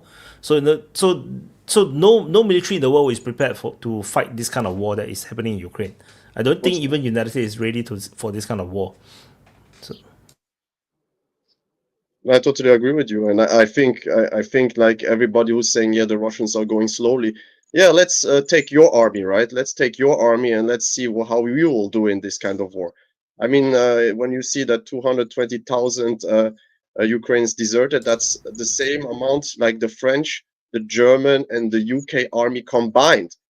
The entire army of these three countries deserted. Why do you think they deserted? Because it's because they are winning and they're good trained and they have everything what they need? No, of course not. Of course not. You know, so it's totally ludicrous. You know, Plus, I think too, if Russia was to go at the United States, it would be a completely different type of attack. I mean, and the United States is obviously not ready for massive missile attacks, which is obviously what Russia would do because they're going to want to negate the NATO Air Force and the NATO Navy. So, you guys can't even deal with a balloon, man. Well, that's what I'm saying. I mean, we don't have the air defense platforms to defend or go into that kind of a conflict. I mean, you know, that's what Russia's going to lead off with is all the missiles. I mean, if it was China, the same thing. It's going to be all missiles. So the Russians will send balloons with shovels. Well, I mean, we're just not in a position to defend drones with shovels or anti-ship missiles because we're going to have to shoot stuff down, and we obviously don't have the platforms to do it because we're stretched all over the place now, and everyone's scrambling for the last scraps of Patriots and stuff. So this is. I agree. We're not ready. We're not ready for this. This is why Trump approved the biggest defense budget ever because they realized that the Ukraine war have just shown that you just need a lot more, and you need like totally new type of weapons. You just need to spend a lot of money to keep it up because China is definitely seeing what happened in Ukraine and realize, holy shit, whatever we have in stock is not enough. So China will be investing in building a lot more shells, a lot more drones and shit. United States have to do the same. I mean, China's got that new laser system that's vehicle mounted to shoot down drones, and the Russians have got a couple, and they're deploying them to, I guess, test them. I think US have the Navy one, right? The Navy. Yeah, we've got a Navy one. I'm just saying, but it's like we've got one on a ship. They've probably got a few dozen of these platforms. Yeah, what's gonna be easier to scale up, the Humvee with a laser, or these lasers that they want to, But then it's just like us copying the Quran drone. China Navy, right? It's like look, somebody's doing something. You should just copy it instead of wasting your time and try to reinvent the wheel. It's kind of like the Quran drones. Here's our new drone. Oh, it looks like the Iranian drone and the Russian drone and the Chinese drone. But don't estimate your own Navy ship. What if that laser ship, can destroy the whole the Chinese carrier flight from very, very far away, like all the way to the horizon? Oh, that'd be if we can spend the money. Probably shouldn't have spent $1 trillion in Afghanistan if you wanted to have a magic laser on a ship. Yeah, who knows, man? Like, who knows?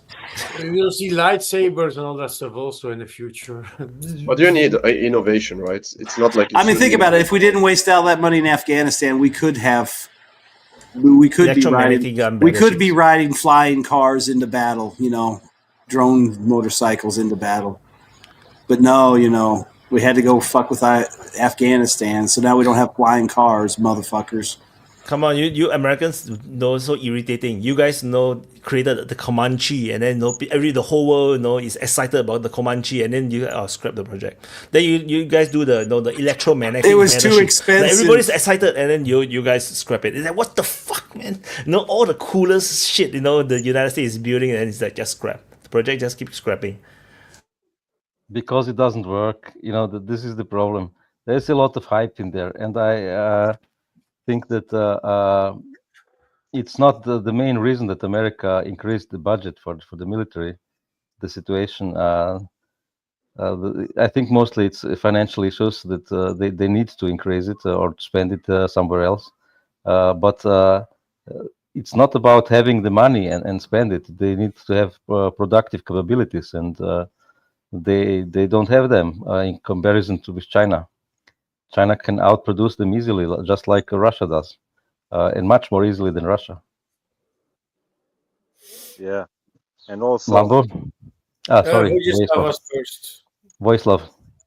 Yeah, and also where they spend their money. For example, the F-35 program is bullshit. They should scrap that and invest in hypersonic missiles or the protection against same. Or just build a bunch of F-15EXs, since all they do is carry fucking missiles. Everybody stand off anyway. I mean, an F-15EX can carry 20 AMRAAMs. Why waste the money on an F-35 when you can just build 1,000 of those motherfuckers? And F-35 is total garbage.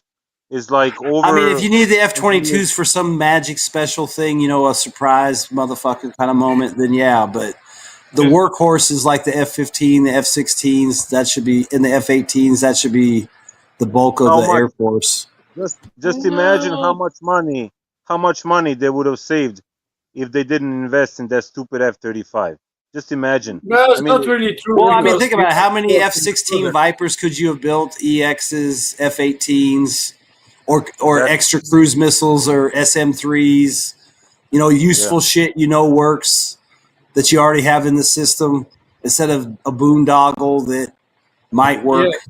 But the thing with F-35 is that you're using it also as an export product. Like Belgium just bought 11 extra F-35, so we're going to have 40. Yeah, well, you could have bought F-16s or F-18s or F-15s too, if that was all that was available.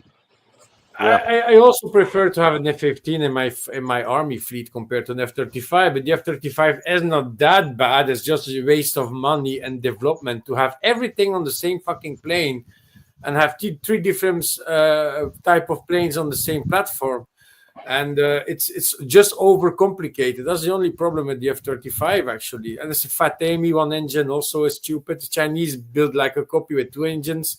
Better idea in my mindset. But the thing is, if I just look at the drones, like just to end of the drones, I just saw a message about Russia. They mounted like solar panels on drones that they can just wait on the water tower longer because the battery is going to continue to charge. They don't use the engine, so the electronics is going to continue to charge. And they can just wait and wait and wait. Nuclear powered drones. But we made, and that is a discussion we always had, and America is actually the best example. We made the biggest mistake after Cold War to stop actually all military. We saved in everything military and everything. United States also. Normally, United States has a sea fleet of, I think, 600 ships. They stopped everything. They went overcomplicated and everything. Usually F-35 as an example. Yes, it's true. F-22, they do the big mistake to just build 120 and something instead of 400 and not exporting it also. So you have no revenue. So you're just paying and wasting money. They stopped the assembly line of the 22, so they can't even build a new one. The carriers are actually the biggest example. Why don't you continue to use something that already worked? I'm not busy about the electromagnetic launch system only, like even the elevators or like high fancy electric stuff. Why not just using hydraulic cylinders with cable system for your fucking elevator? No, it needs to be electronic. The result is that they now for the moment are going to produce one carrier 2 years longer, and the Nimitz class is the first one that need to go out of decommission. It is going to sell 1 or 2 or 3 or 5 4 extra jobs, so for 2 years longer. And that ship is maybe already right now at his end, like some things already broken that they don't going to fix anymore. And that's happening like that. If you watch on War Carol or other people like on Mover and Donkey Show, they are explaining that these ships are really at their end.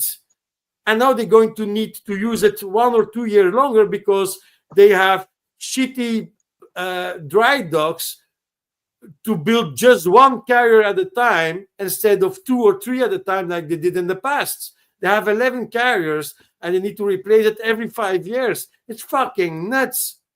Luckily for them, they're using it for 50 years. If they are building with less quality, you're already being a big problem. Luckily for them, they have good working aircraft carriers. But the whole system, the whole production system, the whole warfare industry and the NATO just sucks ass as fuck. Okay, got it. We are busy training in Belgium, and I think in every other country is going to be the same. They're going to ask to the new school kids in the military to say "pang pang" and instead of really shooting their guns because they don't have ammunition for shooting during training. It's so fucked up. It's so fucking fucked up. We are in big shit. If Russia really plans to invade Europe, you're just fucked. The only country that is going to hold for a few days longer than the rest is going to be Poland because these guys are nuts and crazy to invest a ton of money and everything they have. I think it's going to be paid by the US. I don't care. And if Belgium is coming into a war, we are in big shit. We are in fucking big shit. France is even in a big shit. Germany is in big shit. Everybody is in big shit. And one of the biggest causes of that because we gave fucking everything to Ukraine. We give fucking everything to Ukraine. And now we can't give anymore. We're promising giving them Patriot systems. We're outproducing everything. We have nothing. We have nothing. Israel needs Patriot systems. What do you think is going to get first, Ukraine or Israel? Israel is going to get a Patriot missiles first. So, and they don't. If Iran was capable to fight Israel 2 more weeks longer, it was done. A game over for Israel. That is how bad the situation is globally. Our military manufacturing system is just fucked up in the NATO. And the only smart one, for example, was Russia. They kept everything. They kept everything in stock.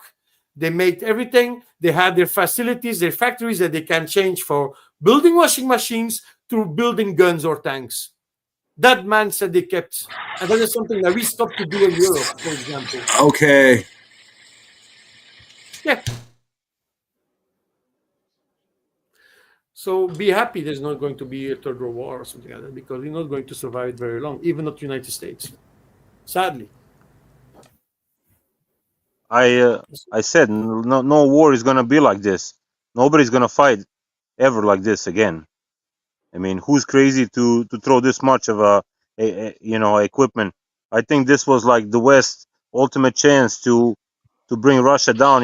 With the with the Ukraine and opening the other fronts, and economically, I think this was like their ultimate chance, which is also No, the Poles will fight, and the Turks will fight too. I think, and I think more but they and won't. more. I I feel like the don't. Turks are going to be aligned with the West in this, in their attitude towards Russia.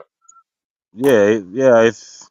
If they decide to come in Ukraine, but Russia is not gonna attack Poland, or I don't know. I don't think they're even gonna react if Azerbaijan. I mean, I kind of agree with you on a point. I mean, I think it might become like prohibitive for some countries to do any kind of military action because when they start trying to factor in the drone effect the enemy may have, they might just be like, "Oh, this is fucking insane. We can't do this." Exactly. And maybe only big countries with proxies can do it. But I mean, in some ways, maybe drones will make war between smaller countries less common just because when they do the return on investment, it's going to be like, yeah, we can take them out, but we're going to lose everything we got. It'll be like one guy left standing. Whereas, the bigger countries, obviously they can afford to take hits and send shit and all that. But I mean, I think a lot of countries might give them pause just when they start planning an operation and looking at all the ways they can get fucked with just by drones. They might be like, that might throw a lot of, I guess what I'm saying is you got to wonder how prepared they are to really realistically factor in the potential threat that's going to face. Because, I mean, Ukraine is like the school right now as far as every way you can use them and how you can use them. And you got to wonder how much that's going to affect planning in the future. I'm not sure about that the war is prohibitively expensive. It is now maybe for Western weapons because they are acquired in a very strange way. You give your MIC multiple times the worth of the weapons, so they're making great profit. But in the Second World War, I think the British and the American military-industrial complex was nationalized. So obviously, in wartime, when it's really needed, they can make that step, and it will be much less costly. Then, so I don't think that costs alone will be an inhibiting factor. The inhibiting factor of the United States is just the fact that those places have been shuttered and the equipment scattered to the four winds. However, whereas in like Russia, the advantage they have is they just mothballed a lot of stuff, and they have basic things that they can just start up again. I mean, it takes time, but they didn't bulldoze the factory and sell all the machinery off for scrap, so they have that advantage. Whereas, like the F-22 or other things, those molds are gone, those machines are gone, those tools are gone. People. The people are gone. It's probably not too hard to find a guy that might be 60 years old that was making T-80s in the 80s. So maybe he can go back to the factory and train younger people to make T-80s now. I mean, they're doing that. That's for sure. Yeah, that's what I'm saying. I mean, that's the advantage they have. I mean, they just didn't destroy their industrial base. They may have mothballed it and shut a lot of it down because of the economy and things going on, but they didn't wreck it like we did. There's something that you can do everywhere. United States is going to call Rambo back to help fight the enemy. No, I'm just saying, I mean, we just have to rebuild things, whereas they just probably have to refurbish things. May I ask a question regarding that, pertaining, because Bigari was mentioning on the previous open mic, Bigari was mentioning something that I would have wished I was there to chime in on. And that was that the Russian economy, particularly its private sector, had been quite hollowed out. And that should come as no surprise, as their official numbers indicate a key interest rate, which is twice as high as their ostensible inflation rate. Now, the way we have been doing it in the West is that our inflation rate has usually been 3 times higher than what they tell us on the official one, because they do some budgeteering there. But it's nonetheless whether the first one thing is, I think, is important to address. Why would the Russians need twice the key interest rates compared to their inflation rate if they weren't struggling as much with inflation? And then also down the line as to how long can Russia go on, because Russia can clearly be going on for probably many years, I would suspect. And while it is true that for the time being, at least, the arrangement and configuration that the Western nations have is not exactly sustainable, they are trying to work on, they are trying to adapt on it. So if the hypothetical here is, it strikes me, Drew is here. Maybe I know his camera is funky, but if you can come on here without the camera and maybe answer this on the economics, because what I'm curious to find out is, at what point is this going to be affecting the rest of the Russian, technological development? And much of innovation does come from the private sector, and yeah, several aspects of that. So because and I say you're nodding your head, but the thing is that in the long run, as you nationalize and you put more money into the state, you start lacking accountability and feedbacks to and the rate of corruption. While Putin certainly, I would surmise, at least that's my perspective, he reduced the level of corruption when he off the 300 odd oligarchs at the beginning of the war. But then the powers that have been consolidated can in turn become, they have a lot more power than they had before, so they can do more to retain it. Right, and this has usually negative effects. We see this in the West. That's the same. The oligarchy are further and further more detached from decision making that actually pertains to victory. Right, and so we're seeing this tremendous amount of money being wasted. I think it's a bit naive to think that the Russians are not somewhat in one way or the other struggling with that. And I think that the official numbers they're showcasing with the interest rates and versus the inflation rates, and maybe also regarding what they are telling about their sovereign wealth fund, which they are admitting is being reduced, right? So once that one hits rock bottom, what are they then going to work on? So like to me, it's like, sure, they're still going strong and they can probably go on strong for a while, but these things do not come without a cost. Like I'm kind of like imagining a lot of ripple effects to be happening over it. Let's say in 3-4 years time, like we are probably going to see much more of apart from the apparent signs of the that they are publicizing. I'm not sure what you guys think about it. It's just a thought that I've had for a while, and I'm not really understanding the I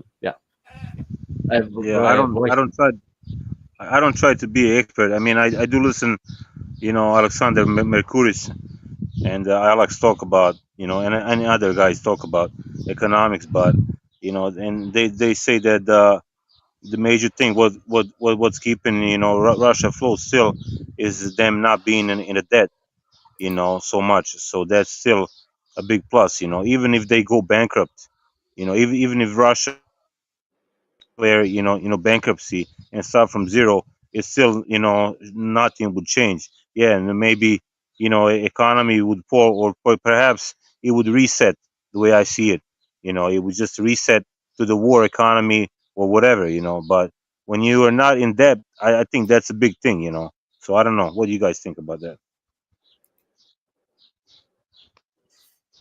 And also, I want to say one more thing when it comes to West waging a war against Russia. I have the theory that they would have been better off if they used soft power, or let's say if they allowed Russia to become a member of the World Trade Organization, flood Russia with foreign money, foreign investments.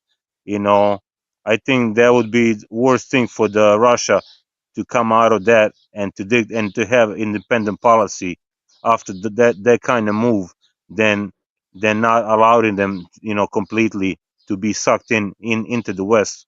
So I think that that's West's biggest mistake is not bringing them closer and basically influence them completely politically from the inside, just like they're doing in Serbia here or any other country. But there's So something like having a frenemy. You're keeping an enemy your friends. And the problem that you had with Russia and the West was that they were focused on Russia welfare. Russia became too rich, too good, too powerful, and it needed to stop. They used Ukraine for that. And they knew very well that Russia and Putin always said, don't touch Ukraine. Ukraine stays normal, no NATO, no Europe, don't fuck around, or we're going to change that. That's what's happening now. They didn't listen but imagine if during the early 90s, they flooded, Russia with with the American companies' investments, not to allow them to come to the point where they had to bring, Putin in, and basically he's the one who brought them back from the ashes. So but Russia did already a big mistake to go Western. So they did a big mistake to you just look at their airliners. So the commercial airliners became all Airbuses and Boeings. And that hurts Russia right now very hard, because get pieces. Luckily, they have China and they can produce themselves new pieces. But the problem is all your leasing and all that stuff. And I don't know the prices for a ticket to travel with an Russian airline, but they are much more expensive compared to the beginning. It was a mistake that Russia did, stopping building own aviation planes, passenger planes, and leasing from the West, from Airbus and Boeing. Fucking big mistake they did. And that hurt actually most at Russia. If you're looking at what really hurts Russia or stuff like that, all the rest is easy replaceable. You're losing McDonald's, you just open other restaurants and you try to make maybe the same recipes, and that's it. And that's it. It's not important. Someone has background noises. It's great. The question regards Russian economy. It's interesting to follow. Yes, what Coping was alluding to. Why do they have so high interest rates? The lead interest rate from the central bank. They are under attack economically. You know, it's not a standard economy, a peacetime economy. So it's not just that they're being shot at; it's that they are being economically attacked, and it's not just that they have to look at the standard inflation rate.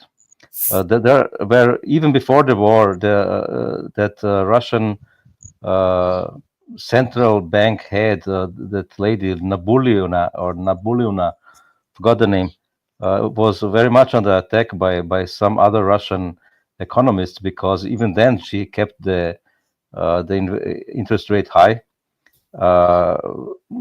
but she did it, and obviously she convinced Putin to keep it that way. And I think it was not such a bad move, because right now Russia has problems with workforce. They have only 2% unemployment, which is very low compared to most other countries. And if they had right now incentives to grow economy, they would have trouble there anyway.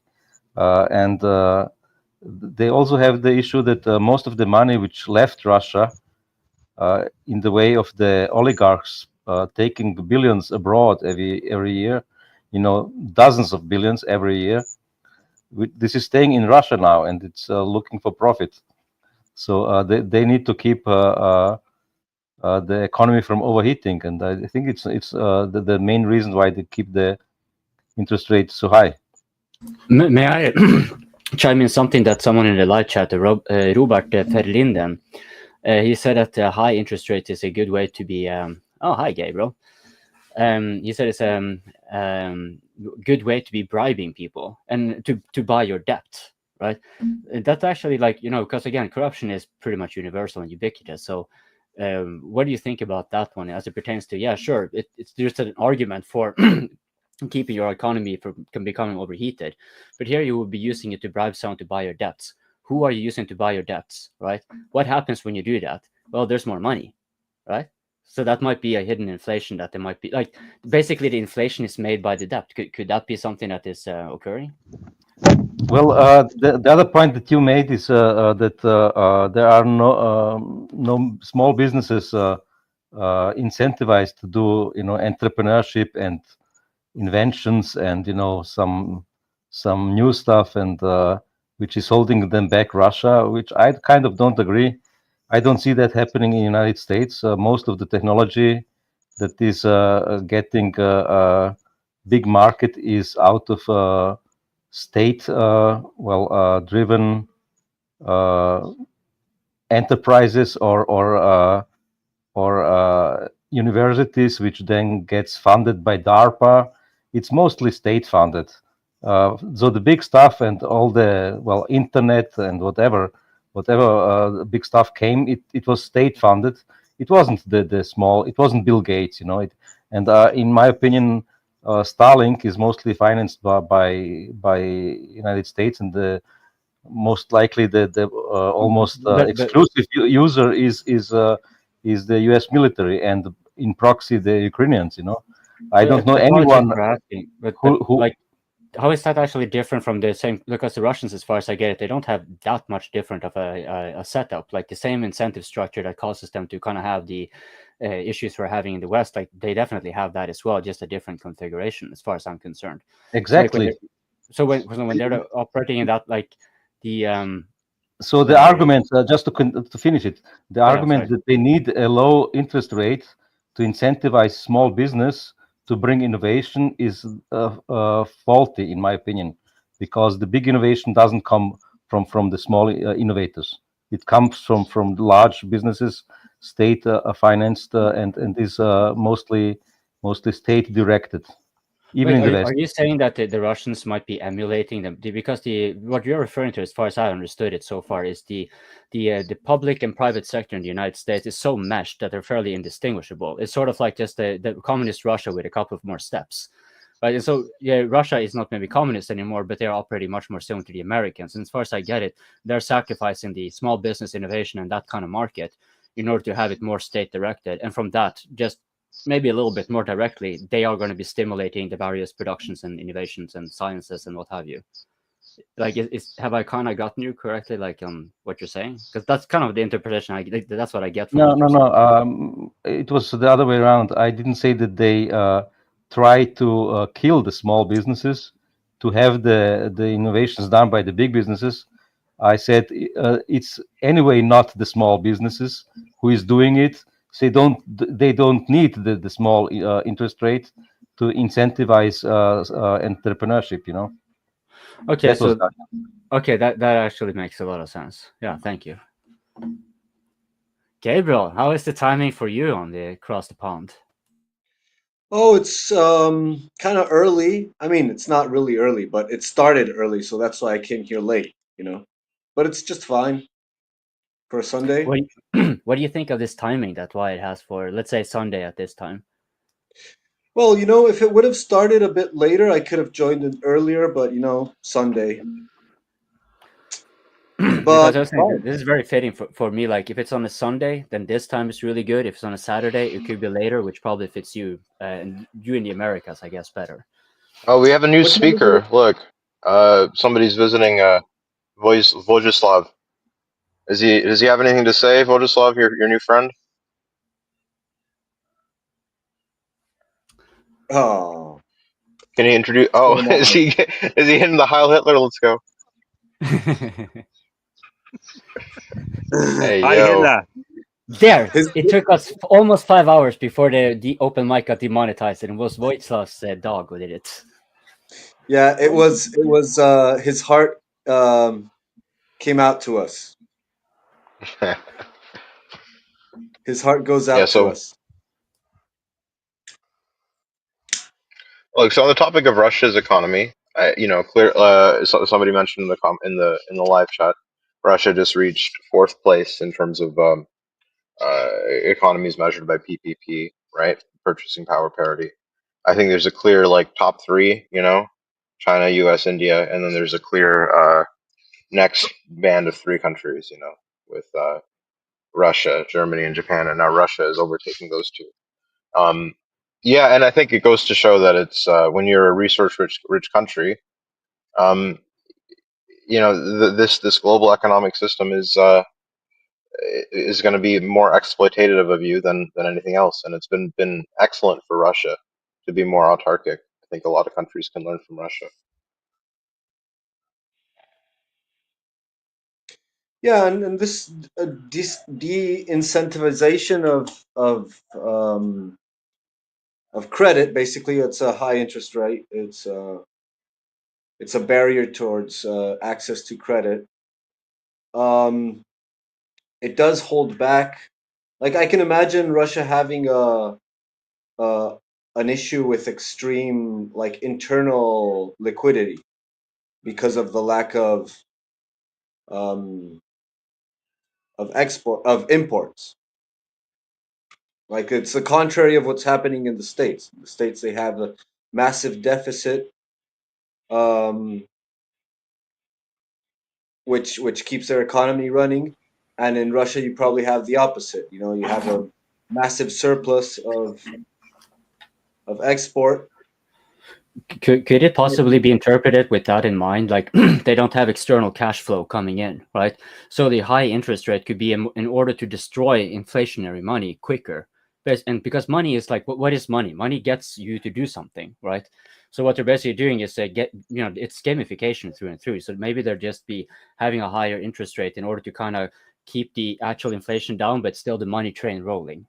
If that makes any sense. People get more money to pay down the interest. So the interest may, I don't know, for how long can it go? I don't know, maybe indefinitely. But that's kind of the thought that came into my head when you said that. Because the issue of you don't have any external money flow coming in with the export or Well, you do have with exports. So, No. sorry. Yeah. Well, regardless of the interest rates, I think Russia's economy is doing well. But yeah, Vojislav, you have your hand up. Go ahead. Vojislav. Yeah, I think when you mentioned no inflow of the foreign money, I think the Russians are kind of reluctant to bring in all the Chinese or let all the Chinese money in, because they don't know how far is it gonna go, So I think they're doing it like a little bit, but I don't think they're going in all the way, and I think that's kind of the problem also. What do you guys think about that? About Chinese capital, not entering or entering Russian market. What do you guys think about that? Yeah, well, what I was saying is that basically I get the impression, like I'm not an economist, but just looking at in very simplified terms, that if you have a huge surplus, because China, for example, they have a surplus, they export a shit ton of stuff, but they're also an importer.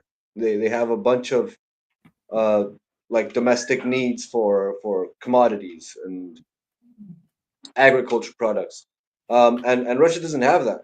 Russia could benefit from like all the industrial production of China and maybe even India, but that would strangle their own domestic industry. Oh man, I lost Archie. God damn it. Anyways, that would strangle their own domestic industry, so they shouldn't be too keen on having balancing their trade with China in such a way. Now, what else could Russia receive from China that can balance the trade deficit? I don't know, but I get the impression that they have too much liquidity flowing into their country and not enough flowing out. And so, if you let that go unchecked, like with low interest rates, for example, you would have a massive surplus of liquidity in the economy, and then inflation would skyrocket because you have too much money flowing inside. So the only way to control it is by massively increasing interest rates. That's the impression I get. That's, I think, what people talk about when they say overheating. Like people talk about overheating like it's a motor, and it's maybe not so intuitive to understand what that actually means. I think it's that, just having too much money flowing into the system. But maybe I'm wrong. If anyone wants to correct me. Well, overheating in the sense that too many investments are made that are not paying off. This is the risk, and money is obviously flowing into Russia, but it was the fund, the wealth fund, that was the money. They had a purpose for it. They parked it in the wealth fund, and all of the foreign money is only capable to buy foreign things. So a lot of people say that the oil is keeping the Russian military running and the soldiers paid, but obviously it's not the case. None of them get rupees or dollars or whatever money. They get rubles, and rubles are being printed by the Russian state. They don't need to sell oil for it. The only thing that they need the foreign money for is to buy foreign stuff, and so that the Russians who earn these rubles can also buy imported stuff, because they can import stuff with the foreign money, and so Russians can buy imported consumer goods. This is the main reason, and there is a lot of I think dumb talk about Russia would fail if they couldn't export the oil. It's a good thing for them, so they can buy iPhones and stuff, but it's none of it is deciding in the military. Can I respond to the part you mentioned regarding the sovereign wealth fund? Because it kind of, I think I might have had a bit of an aha moment here. Because the Norwegian sovereign wealth fund, it's generally it's situated abroad, and its investments are also done in dollars and all those kind of things in order to avoid it from overheating the Norwegian economy. So when the Russians were cut off from having, and this is a matter of investment, right? So the amount of money going in. And so they're trying to offload it from the country because compared to their own GDP and so forth, that will mess up the currency value and so forth. And so for the Russians, this will be kind of sort of the same in a way. Like that that strikes me as a factor that probably would factor in a bit for the Russians, that the main investments that they're having, perhaps even more so because it's going through the quote unquote public sector, especially through the arms industry and so forth, the investments are going domestically. So the money is being injected domestically. And so you need to be dealing with that excess money flow, which on top of you're having a lot, maybe exports and money and so forth, you don't necessarily have a lot of places where you can offload it. Because, like, let's say the West, the West was maybe good for a customer for oil and gas, but there was perhaps more to it. Like, that's the reason that the Russians put as much money in London, for example, as they did. So, that was a way to come for them to maybe like bribe the oligarchs at the same time, as well as offload a tremendous amount of money without having such an effect on the domestic economy. Like, have I kind of gotten like something that makes sense, or am I like really way out there?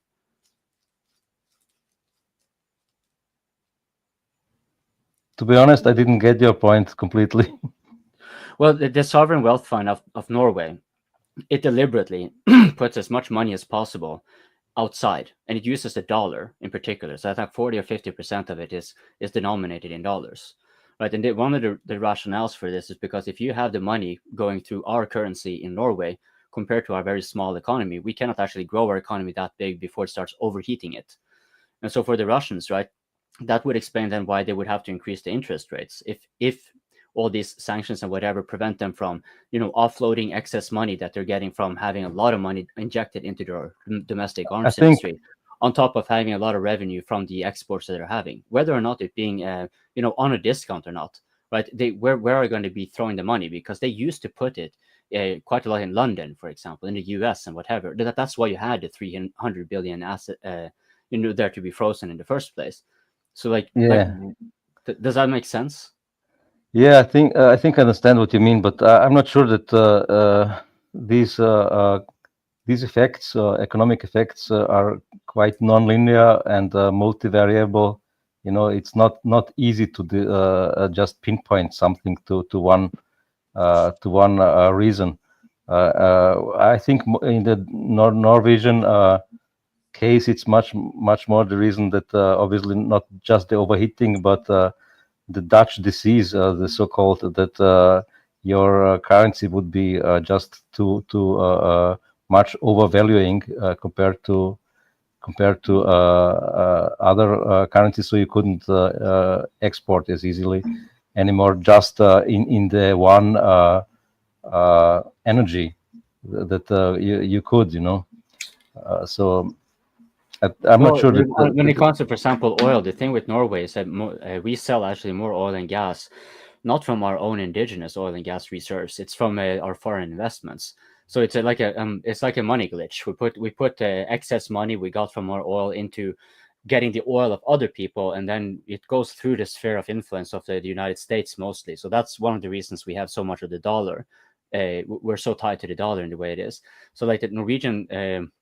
And it causes a few contradictions. So, for example, when the value of the Norwegian crown goes down, much of the investments that in the sovereign wealth fund of Norway, which is denominated in dollars, it paradoxically goes up, right? So like these contradictions are problematic for us in our situation, but like we are not really at war. We're really just using a whole bunch of tax money and whatever and sloshing it into the arms industry, who are making big bang about it, like they're earning a lot, the Russians, they are much more committed, right? Like we're just shipping some anti-air defenses, some joint strike missiles, and don't get me wrong, it's like maybe good shit and whatever, but it's nothing compared to what the Russians are committed to. So like then if the Russians are committed to such a larger degree, then I can kind of see their sovereign wealth fund being much more being cut off in the way that it is and so forth, that might explain why they would have to increase the interest rates in order to kind of manage the altered money flow. Like you said, I think I agree with you though. Like I don't think it's like going to be fundamentally altering too much, but because they had the actual resources to make it work. Like the only thing they really need to do is make the economy move, and that really is what money's for. Like it's to get people to do something. Right, so I think like they kind of if they even if it's kind of contained insofar as they're able to kind of have some course correcting measures to avoid excesses being wasted, I think it is reasonable to assume that the Russians can be perpetuating the war with the current economic configuration for quite a while. Like, does that make sense? Yeah, could be true. Well, yeah, we still, probably enter into an economic black hole. Maybe we should. I wanted to say that maybe we should leave that black hole. Yeah, sorry, peeps in the audience. So, have you guys already discussed the Esptein stuff, which is in the title of the open mic? Very briefly, I think we touched it, but not all that much. We don't feel comfortable. We don't feel that's uncomfortable topic. We should not. We are MAGA. We should not talk about it. What Epstein stuff? What are you talking about? Exactly. Who cares about that guy?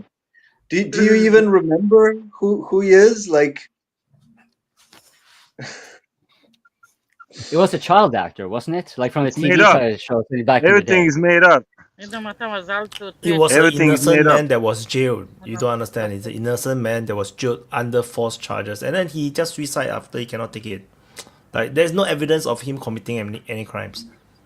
Regarding MAGA and Esptein, I just yesterday read something that Steve Bannon, which is a major, protagonist of MAGA, has made something like 15 or 16 hours of interviews with Esptein after his first conviction.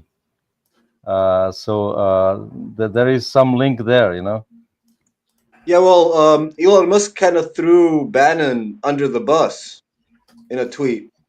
I don't know if you guys saw that, but yeah, I haven't seen the interviews, but I heard about that. Has anyone seen it?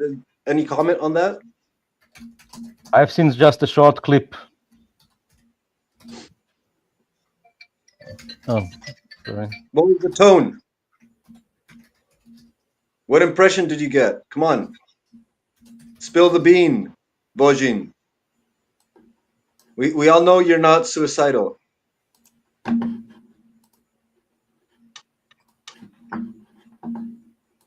No, the tone was that Bannon asked him a question, something even a bit aggressive. I saw a half-a-minute clip or something out of it, that he has some history with young girls or something like that, and why he thinks it can be different in future, the collaboration with whomever, but obviously this if it's true, then 16 hours of it exists, and it's probably a lot of interesting stuff inside there if someone has the time to watch it all and can get it. Yeah, I think they're gonna what do you call it?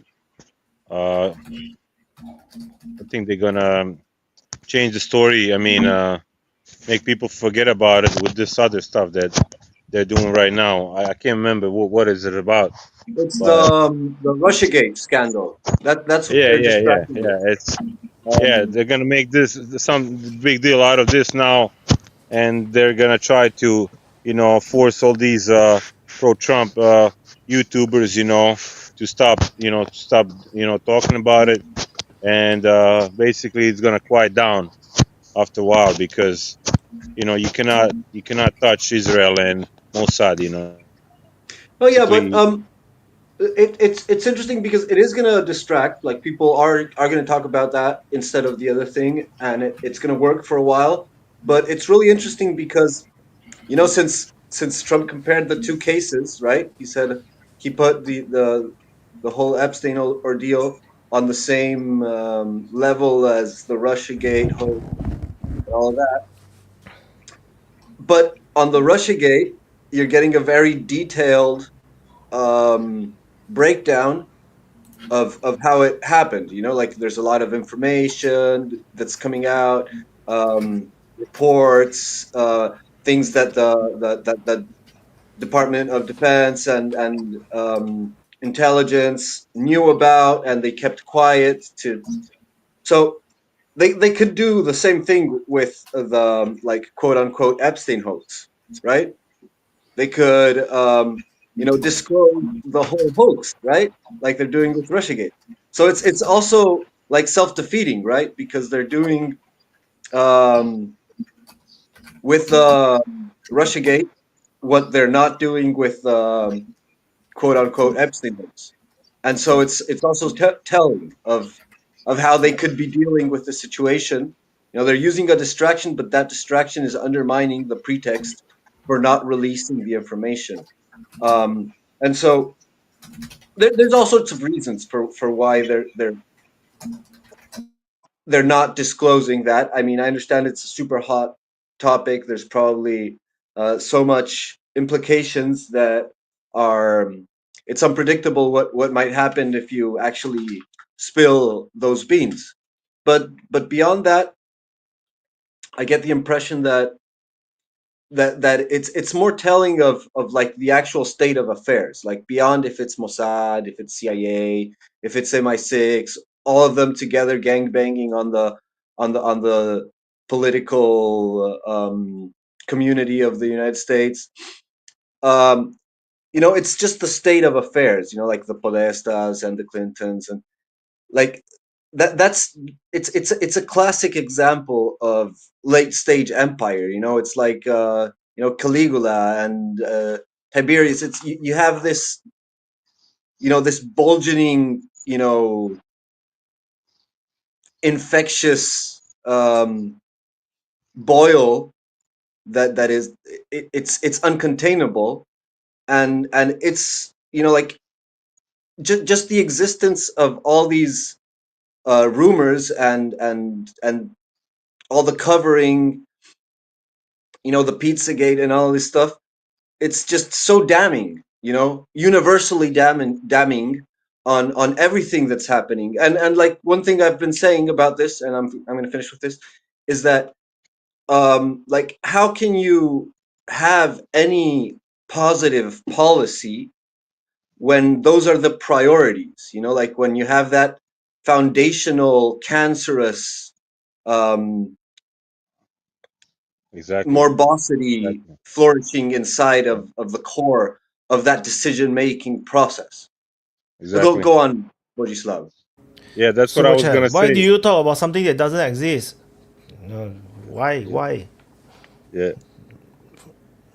It's metaphysics, okay? We're doing metaphysical Yeah, analysis. I was gonna the implication that yeah, you said the implication that it could have, it could have implications by completely destroying complete political system in the United States establishment. Everybody's involved. So it would basically destroy everything. Their whole corruption schemes, and I mean everything would just collapse. So that's why they're protecting it. That's basically, like you said, it's rotten in the core, and this would be expose that exactly for what it is. And I mean, how are they gonna let it when all Republicans, Democrats, whoever, everybody's implicated, Hollywood, everybody's in it. I mean, so it's bullshit, dude. I mean, there's no way they're gonna let it, let people know what's gonna Well, I happen. mean, there's a lot of theories about why it's going on. The national security, world interest thing. I mean, there's probably something to that because, maybe they're afraid to expose them because they don't know how the population's going to react, and they don't know if they can control their reaction in the in the lashing out and the dude, everybody would cheer. I mean, everybody, literally. I mean, think about it. Like they make points, like about like the banking and financial system. I mean, if you find out like 999 of the 1,000 most, influential, richest people, the people that move and shake deals around. Yeah, I mean, it could cause, if there's something to that where it causes problems, like, we can manage certain things to a certain degree, but if they find out these 1,000 motherfuckers fuck kids and drink adrenochrome, we ain't got nothing for a billion motherfuckers in the street with pitchforks. It could be stuff like that. I mean, who the fuck knows? There's so many reasons why it's gone. The only thing you can say for sure is they fumbled this entire thing and they look like idiots. And there's any number of ways that we've discussed in the VC that this could have been mitigated or trickled out or, whatever, in a more responsible, smarter way to where you kept your base happy and didn't have to say things like, if you believe in Epstein, you're a fucking weak ass bitch.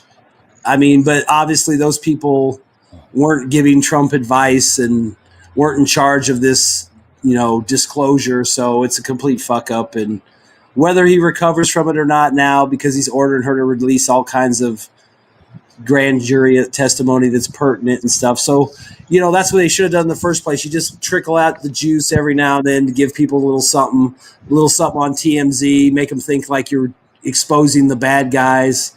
And, but obviously they didn't have smart people involved in this. So the whole thing's turned into a big mess and Trump's fucked. I don't know if he's fucked, but he's definitely got problems for the foreseeable future. And I don't know if his new plan is going to work. I think it's kind of a little too late. Yeah, the problem is they basically caught the main guy. Go ahead. What? Super chat. The Obama Russiagate stuff is a distraction from Esptein saga because we all know that nobody will be held accountable for either of them by tapping them. And I totally agree. Nothing is going to happen. That's true. I have zero faith in the Americans. Even before it got released, it's like, even if you find, because what's the list going to tell you? Who was on the flight logs? You already know who's been there. You already know what the island's reputation is. And think about it. They didn't get Diddy. They're never going to get Obama or the Clintons or Bill so why do you think they're going to get these guys? It sucks. It's a bitter pill to swallow, but it is the reality. If you're rich, you can get away with a lot of shit. But what is disturbing is this: they legalize pedophilia. Next thing that they should do is to legalize pedophilia, and just be Ukraine, just for balancing purposes. You cannot say this kind of thing online, man. Sorry. I want to say the thing is they confirmed that there is child porn footage, so that is already confirmed there is. And they say that it will never come out of the light of day because it's child porn. The problem is who is in that footage other than the child. That is the key that I find it very weird. That child porn thing, what they're saying is this isn't videos of Epstein clients. They're saying that these are downloaded child pornography videos. CP. So it's not from the island. That's what they say now, but that's what they're saying. They're saying this is downloaded stuff, not from the island. Bondi said direct the opposite 2-3 months ago. She said there was stuff with dude, you know what? The bitch says something different every fucking day. I'm just telling you what I heard in regards to that particular subject. Okay? She also said she had a list on her desk and it was under review. That was obviously bullshit too. So, Trump said something yesterday, he's going to say something today, and he'll say something different tomorrow. But I have to be a bit balanced in that is that when they say that they have something on their desk, they haven't seen it yet. So the thing is, they were very new in their administration when they just come into office. So they don't know they can't possibly read that much things. So it's that over time when they start to read, they realize that they don't have anything to give out. I think that's a lot of the situation because they also come in with these conspiracy ideas that there's all this big shit that they want to reveal. There's a high chance that is the possibility. The other possibility is also quite likely is that the things that they saw is implication for the national security is so big that they can't release at all. There is probably a very, very high degree of possibility. Yeah, the Void. Well, regarding the point, I will be short. Regarding national security, obviously there are reasons to keep something secret. But if you look at it, I think Trump will now try to play it like with the JFK files. They were also very very hot for some time at the beginning of his second mandate. Everybody was talking about it. Now nobody is talking about it anymore, even though there were reasons to keep them secret for 60 years. And Trump also said in his first term that if someone knew what he knew about it, then they also would not release it just like him then. So there was something in it.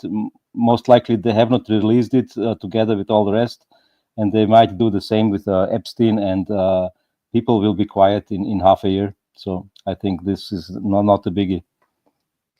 Go on, Upgrade. I'll go after you. Yeah, thank you, Gabriel.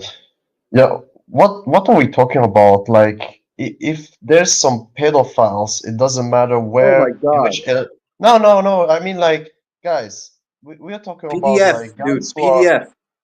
I don't give a shit if there is like some kind of security or any fucking shit. Gabriel is mentioning it so Wyatt If doesn't it get in would be trouble. Yeah, me, you guys, may not. I will Upgrade. make a steak With like all due before respect, for with the. all due respect, you may not give a Respect. shit, but Wait, we I don't don't need. even have Hold said on, anything. Like, buddy, please hold on. Look, with all due respect, I also don't mind being using that language all the time, but we don't want Wyatt to get into trouble where we start sorry. having issues getting on here. Right? Like that. That's really why Gabriel is kind of PDFing, right? Like that's why, like, you know, Okay, it's you a know what I small mean. gesture. Like it doesn't really hurt. Like that. That's why it's worthwhile I'm sorry about for that, our right? sake, right? Like no problem. I'm sorry about that, guys, but I share your for me, sentiments. it's like I'm sorry, Wyatt, right? But I don't care about any security or anything about these people. If it would be me, I would do it like before in the medieval times, you know, put some stack of wood, you know, put some fucking, you know, big pillar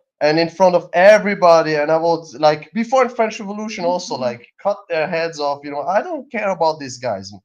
They're fucking crazy lunatics. Doesn't matter if they have importance, positions or anything. It's about justice. It's about justice. And if we can't put these people in front of justice when they did such horrible things, of course we need to know who really did it and who is just being on a list, you know, and just that's fine, no problem. But to say there's no list, there's nothing happening here, nobody did anything wrong here, everything is fine, let's just continue live up. No. Here, No. Upgrade. That doesn't go like that, you know. Victory. And Here, then you can cheer defend for anybody. Upgrade. I grabbed my third beer. That's like I couldn't agree more. I mean, he's right. I mean, people might realize that nothing's going to happen, but to sit there and act like nothing was going on is insulting. It's like you can go out there and say, "Hey, we can't expose this or that," and you can lie and make up stuff and say that's what's going on. But like I said, this whole thing's fumbled. I mean, it's like not only are you saying you're not going to do anything, stupid, you know? no, I mean that's what I'm saying. It's like not only are you not going to do anything, you're going to make it sound like nothing happened, and everyone knows something happened. Why are we hiding, Vaughn? Yeah. But who the fuck knows, dude? I mean, think about it. It's been going on for decades. Who knows how many people are involved and what's going on and what deals and power plays are made and over a child. I mean, who the fuck knows, dude? Everyone knows something happened. That's why people are pissed, because it's like you're not even gonna acknowledge it.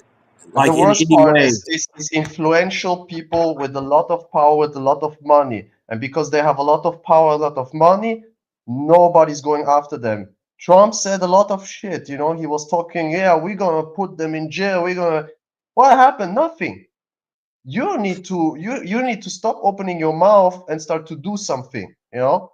Always saying things and not doing anything behind it, that's not gonna, you know, that's fine, you know, but it's not gonna bring you any more popularity. And especially when you say that people who talk about it are like idiots, you know, like it's your own base, it's your own people who elected you.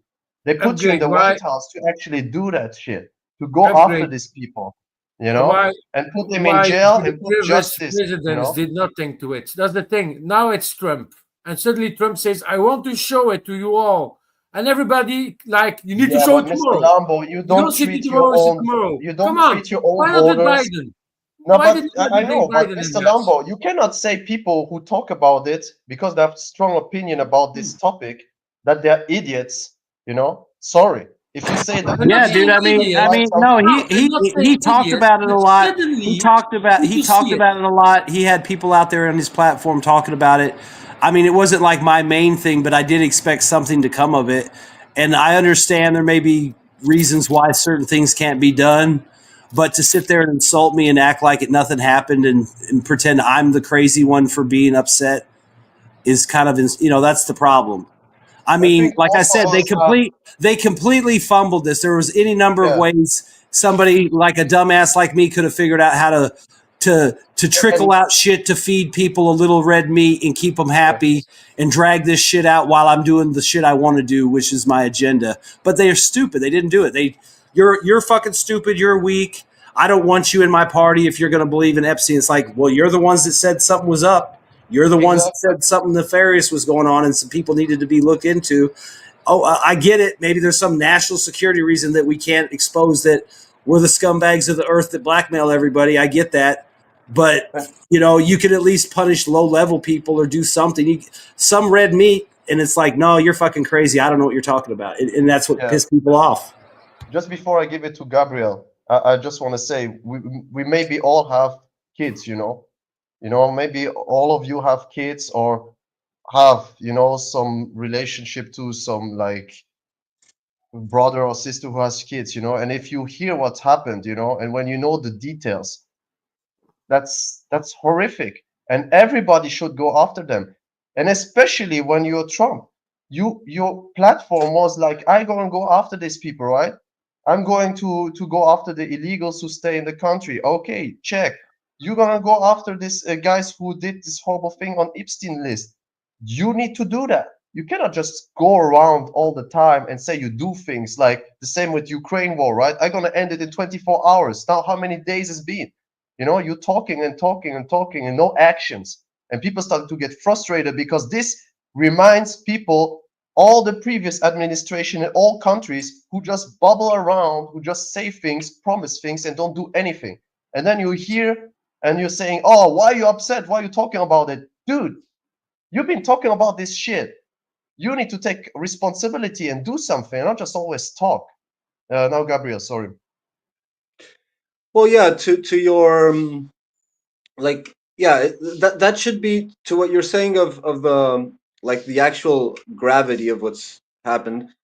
It it should be a deal breaker. It should be like a red line that people are not willing to cross. Because we all know instinctively what's important in life, and those who do not are like fundamentally wrong. Wrong people, broken, sick, whatever you want to call it.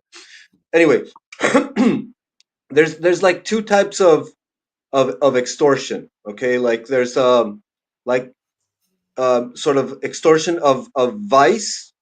So where you have like maybe it's a casual situation that you're recording, getting evidence from, or it could also be like a honeypot trap where you set up a situation for people to fall into their vices, and that's very common in intelligence operations from way back. So like your typical the hot girl that tempts the important person into doing something that can be extorted from. But then there's another type of extortion that it's more like initiation rites. So if you want to participate in our club, you'll get some. There's a great advantage that happens a lot in the mafia, right?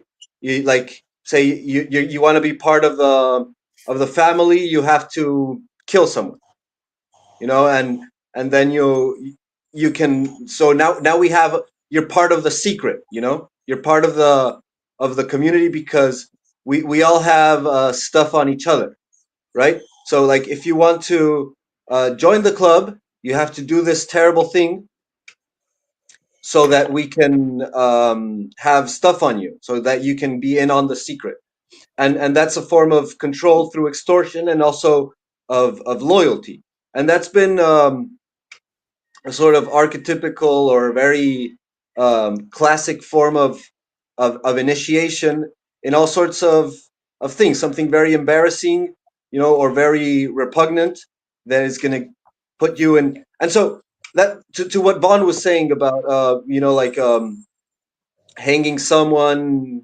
making an example, giving some red meat to the people. That's something that could be done. Like you can find a I don't know how you call it in English, but it's like the guinea pig or the some Well, XTA. like another thing I talked about before, it's like, like if you got to feed them a little red meat and you got to release some kind of list, why not release the people on the list that are dead? Then they can't. There's, what I'm saying. There's like all kinds of things they could have done to appease people or try, pretend to appease people, but. You can give some red meat to the people, and that would appease them. But so I see two reasons why that isn't happening. One is that you can't say it's just a couple of bad apples because the whole sack of apples is rotten, and so it's impossible because whoever they throw into the chipping machine is going to be friends of, relative of. He's gonna be too connected, like the Podestas, for example. Like everyone was going to Podesta's house, and so if you throw him under the bus, everyone's gonna, be tainted by him. And then the other reason that I see, and this is what's more concerning to me, is that I see like a pattern. Maybe it's on purpose, and maybe it's just, pure stupidity. But the pattern is like, COVID, and then Obama, and then Biden, and now this. It's like they're really stretching, really pushing the envelope on what, because there's a lot of investment in public relations, in propaganda and in garnishing the public opinion. All the media apparatus is about that, and so there clearly is something important in the public opinion that has to be controlled. And so it seems like either they're pushing the public opinion to a breaking point in which you can have the confidence that people are just willing to tolerate anything. There's nothing that people are going to react against. Okay, you can put them a retard in the presidential palace to rule over them and destroy their economy and their way of life and their values, and people are going to tolerate. You can lock them up in their house, lockdowns everywhere, put them a diaper on the face, give them experimental. And now you can grab the worst crime. Gabriel, you're blowing away. Throw them in their face and make them tolerate anyway. So that's a possibility. They're really pushing to see where people can tolerate. What's the maximum people can tolerate? And the other possibility is that's just stupidity, and that they're pushing it because they're just that stupid. Go on. That was my rant on that. Oh, so the sound, the wind sound is actually from RL. It's not from Gabriel. Did he fart it? Or did you fart it? Wait. Like another thing. All that pedophile stuff, was used as a blackmail, supposedly, for the count of a foreign country, which is called Israel. No. When you say, Donald Trump need to respect his bases and so on. No, guys, you are in the United States. You are in the empire of lies. You think you are living in the greatest democracy? Guess what? It's not a democracy, it's an oligarchy. Okay? I think so. No, I think top people will get along with it without any consequences to them, and that's infuriate people. That's normal, because for a criminal act, they are not convinced. While for the others, they are.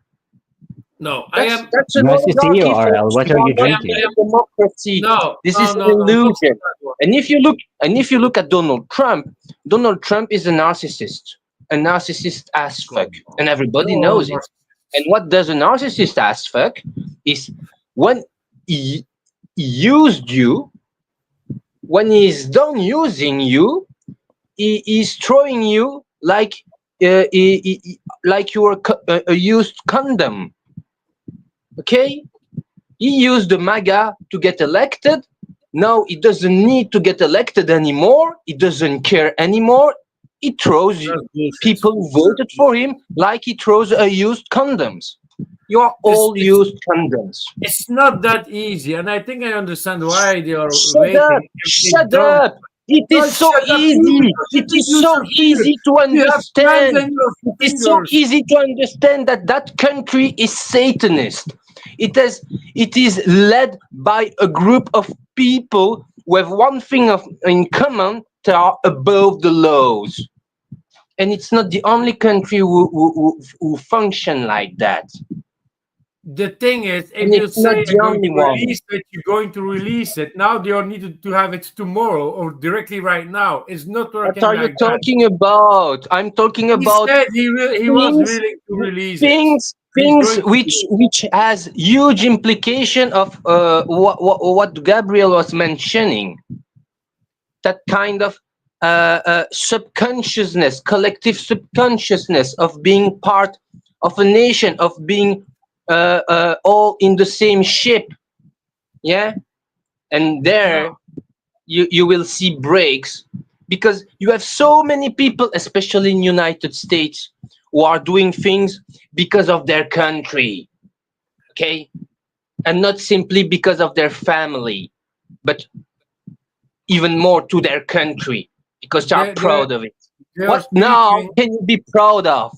Yeah, what now can you be proud of? For fuck's sake.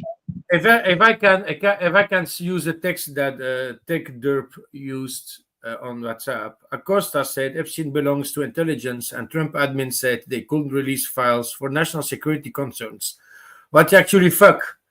As bad as crimes against children, the fact that our government intel agency are involved is even bigger problem.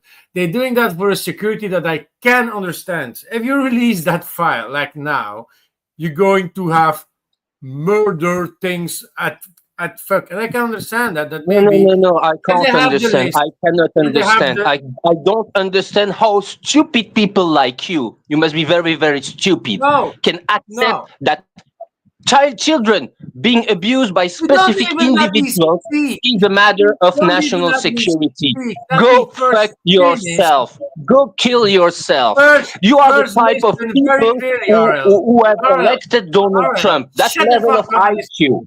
That's level of IQ. That's level of acceptance, because others have a higher unreliability.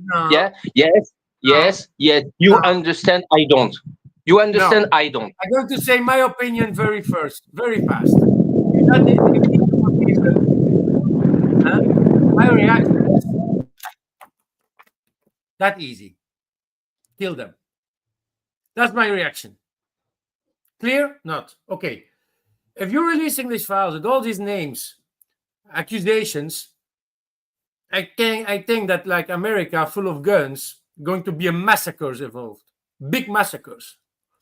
So, in the stupid law that is democracy, you need to first arrest all these peoples and then you release these files. That's my opinion. Otherwise, it's going to be a bloodbath.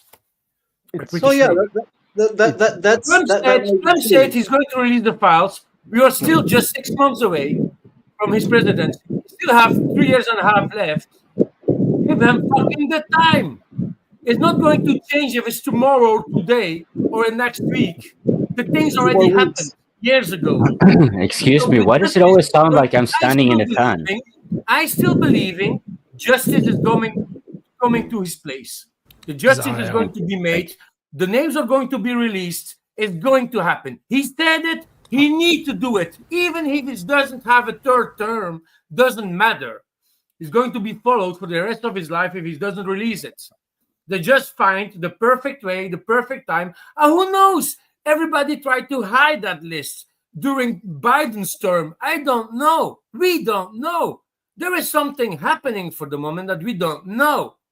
But once the moment is there to release a list, I am convinced, I can be fucking wrong, I am just a human on his seat, watching television and the computer and talking to each other. I'm just a fucking human being that's not living in the United States, that's not in the government, that don't know, like you, what's really happening. But I am thinking, I am believing, I am hoping the list is going to come. And I think they first going to arrest the people that need to be arrested, that are still alive, that are involved. That is the thing I am thinking. For my mind, these guys need to be cut off the heads. That's everyone. I mean, for fuck's sake, stop talking about the list. Begin to talk about the testimonies made by some victims, by the way. and talk about the video footage supposedly where you see stuff. Yeah? Because there you have 100% of convicted instead of the famous list. So stop talking about that. Why don't you blame the other presidents in the open? You will have many innocent people who are in that list who will be killed by the masses. Stop it! It's a way to make you not following the real thing, and you are buying it again. For fuck's sake, we have supposedly footage evidence, video footage evidence of child abusing, of child prostitution. Yeah. What about those guys who are on those tapes?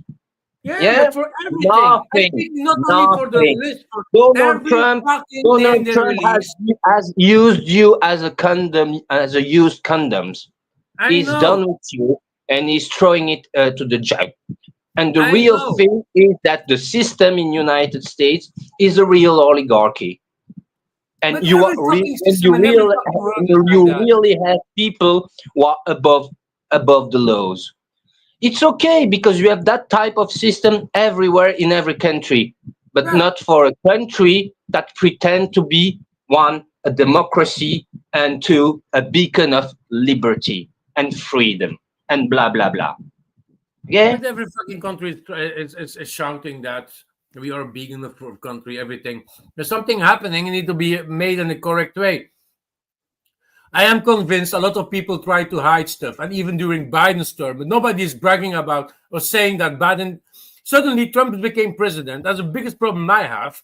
And every fucking thing that's not happening now is Trump's fault. Everything. Every fucking thing. It's Trump's fault. Ukraine, Trump's fault.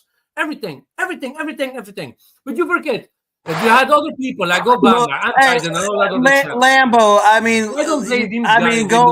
go with what they say about the videos. That this isn't videos of Esptein clients fucking kids, that this is just downloaded general CP.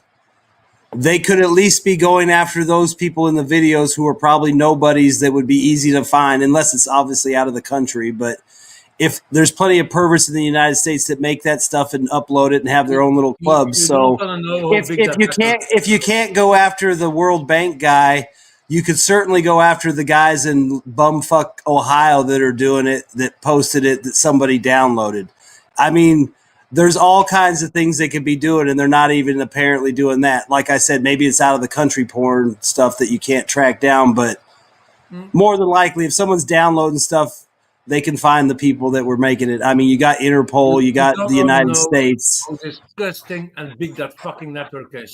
I'm just saying, there's plenty of targets out there to pick up, and it doesn't seem like they're even doing that. And apparently, there's plenty of juicy targets out there, right? I mean, if these videos are what they say, why can't you? I mean, you walk down the street and get ID'd 10 different ways to Sunday, but you can't find some perv in a video. Oh, it's not the problem. Are they doing? I mean, I might be wrong. They might be doing it secretly, but if I was doing that, I'd to take the heat off of this fuck up, I'd be like, yeah, we're arresting these guys from these tapes and stuff. They're not. It doesn't seem like they're doing anything. Guys will continue without a limits. Just jump in. Your turn. Lambo. Oh, sorry. Go. Upgrade. Oh, yeah, I disagree with Mr. Lambo about we need to do it the right way or stuff like that. Fuck these guys. They should be scared. We should go after them. It doesn't matter if it should be base rule things. They don't do it. They don't care about the law. They don't care about anything. They don't care about normal human beings. They should be scared. We should go after them. They should be scared in every corner of this planet. And every time that one guy is doing that shit, or it can be also a girl, I don't know. But the problem is that the effective justice we should system, go after them, and they should be scared. They should be scared all the time. But the biggest problem is that the justice system upgrades. The biggest problem with the justice system is... The biggest problem is that you don't respect the finger, Lambo. Yeah, I mean, seriously, Lambo, why not go after the small fish to get to the big fish, just like they do in the mafia? But you know, why don't you go after... You know, if you don't have video of Bill Gates, but you got video of random guys, then you find out who made it, and then you find out who downloaded it, and then maybe you find out who paid for it. And that's how, you know, they're not... Are they doing that? Are they doing even that? To me, that's the bare minimum to go after low-level people and try to get bigger people or middle people and work your way up. I mean, that's all it takes, right? I mean, that's how they take down mobs and gangs. They grab the guy on the corner, then the guy on the corner rats out the guy that has the trap house, and the trap house guy rats out the guy that flies in the load from Chicago. I mean, why are they doing that? Are they doing that? Are they even doing that? Are they going after the low-hanging fruit to get to the fucking fat tree? But the biggest problem is you're not respecting anyone's finger. This is the biggest problem. The question that you're talking mostly about is as if this Esptein thing was something like Pizzagate. It's like a small time crime against minors, sexual crime against minors. But it's much more than that. It's obviously, if it's true that what was communicated for 10 years, then a lot of very powerful people are concerned. And what Gabriel also put in, which I kind of agree, it's not just blackmailing, if it's so, because these people that are so rich and powerful, they're not so stupid to go to some shady guy and let be compromising material be produced against themselves. They might be doing that voluntarily, just as an initiation to join some other club, some even more powerful club or something. But the topic is not just to bring justice to the crimes. It's probably also concerning a lot of political direction, whatever. And these people. You might be very angry about it, but these people, if Ariel is correct, which he likely is, most of democracies are at least in part oligarchies. They will not do it voluntarily, and they will put up much resistance, and most likely most of them will get away. It's just a matter of fact what we have seen until now. For instance, Lambo, you might remember there was this child abuse cases in Belgium 2-3 decades ago. Politicians were very much involved and stuff. So this is something that will probably not ever be completely solved, which is a horrible thing. Can you mute the keyboard? You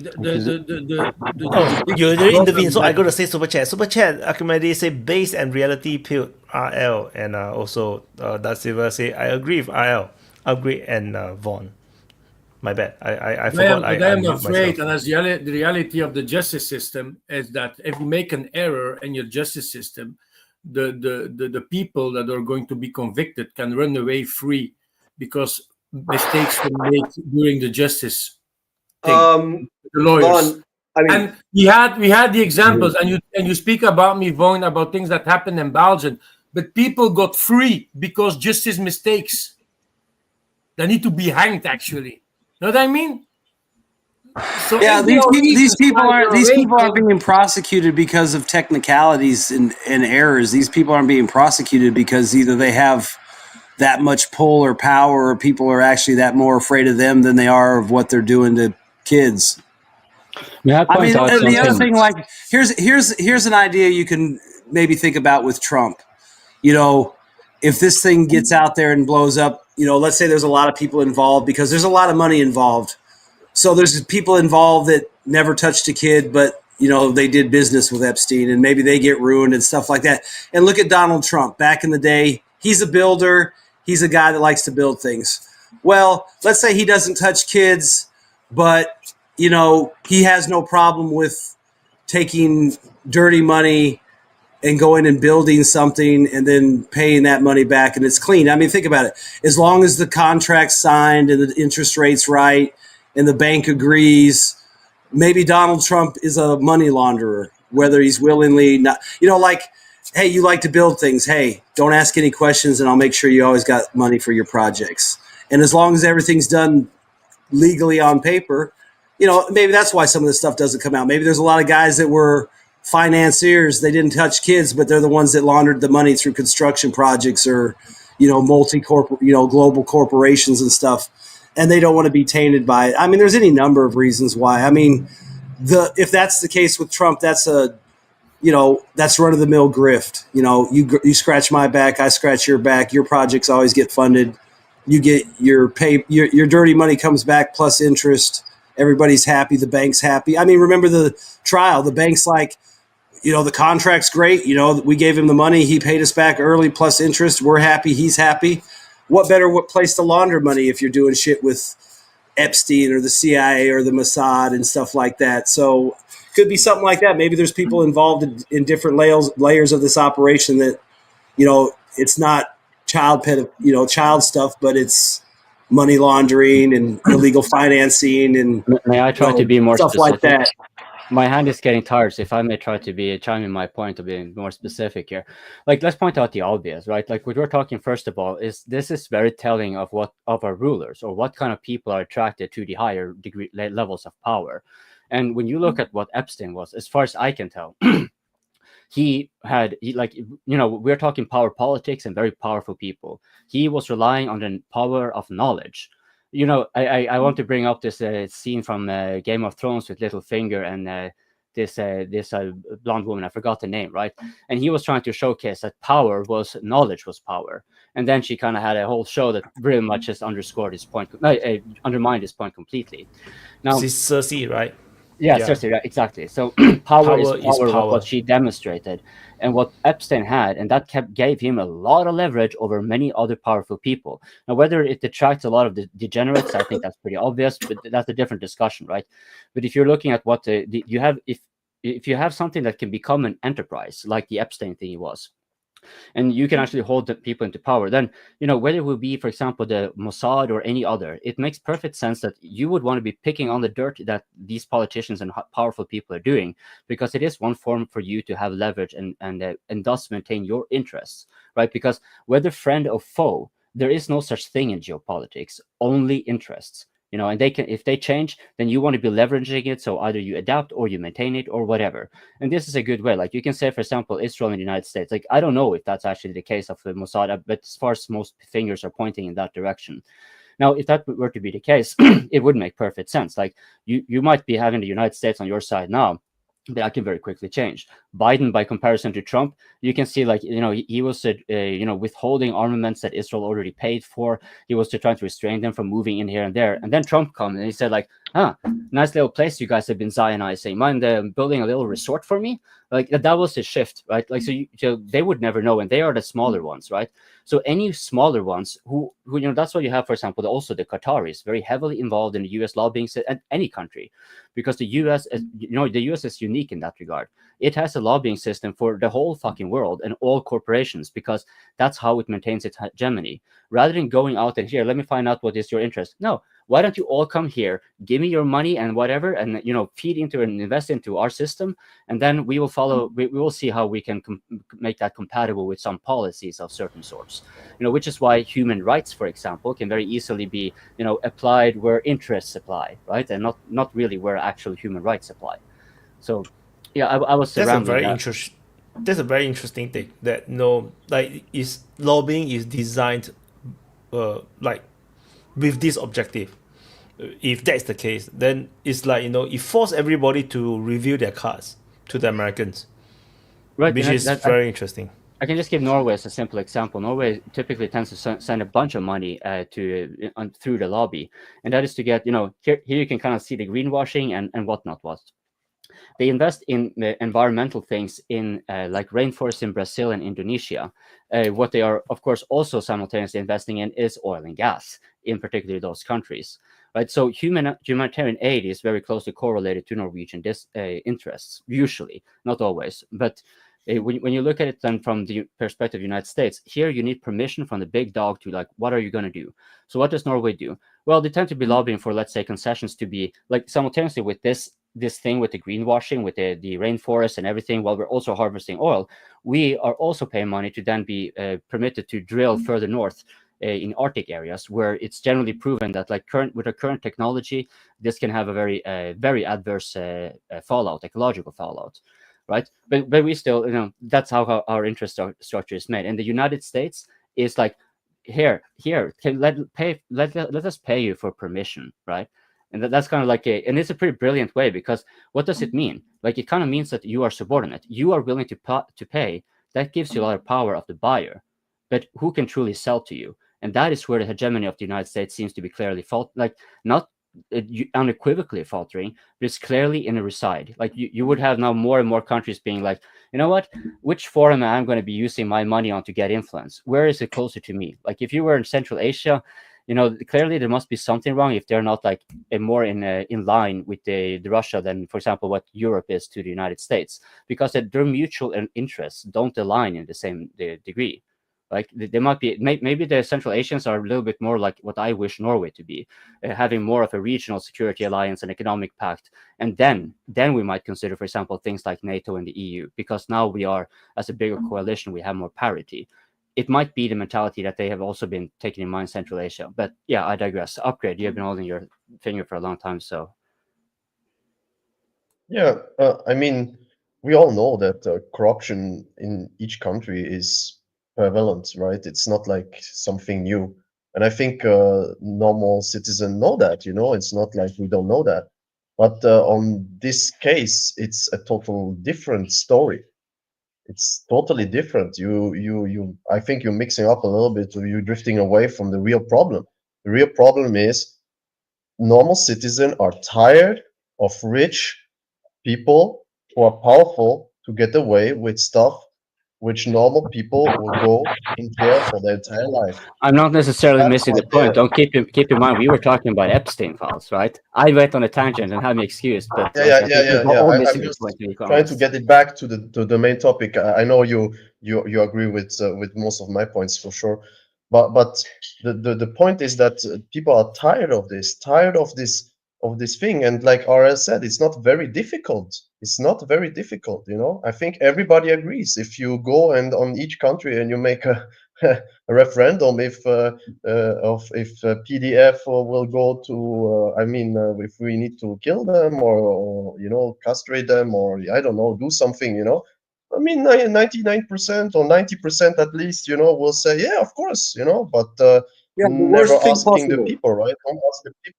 Don't ask the people, right? They don't know, right? People are dumb, right?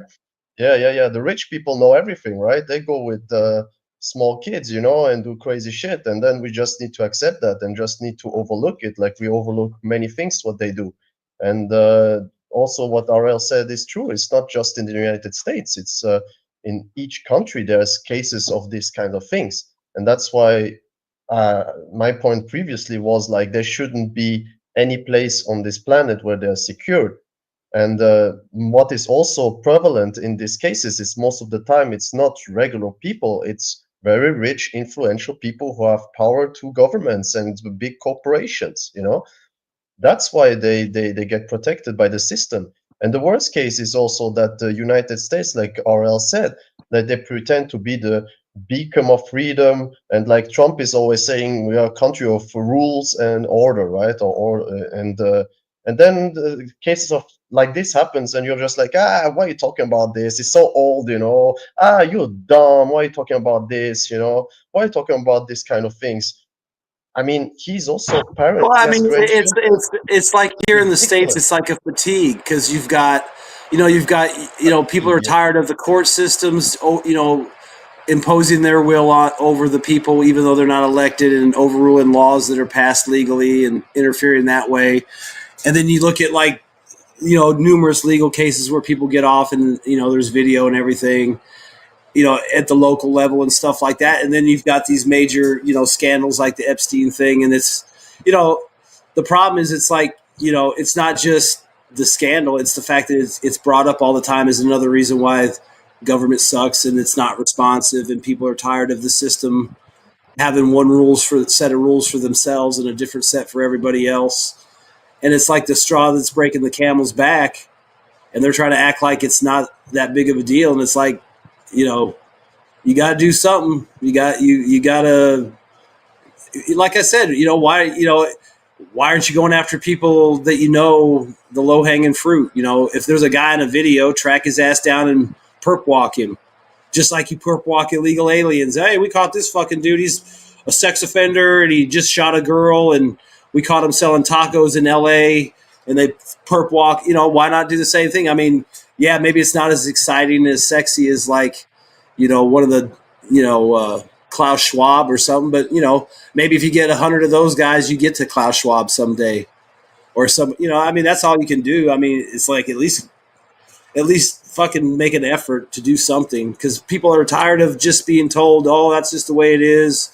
Or they see that's how it is because, you know, everybody with a little bit of power gets to influence their lives, and most 99% of them aren't even elected, and people are just tired of it. I mean, there's just so many examples socially, culturally, politically, militarily, globally. I mean, it's like people, I mean, and it's everywhere. I mean, like I think we said it before on here, you know, probably 85% of the world's got the same fucking problems, you know, just in different scales, you know. I mean, a guy in Africa wants food, a house, and a better future for his kids. Well, he's no different than a guy in Germany or America. It's just his idea of what's good enough for him is different than what's good enough for an American. You know, he might be happy with a corrugated steel roof house and a little church nearby that teaches him, and clean water and a medical place or something, and maybe a little factory somewhere he can go work and make some money. And he's happy. He's good. You know, obviously a guy in Detroit's going to want to work at Ford for $50 an hour and have fat benefits and live in a fucking big house and have a boat and a fucking cabin up on the Upper Peninsula. You know, I mean, but I mean, most people have the same fucking problems. You know, I need to eat, I need a safe place to sleep, and I want my kids to have a better life, or at least I want to have a decent life, not just an existence. I have to, with what you were saying there, I have to kind of introduce a facet of nostalgia, you know, from the old days of the open mic. One of the earlier panels that we had, when me, Toby, and Wyatt were trying to kind of get a grasp on, you know, what was BRICS, and, you know, what is the implications of the inflation rates and everything that we're seeing. And I just recall, this is what like Drew was basically making it clear that, you know, things are just going to keep getting more expensive for you. And Toby was underscoring it, as far as I recall, that, yeah, you know, eventually, you know, the banana, you can't even afford a banana. No, sorry, Drew said you cannot afford a banana. What did Toby said? But you will get very happy when you do get a banana. And that is what Vaughn is talking about.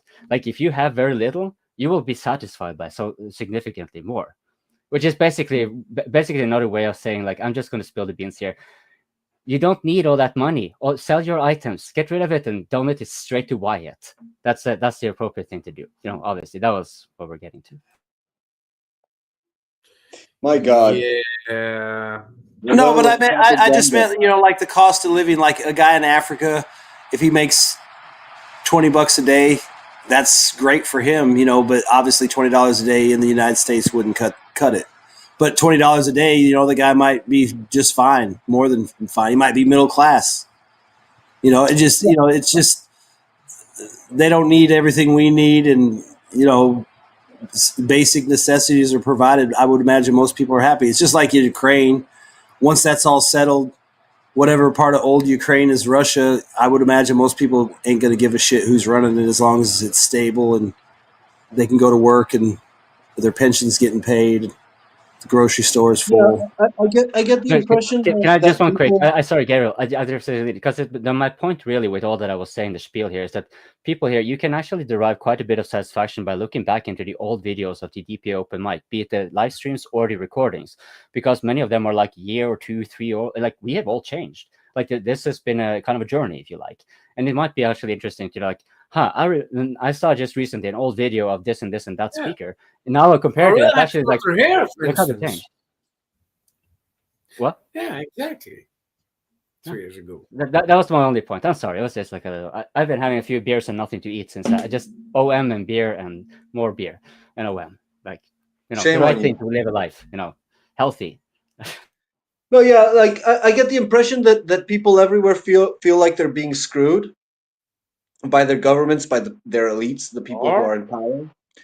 It's kind of universal feeling. Some people because they can't buy 2 cars, they can't have a single income household. Some people because they can't get enough stuff to eat, or they can't possibly get a house. Well, that's kind of the housing thing is kind of universal, anyways. But I get the impression like some accuse that phenomena to envy. Okay, like, oh, people see that some people are better off and they think it's unfair, and I don't think that's the case. Actually, I think that it has more to do with like with the improvement that you can perceive. So like if you think that you're doing a little bit better than before or than your parents, then you'll be fine with that. You're not going to be envying the billionaire that's on the other side of the city. But if you feel like you're not cutting it, you work all your life and have nothing to show for it and all of that, then you start feeling like betrayed by your own nation. And that doesn't necessarily have to do with like economic improvement, because for example there's places where you have economic improvement and you see skyscrapers rising and businesses booming and stuff like that, but yet it's always harder to buy a house or to actually move up the social class. And so even though there's a perception of growth, fundamentally there's not social mobility, and so people do not perceive that as actual growth. And that's a thing. So the thing is that when you see all of this, that your nation is not improving, that you yourself are not improving, you tend to blame it on the leaders. But there's a shit ton that can be tolerated, but then when you see that your leaders on top of that, they're like actually stupid, bonehead stupid, and also evil, the tolerance of the population grows thin, and that's when people in power should start looking out for pitchforks and torches. The thing is, they've been pushing it. They've been pushing it really hard, like pushing people to the limit of their tolerance. And I think it's a test, whether they want it or not. Like maybe they're stupid and they don't know what they're doing, like the decadent Roman emperors that just don't give a fuck. And or maybe they're actually saying, okay, these people tolerated this, and so we're going to do this. See if they also tolerate it. And they go incrementally squeezing not only on you economically by exploitation, like not allowing you to buy a house and to thrive in life, but also morally. Like people are going to be outraged, but fuck them. They're not going to do anything because they're all weaklings, and stupid, and they're sheep, so they're going to obey. May I just on a quick point on that? You're saying the stupid part. I'm going to use Norway as an example because I have a good reference that everyone is familiar with. Jens Stoltenberg was the general secretary of NATO before that, he was a prime minister of Norway in the Libya scandal, where he got us involved in the war crimes, and he was warmongering ever since he became there. Now he has returned to Norwegian government as a finance minister, and he is considered the adult in the room. Not only the adult in the room, this is something I can actually agree with, because our current government is so fundamentally inept. The prime minister, he's like the most emasculated, spineless, moronic, like he's so boring he can make a stone crumble into sand. I mean, and that's the predicament that we are in. And you might wonder, like, how is that the case? Like does the Norwegian people actually fall for it? I actually envy you Americans. I even envy the Israelis who are, demonstrating against Netanyahu and shit. I wish we had something like that, because when you have a prime minister like ours that make it, Starmer, he can make paint dry look like watching paint dry look fun, right? And he's still, I would consider, by multitude of factors, more competent than our current prime minister. Like, I think stupidity should never ever be underestimated. Once it has permeated throughout your institution, you now have a force of nature that is like, you can't really destroy it. Like, if you destroy it, then it will take everything else. So it feeds upon itself until everyone is just, I'm definitely on the side of the stupidity that's taken. Sorry for the digression. The incompetence of governments for the moment around the world is so massive, big, and stupid. Well, you probably have the same issue as us. Let me ask this: do you have, like, the majority of your politicians have never worked a day in their life? They're career politicians. The first thing they did is just being a politician. Oh, that's our really prime minister, right? So Jens Stoltenberg, just to go back to him, right? He had never served in the army. It's mandatory in Norway. He never did it. Here becomes a general secretary, like a high position in the biggest military alliance in the world, right? And then we have Støre. He claims to be kind of fighting for the working class, and that's why he's the prime minister of the Labour Party. Well, when asked regarding the, why would you be so okay with removing the VAT, the value added tax on the electric vehicles and stuff like that for the sake of climate, when it is only the richest people that are going to be able to afford it? But what about the already very high VAT taxes on just bare necessities that every single Norwegian need, on top of our real wages not catching up remotely close to inflation, which is gone mad, and most of our services being run out? What is his response? Well, I mean, for the climate is important, but for you, fuck you, basically. Like, that's the kind of answer he didn't even give a convincing answer whatsoever. The fucked up thing here, like, I have to this is anecdotal, okay, but I work part-time as a poster. I often get to hear it directly from people. I don't need to solicit, because they're just to be asking the questions I ask, but sometimes they add their reasoning. It wasn't too uncommon for me earlier this summer when I was polling a fair amount of people regarding the political parties, where they were considering leaving the Labour Party, the current ruling party. But then when Jens Stoltenberg, I remind you, the adult in the room that I can have to agree with, that's how bad it is. Because he came back, they would say, like, okay, I'll still stick to the Labour Party. So imagine the state of Norway. My name is my game. I'm not fucking joking. Imagine the state of Norway's politics, that Stoltenberg is an improvement.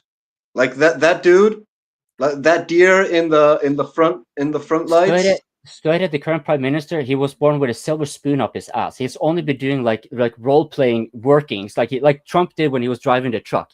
That's the only shit he has been doing. He is not financially apt or anything like that. He's just basically he's just born there. And then he's so fucking easy to manipulate in everything. And when he is put time and time again, like, have to twist like a pretzel, it's just this sad, pathetic look. And you wonder, like, damn, you don't even qualify as being a weasel. I mean, you don't even qualify, like you cannot even qualify as a traitor because you seem too fucking dim to be one. Like, this is yeah, I'm sorry, I got a little bit emotional. Lambo and Upgrade have been holding their fingers up. Yeah, but just the incompetency of the governments is so big, we are just following it. But the only thing that we can do as population is complaining. We are not going on the streets. We're just complaining on social media and crying out on social media. And it's going even worse. You have people, and you see like TikToks. I see that on YouTube from channels are sending TikToks of people, women, basically, that are crying because in the United States they're not getting their food stamps anymore, and they say, 5 children, I not get all that money I'm losing per year. What do I need to do?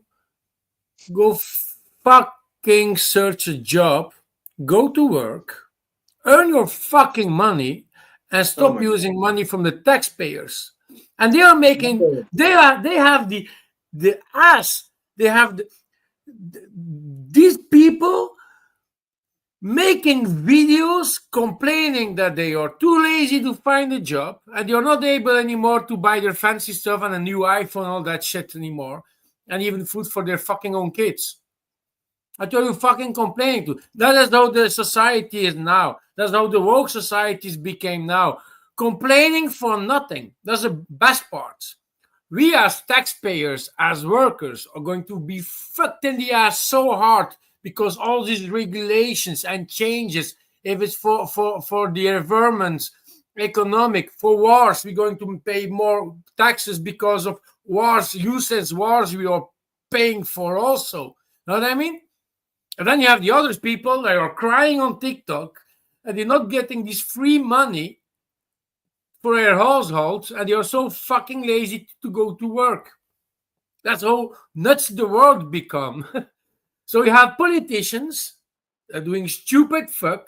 We are complaining but doing nothing. Are you probably going to vote for the same fucking people next year or for the next elections? Like Europe on itself is so fucked. They want to put all the gas cars away and put only electric cars, and we're actually the only continent in the fucking world that are doing something sort of for the climate change. And you have China polluting fucking a lot, America polluting fucking a lot, India polluting fucking a lot, Russia polluting fucking a lot, Ukraine polluting, all these bombs dropping on Ukraine. Oh my god, that's not polluting, I think. I don't give a fuck. We are going to pay. We're going to need to buy cars, or maybe not even be able anymore to buy cars because everything is so fucking expensive and it's electric. And what? Because Europe find it an easy solution to say to us, yeah, you need to buy electric car because that's going to make a solution for the environment. I'm like, fuck you, come on, no better. The whole system is fucked, and every new government is coming. Getting worse and worse and worse. Like now they are agreeing for 5% GDP for military budget in Europe. Once that Trump is going away, next president that's going to replace Trump, if it's a Democrat, they're going to say, we don't need to do the 5%, you think? 2% is good. Because you're not ever going to reach this 5%. Never going to happen. Never. Trump is going to be already dead. So yeah, it's all fucking messed up. It's all so fucking messed up. And you can say we need to have change. You're going to choose another president, another prime minister. Nothing going to change. Nothing. Just circling around and complaining and complaining and complaining. That's it. Go on, Upgrade. I'll go after you. Okay. Yeah. What I wanted to say about what Coping said, it's totally true, right? That stupid politicians are in power and then they hire more stupid people to work with them together, you know? And that's the worst part, because you have people, first of all, like you mentioned, who have no actual experience in the field which they represent. And then they're ordering and doing things for the entire country. And they think they're doing great, you know, they think they're doing good, you know, because they're inside their circle, you know, their bubble where everybody agrees with them and nobody criticizes them. And when somebody from outside is criticizing them, or they're Nazis, or they're fascists, or they're this or that, you know, all these labels which they always put on people to evade criticism about their work. And that's happening more and more in Western countries. And like Mr. Lambo said, yes, people are complaining, but at the end, sometimes they vote for the same person again. Like, for example, in France, right? Everybody hates Macron, but Macron is still in power, you know? And that's unbelievable. You know, we had the Gilets jaunes who went outside, you know, for months and months, went outside to protest. And now we don't see them anymore outside. And that's a point which I disagree with you, Lambo. It's easy to say just go outside and protest. But many people have responsibilities. They have mortgages, they have kids, they have families to feed. Of course. They can't just leave their job, you know, and just say, fuck everybody, I will go outside and something will happen. But most of the time, nothing happens, like you mentioned. nothing happens, nothing is changing, and people are tired of this, so they just give up. They're just the French are tired. Like you yeah, said, but not just the French. The Germans are tired. All the Everybody is European tired. countries tired. So it's easy to just say, go out and protest. But after a while, you also need to see your financial means. And most of the people who go you outside and say protest France are not the because guys who other have country big did the same mansions. like them. You can No, agree but I'm that just France saying is that tired. But Belgium didn't do the same like the Frenchmen. We did a little bit Gilets jaunes to copycat a little bit to support them. It was like a little piece compared to what France did. Okay, I don't know about Belgium in particular. I just take the example of France because I'm more knowledgeable about that, right? The only that's going to protest for the moment, and we saw that like in Holland, you're the best, and they're the lefties. We need more green. We need more green going to the street, but they don't work. So what makes difference for them? They don't work. But okay, can I ask you, like, with Switzerland specifically, what would you say is like, because you seem to have a fairly good idea of, let's say, France, and it's been conveyed what is like Belgium and Norway and whatnot. Switzerland tends to, like, it has a history of standing out and being like the odd kid in the block, so to speak. So like how is actually Switzerland doing? Like, I mean, it operates with very peculiar, like, a financial system. I don't understand it, but like the way they are fitting in, it's sort of like Singapore in a sense. Like they have like a unique little slot because they're their size and several other political circumstances, and like that affords certain bufferings. Like you're in such situations, you may be more affected in one way, or you may be more shielded in others.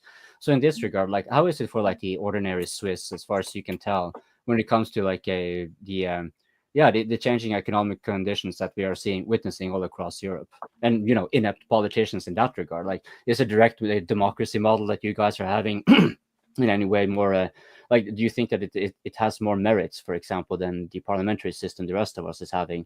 And where would you say that it actually ameliorates the situation compared to what is said for ours? Yeah, I hope I contextualized my question well enough. No, it's fine. It's fine. It's great to have questions about I would say, one of the most peaceful, rich, and country in the world, right? First of all, the normal citizen here, even that's the good part in Switzerland. You work hard, and you still can, even if you immigrated, your first time immigrating, you're not second generation, third generation, you still can able to buy yourself a house, even if you get a loan like everybody else, and stuff like that, and you pay it off maybe after the second generation, but you have the possibility to get good salary, really, and to achieve something. That's the first point. That's why also Switzerland has grown in population quite significantly since I'm born. Now we're talking about Switzerland having 10 million people in 5 to 10 years. When I learned how much people Switzerland had, it was like 7 million.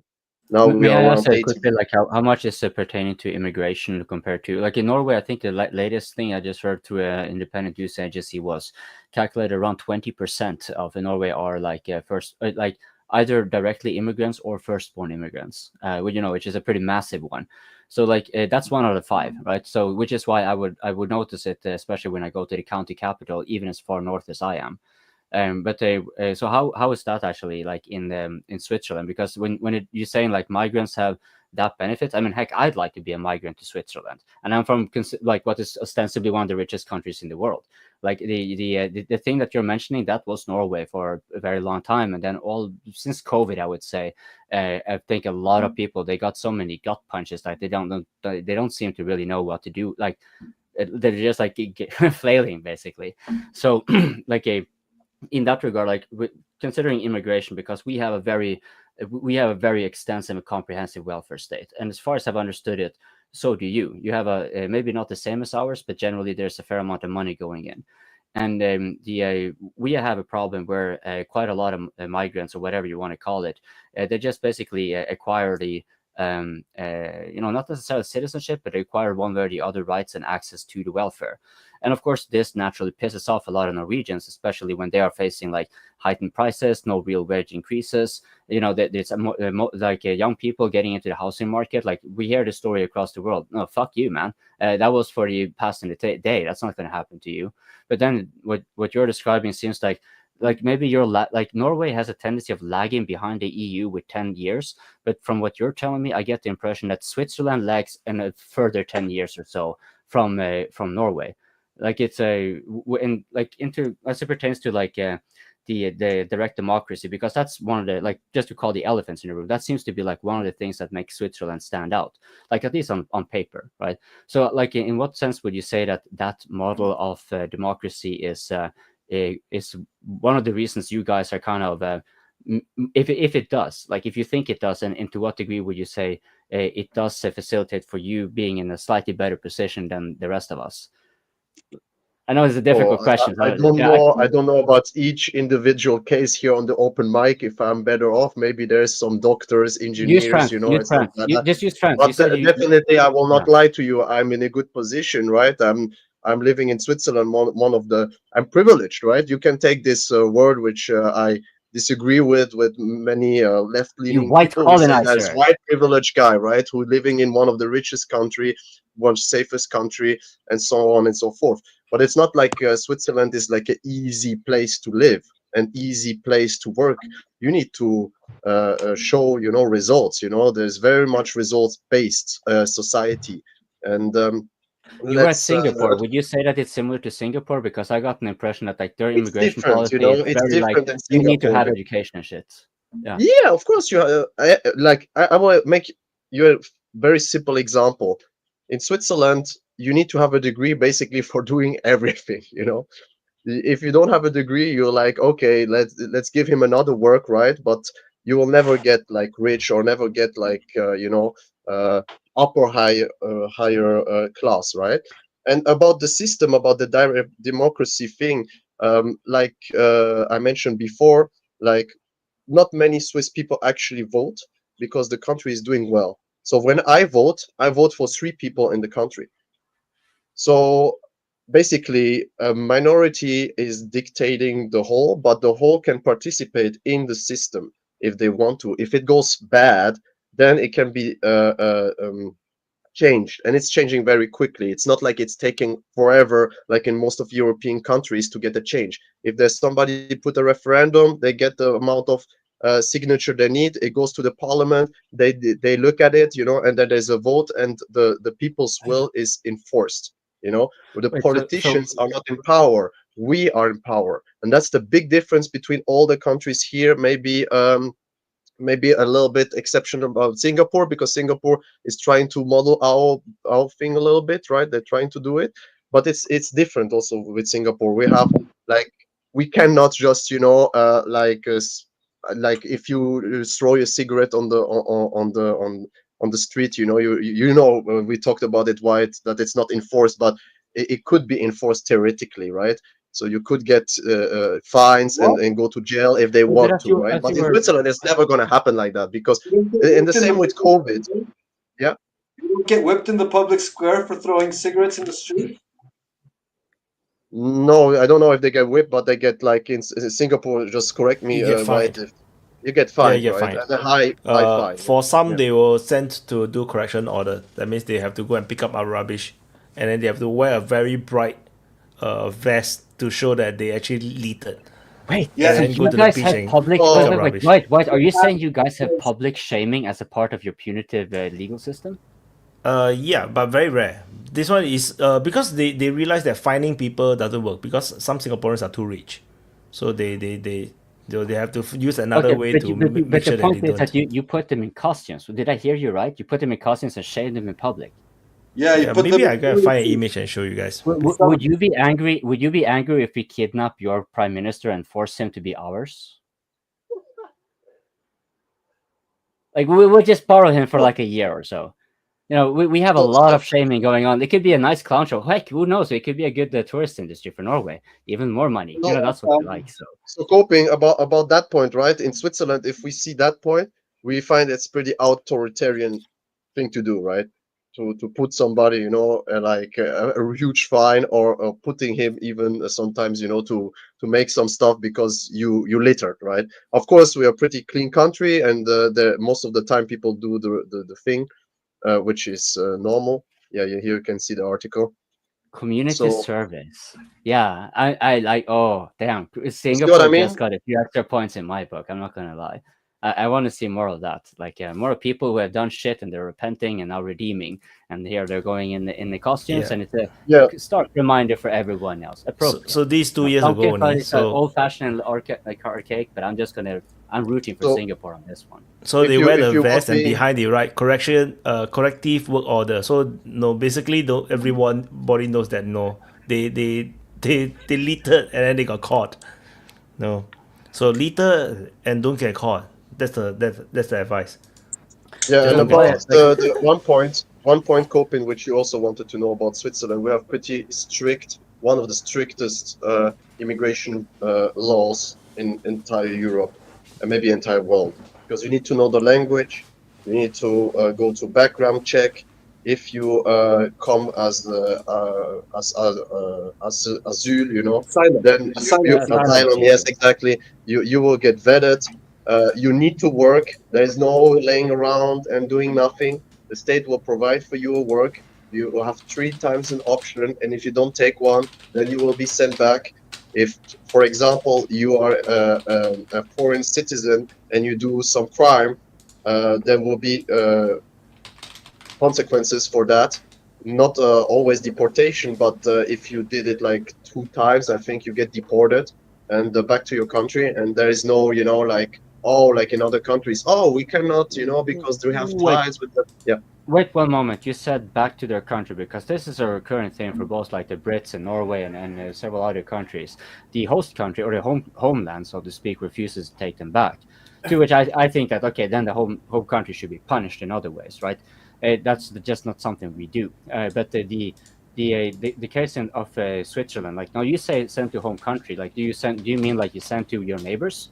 Because I wouldn't imagine that won't be easy. No, to their original country. So if they're like, let's say they're from Albania, you know, we send them back to Albania, or they're French, we send them back to France, you know, and because we have good Okay, what if economic they're from, let's say they're from like somewhere in the Middle East or Africa or something like that. You guys are closer, like you guys are closer than we are, and we still have a fairly high influence of that. Like Britain recently had a really sharp violation of their freedom of speech and press that they generally would be having by the court issuing a super injunction.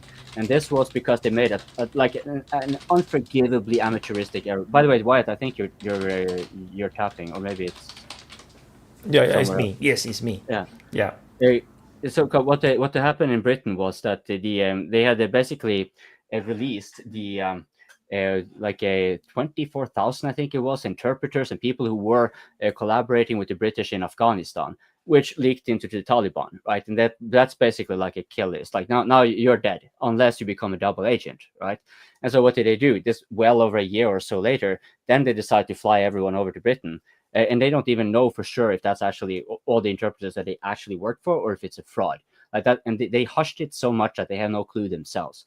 And so for that reason, they kind of ended up spending like a tremendous amount of money and going with legal ways that are like a really rare. Like the super injunction is not a common thing to do, but they did this to hide what? That they fucked up.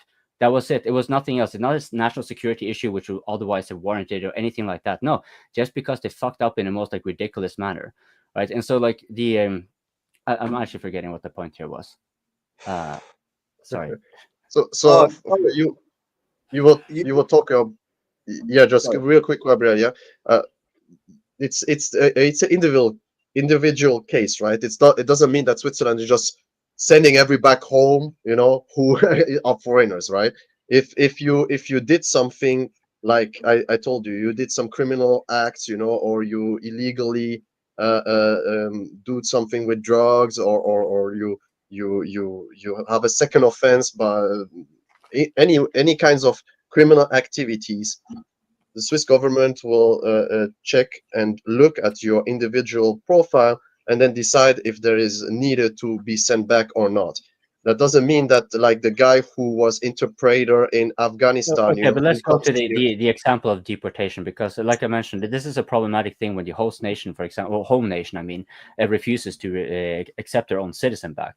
Now, this is kind of like also relinquishing the right to protect them and also complain of what is subsequently done with them. So, some people would say, like, I'm not advocating for this, by the way, but this is not an unusual sentiment that, oh, you want to allow us to send to your home country? Well, here are the punitive measures we'll do to your country, and as for the subjects that you have relinquished protection for, we'll deport them to the bottom of the ocean or a pit in the woods or something like that. Turn to biofuel for the sake of the climate or whatever shit, right?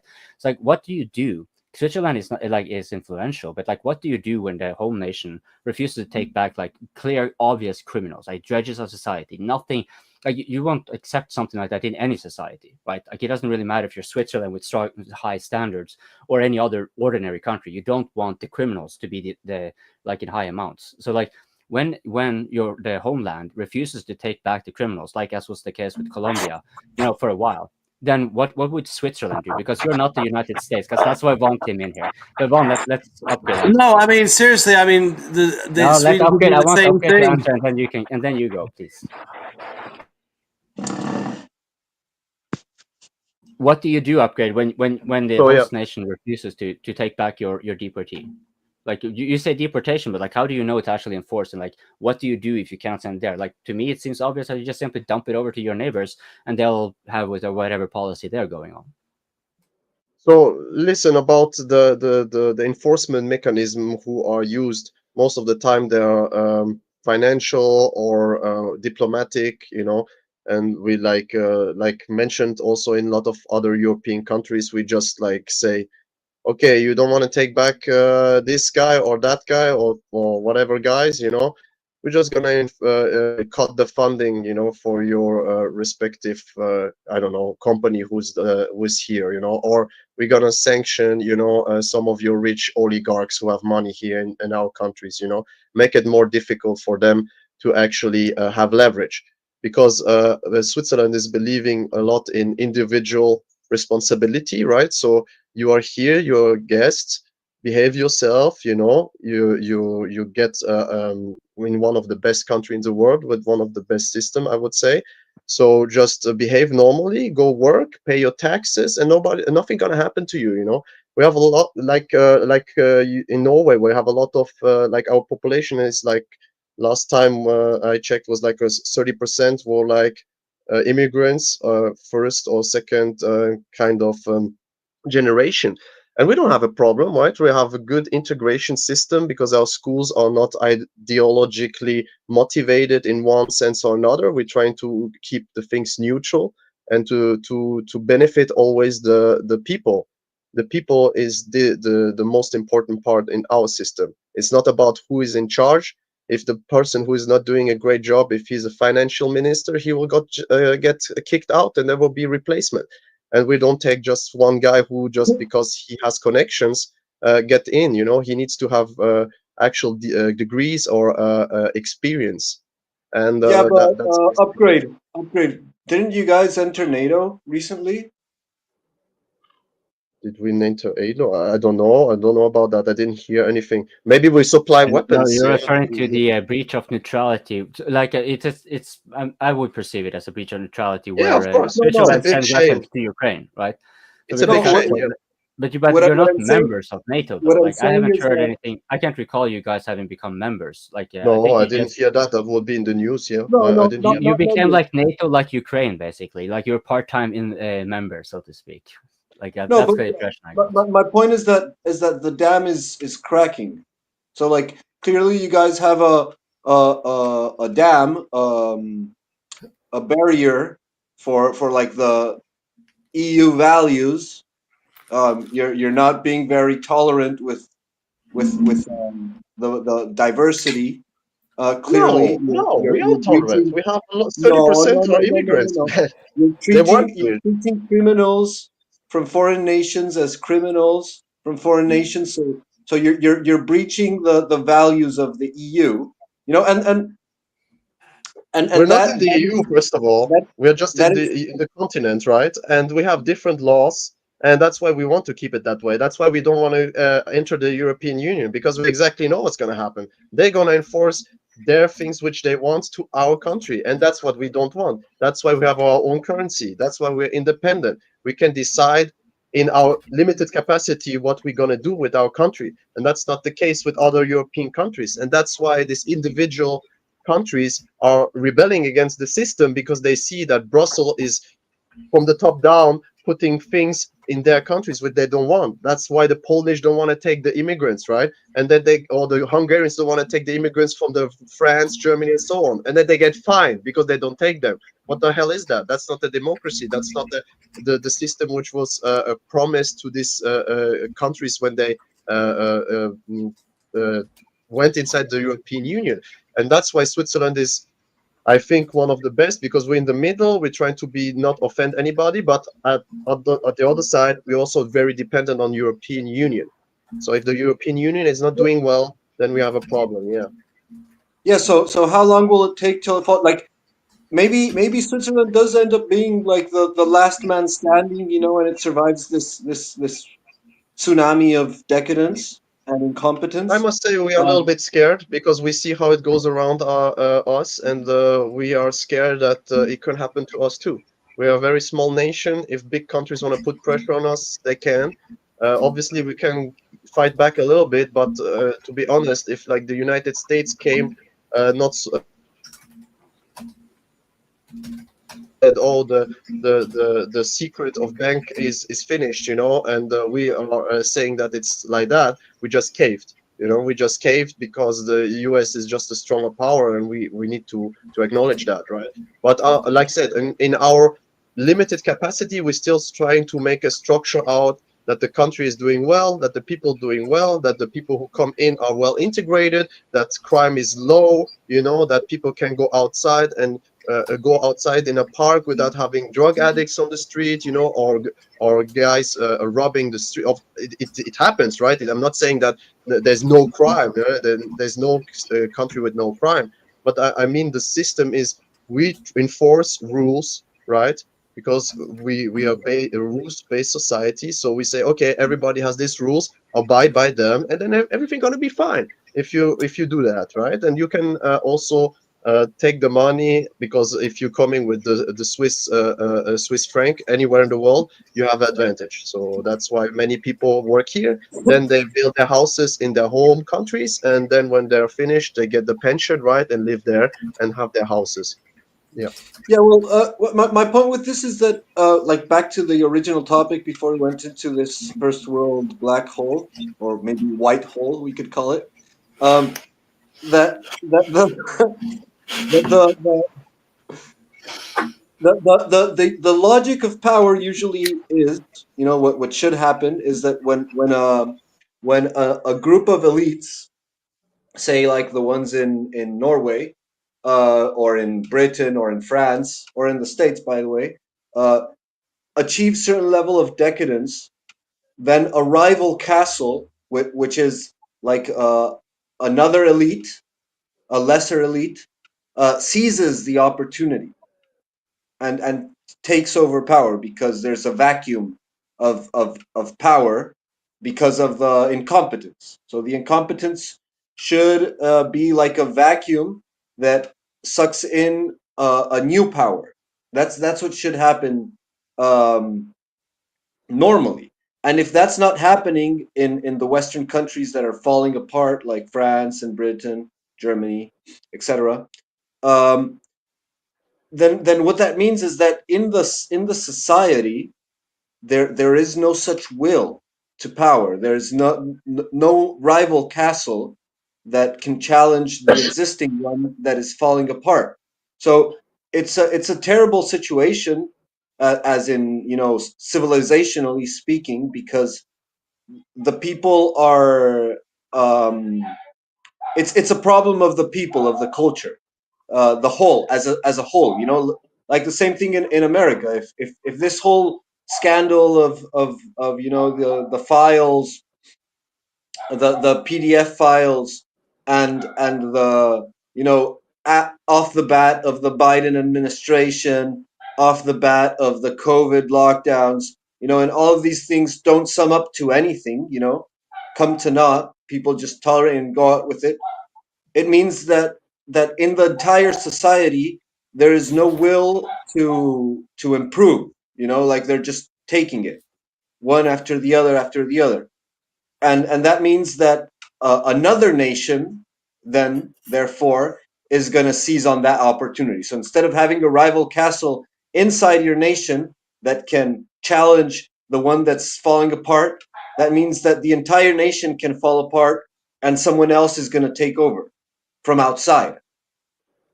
That's kind of like what's happening in Europe. I don't know if it's going to be Russia or if it's going to be the States who takes over. It depends on if the States actually is in such a catastrophic state as Europe.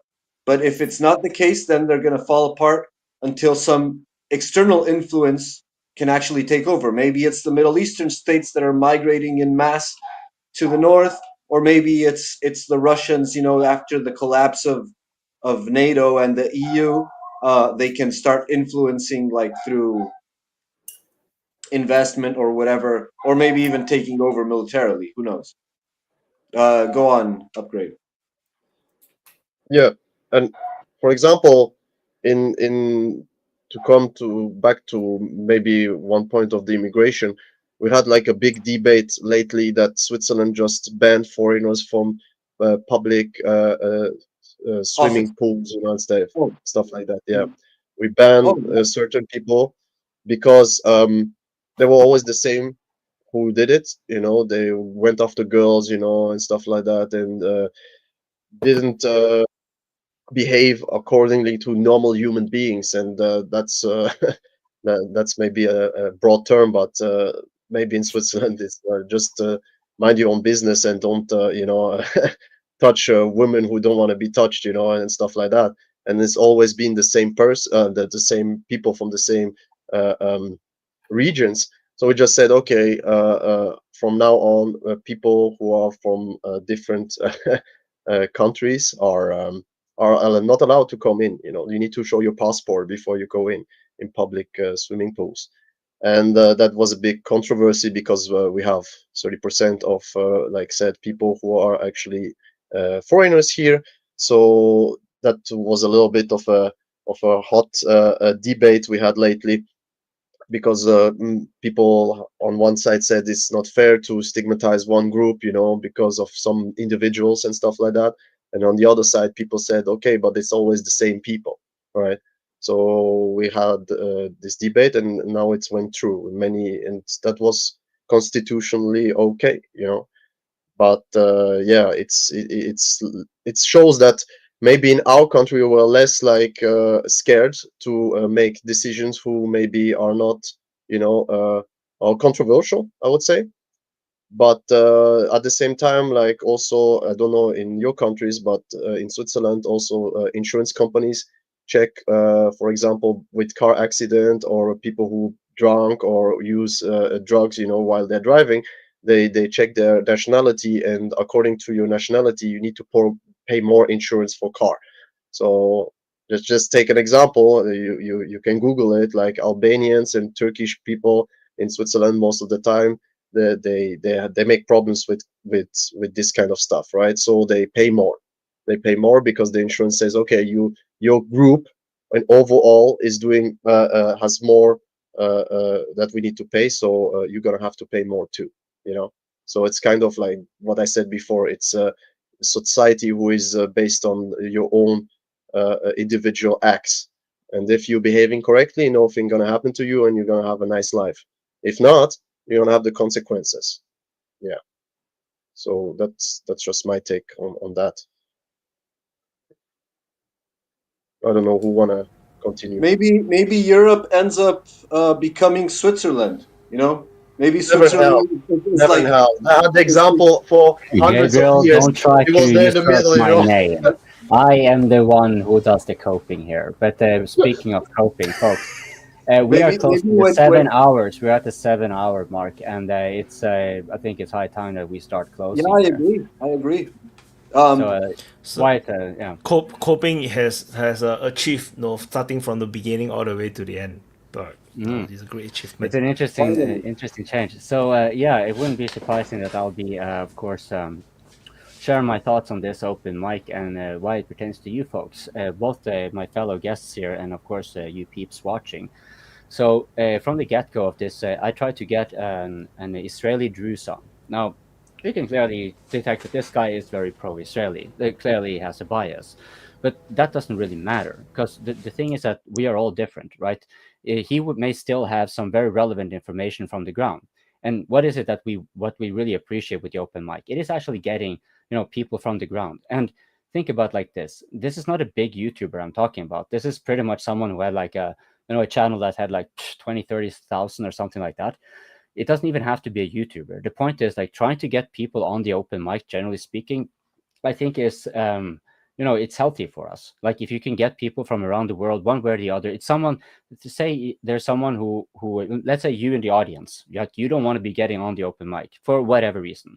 Like maybe you have a job where, you really cannot risk it, right? Like, we cannot really, like, that's understandable, right? But you do probably know someone because you have interest, right? So you'll find someone who closest aligned to what saying at least the things and reasoning in the way that you can kind of like you can see that like, actually I haven't thought about that before, right?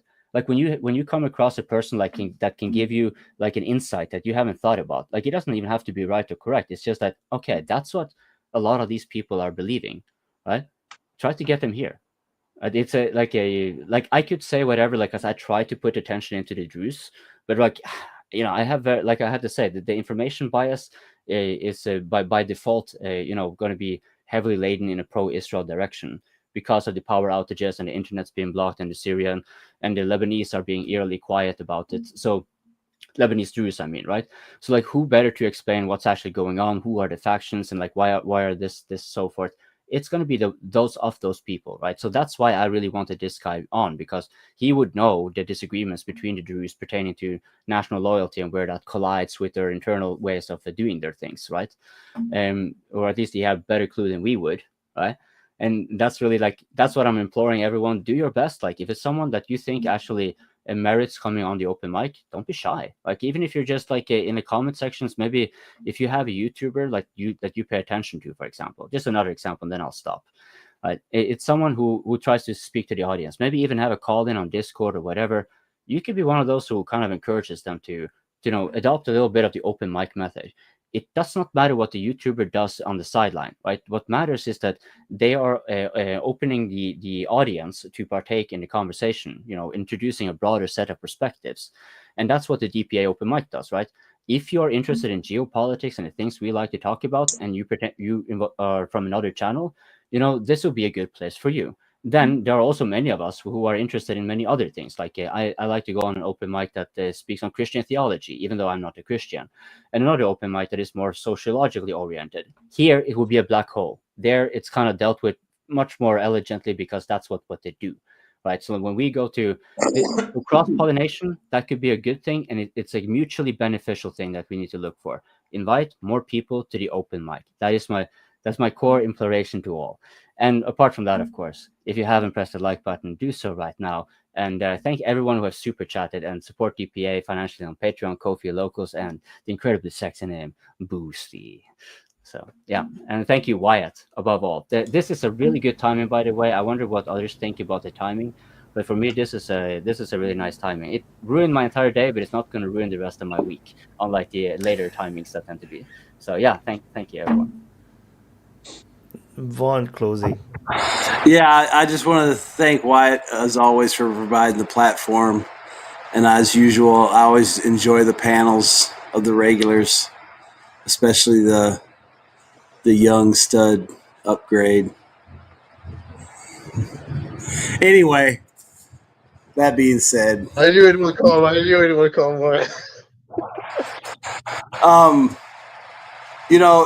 If you got opinions and stuff, we like to get opinions from all over the world. And this is a great place for regular people to come on and give us a guy on the street kind of perspective, like Hogan's talking about. I mean, you don't have to be like there's a guy on here, Mr. Ted. He's been in the oil business for a long time. If you want to talk about pipelines and what goes into building them and all the stuff around the oil business, he's a good guy to talk to, especially when you're trying to figure out like what kind of attacks work and don't work and how they pulled off the tunnel attack. But if you want to keep up what's going on, you got to stay with Wyatt on the the summary or the frontline changes report. Oh, and of course, I got to give a shout out to Tone H and Songer Kovacs in the DPA chat, the secret police. Keep on stomping the spammers. And, obviously the front line's always in flux. You got the hot spots like Sumy, Kupiansk, Pokrovsk, Komar. But, maybe this week keep an eye on maybe Seversk and maybe see if something goes on around between Kherson and the Antonov ski bridge and maybe up north along that river. Maybe they're just pulling them down south to ease the burden as they move towards Zaporizhia on the right bank. But yeah, maybe keep an eye on Seversk and down along Kherson, see if something happens there. But if not, I think you're going to continue to see, the collapse of the pocket around Pokrovsk and the south side of Konstantivka, and then obviously the west side of Kupiansk for sure. I mean, it's just going to be a bad week. It's just you got to watch the frontline changes report so you can see what the latest impossible saying is. But y'all take it easy and have a good week. Thank you, Vaughn. Upgrade busy eating. Let's go for Nika first. No, upgrade E first. Nika. There's no sound, Nika. Oh shit. There's no sound. Okay, Gabriel, go first. Gabriel closing. Praise Allah.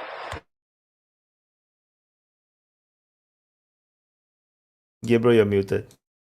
Oh no, nothing's working. Well, Allahu Akbar, I was able to activate my sound. Maybe Nika is not favored by Allah to speak today. Yeah, like I'm okay with the timing. I jumped in a little bit late, but hope you guys didn't miss me. It's been great to be in the conversation. Thanks, Wyatt, for opening up the platform. I hope all this effort rewards you with precious intel for your service. I mean, thank you for your service. Yeah, I mean, the world's like to do a closing on the topics. We didn't really touch on Ukraine that much, but the situation there is clearly entering into a catastrophic state. If Zelensky jumped out on his own to ask for a ceasefire, which is kind of out of character, there was this whole thing about, the supplying of weapons, reactivating the supply of weapons, and getting NATO to pay for it. A bunch of countries dropped out of that particular idea real quick. Seems like Germany ended up carrying all the burden. And fundamentally, they're still out of weapons. The whole Western Bloc is kind of incapable of ramping up their production. And so it's not really working out, apparently. Therefore, Zelensky is trying to find a way of buying time before having a more catastrophic collapse throughout the front. And the whole idea, this whole issue of the Druze spiking up, like maybe there's something relevant going on in Syria. Maybe it's advancing the plan of splitting it up, destroying the nation completely, so that whoever takes power will never have, Syria to actually create a real nation. Or maybe it's just, they gave a call to their guy down there. Hey, Netanyahu's there in the court audience, and he's in a tight spot, and he's like, hey, can you do me a solid? I need some excuse to get out of here real quick.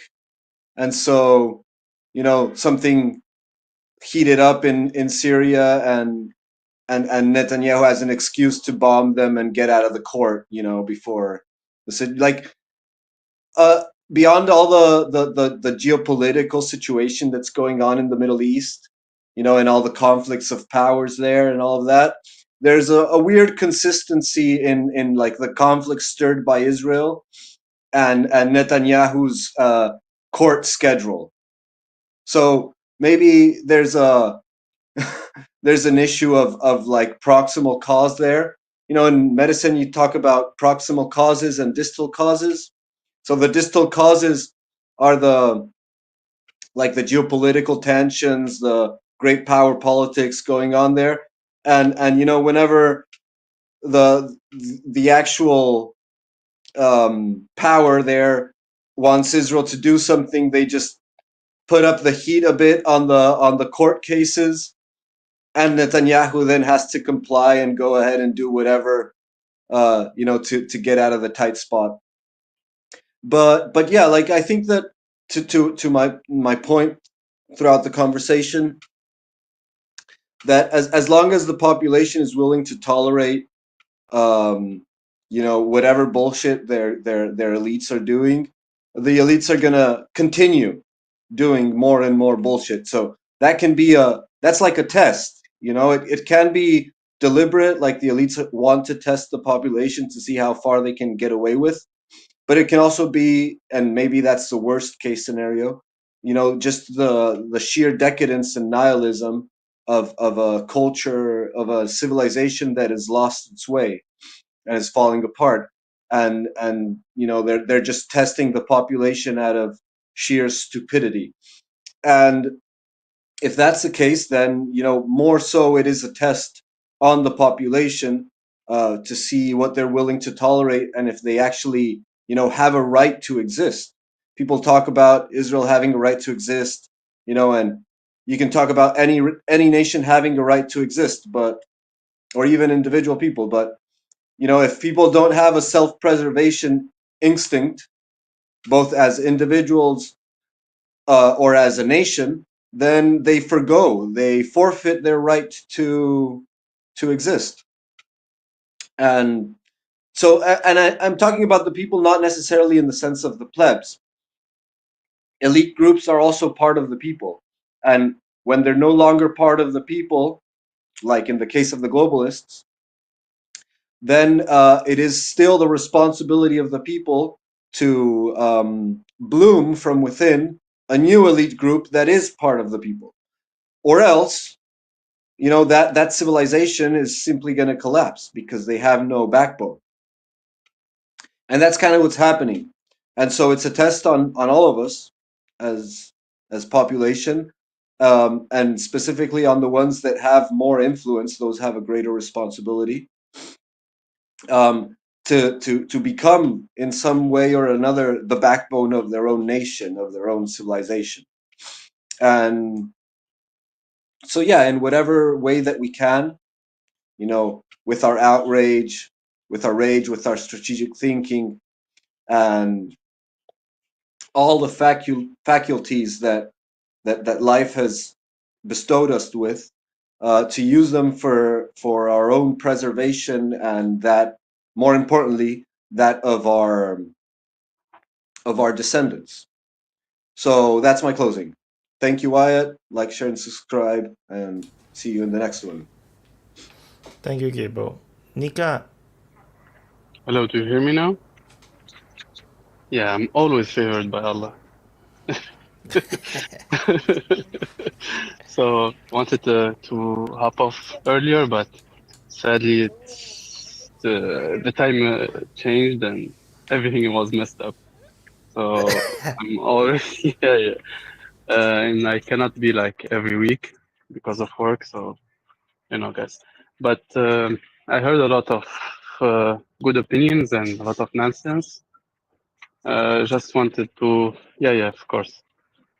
But the fact that people like so sure of a lot of things, a Westerner who don't speak the language, who don't know the population, the everything, and he claim that he knows the truth and speak as such. Even Druze, for example, they are divided about the subject.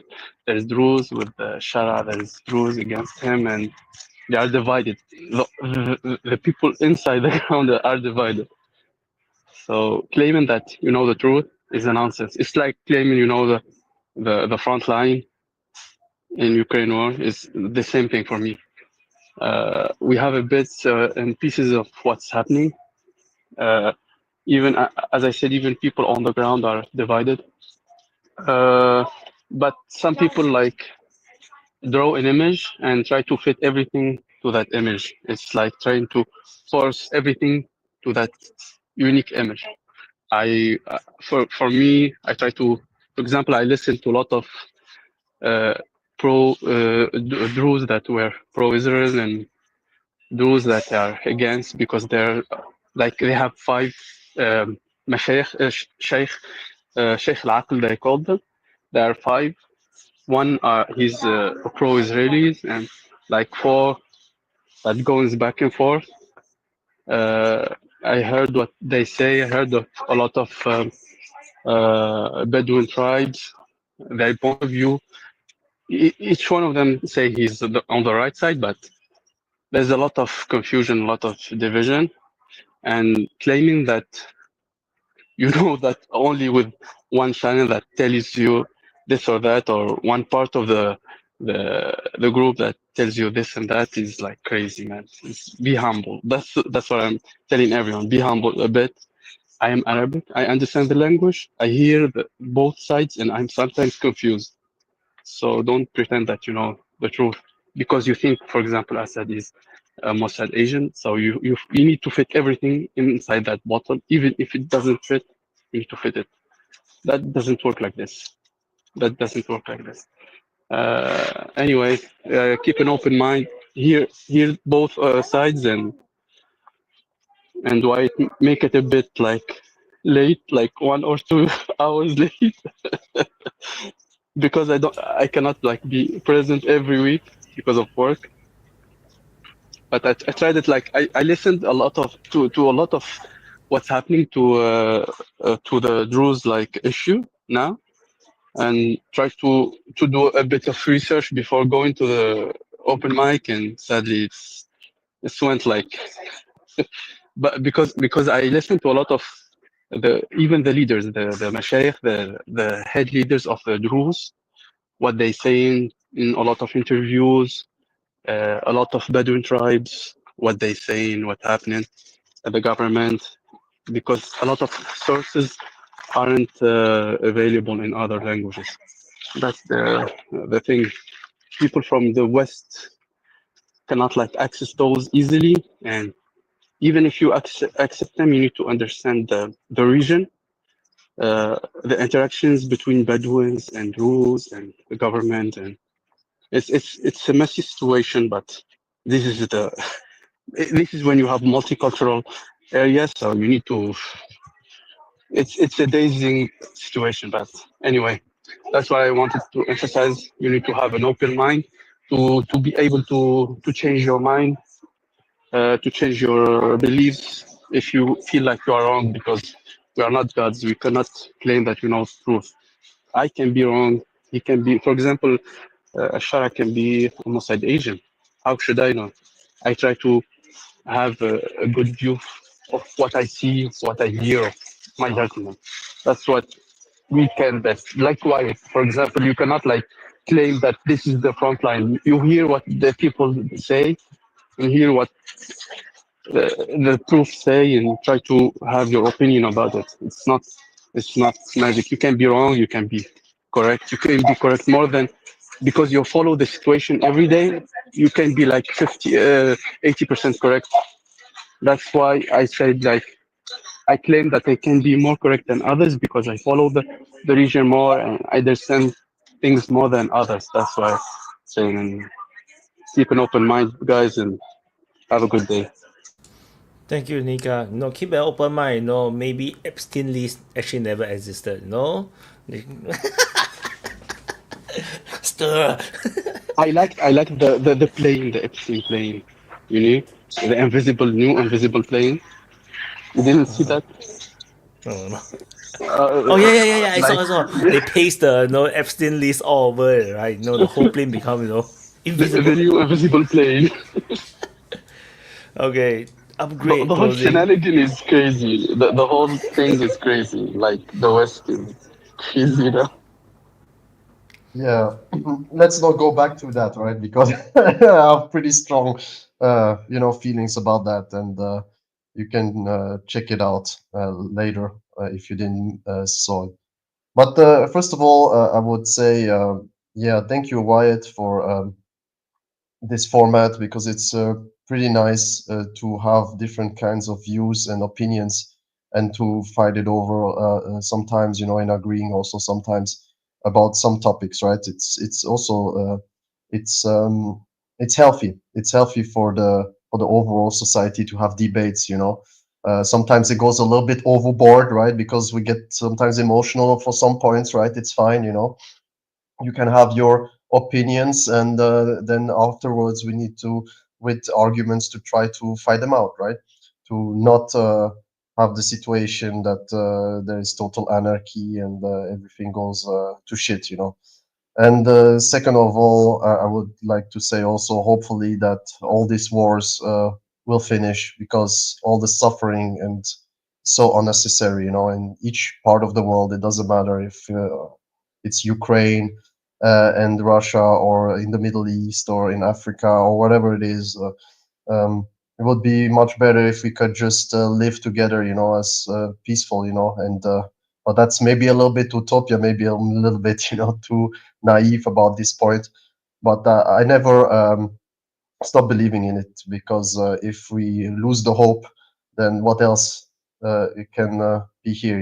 It's like in Lord of the Rings, right? When the Urukais come, and you need to hold, this couple of days, you need, and then maybe well, it's crazy, and also all the geopolitical stuff, all the tensions right now everywhere, not just financially, also with immigration and so on. It's pretty tense. You can feel it. Even I live in Switzerland. I can feel it from the people who come here, work, and live in these countries. They're a little bit, desperate, and like also for this kind of people, this PDF.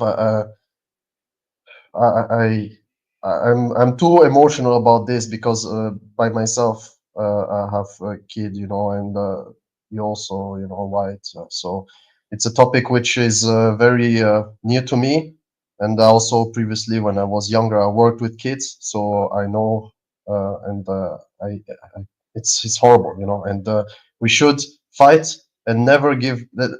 One thing: never shut your mouth, about this topic. Always be vocal. Never let them think that it's positive, that it's something normal. No, no, no, no. We should fight them every inch of this planet Earth. Every inch we should fight them. That's actually my closing. Yeah. And subscribe, of course, and like this video. Thank you, upgrade.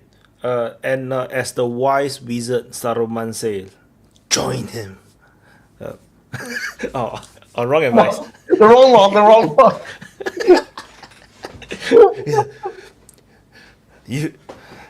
You need to be wiser. Join. You need to join with the Dark Lord. No, don't join the dark side. Don't. Nika.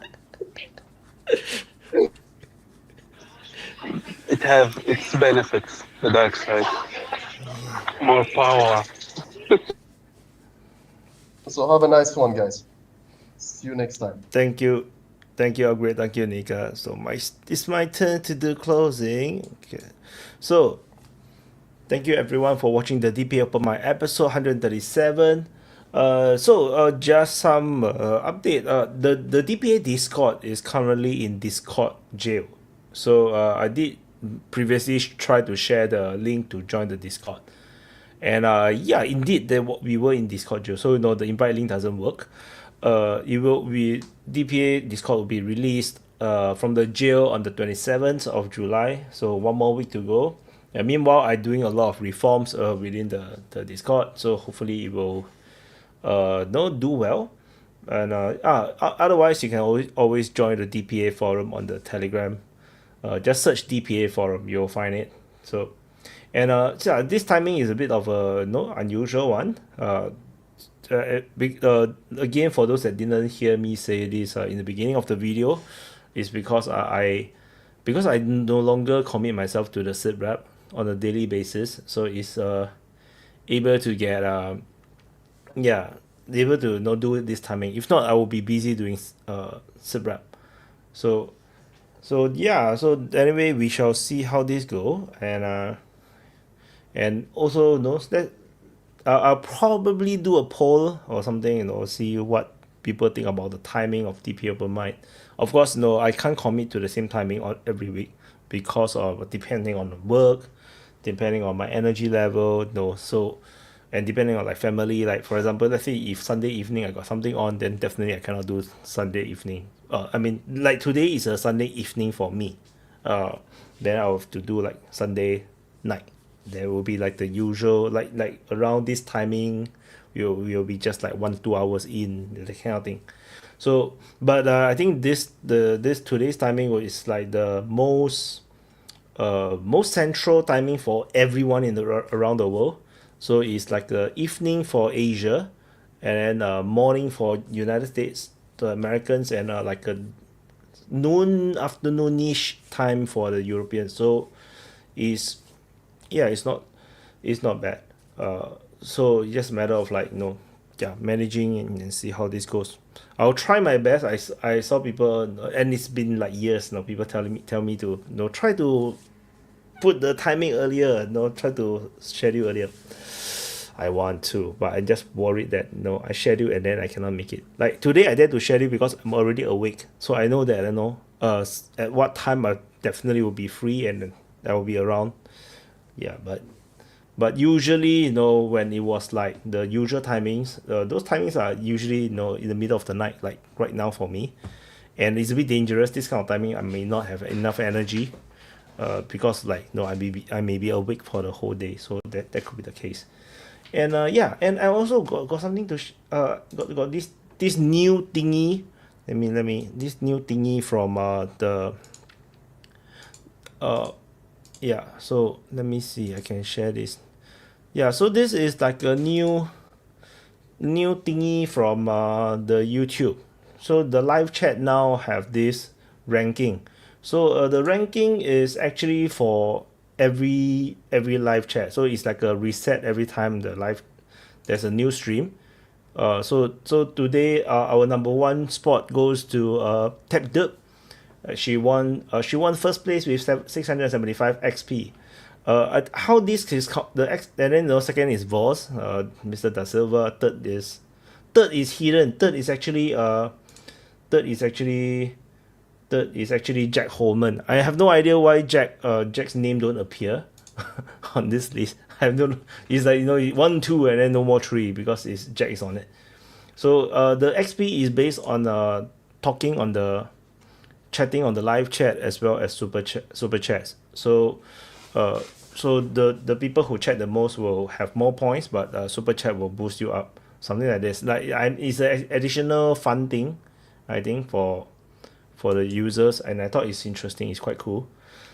So yeah, they're hating, So so I thought this is something cool. So and and there's also some other features which I never do, like I think dropping ads and other stuff. But and I don't want to disrupt the stuff, so I never drop ads in the middle of the stream, unless it's not at least not in the live stream.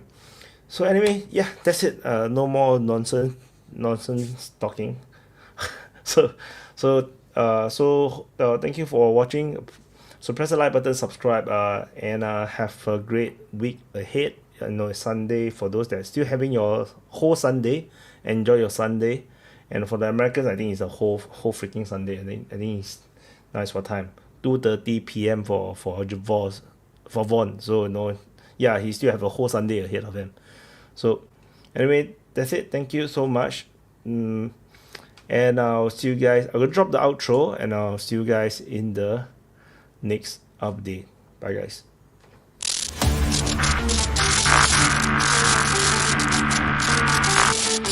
We are alive. We are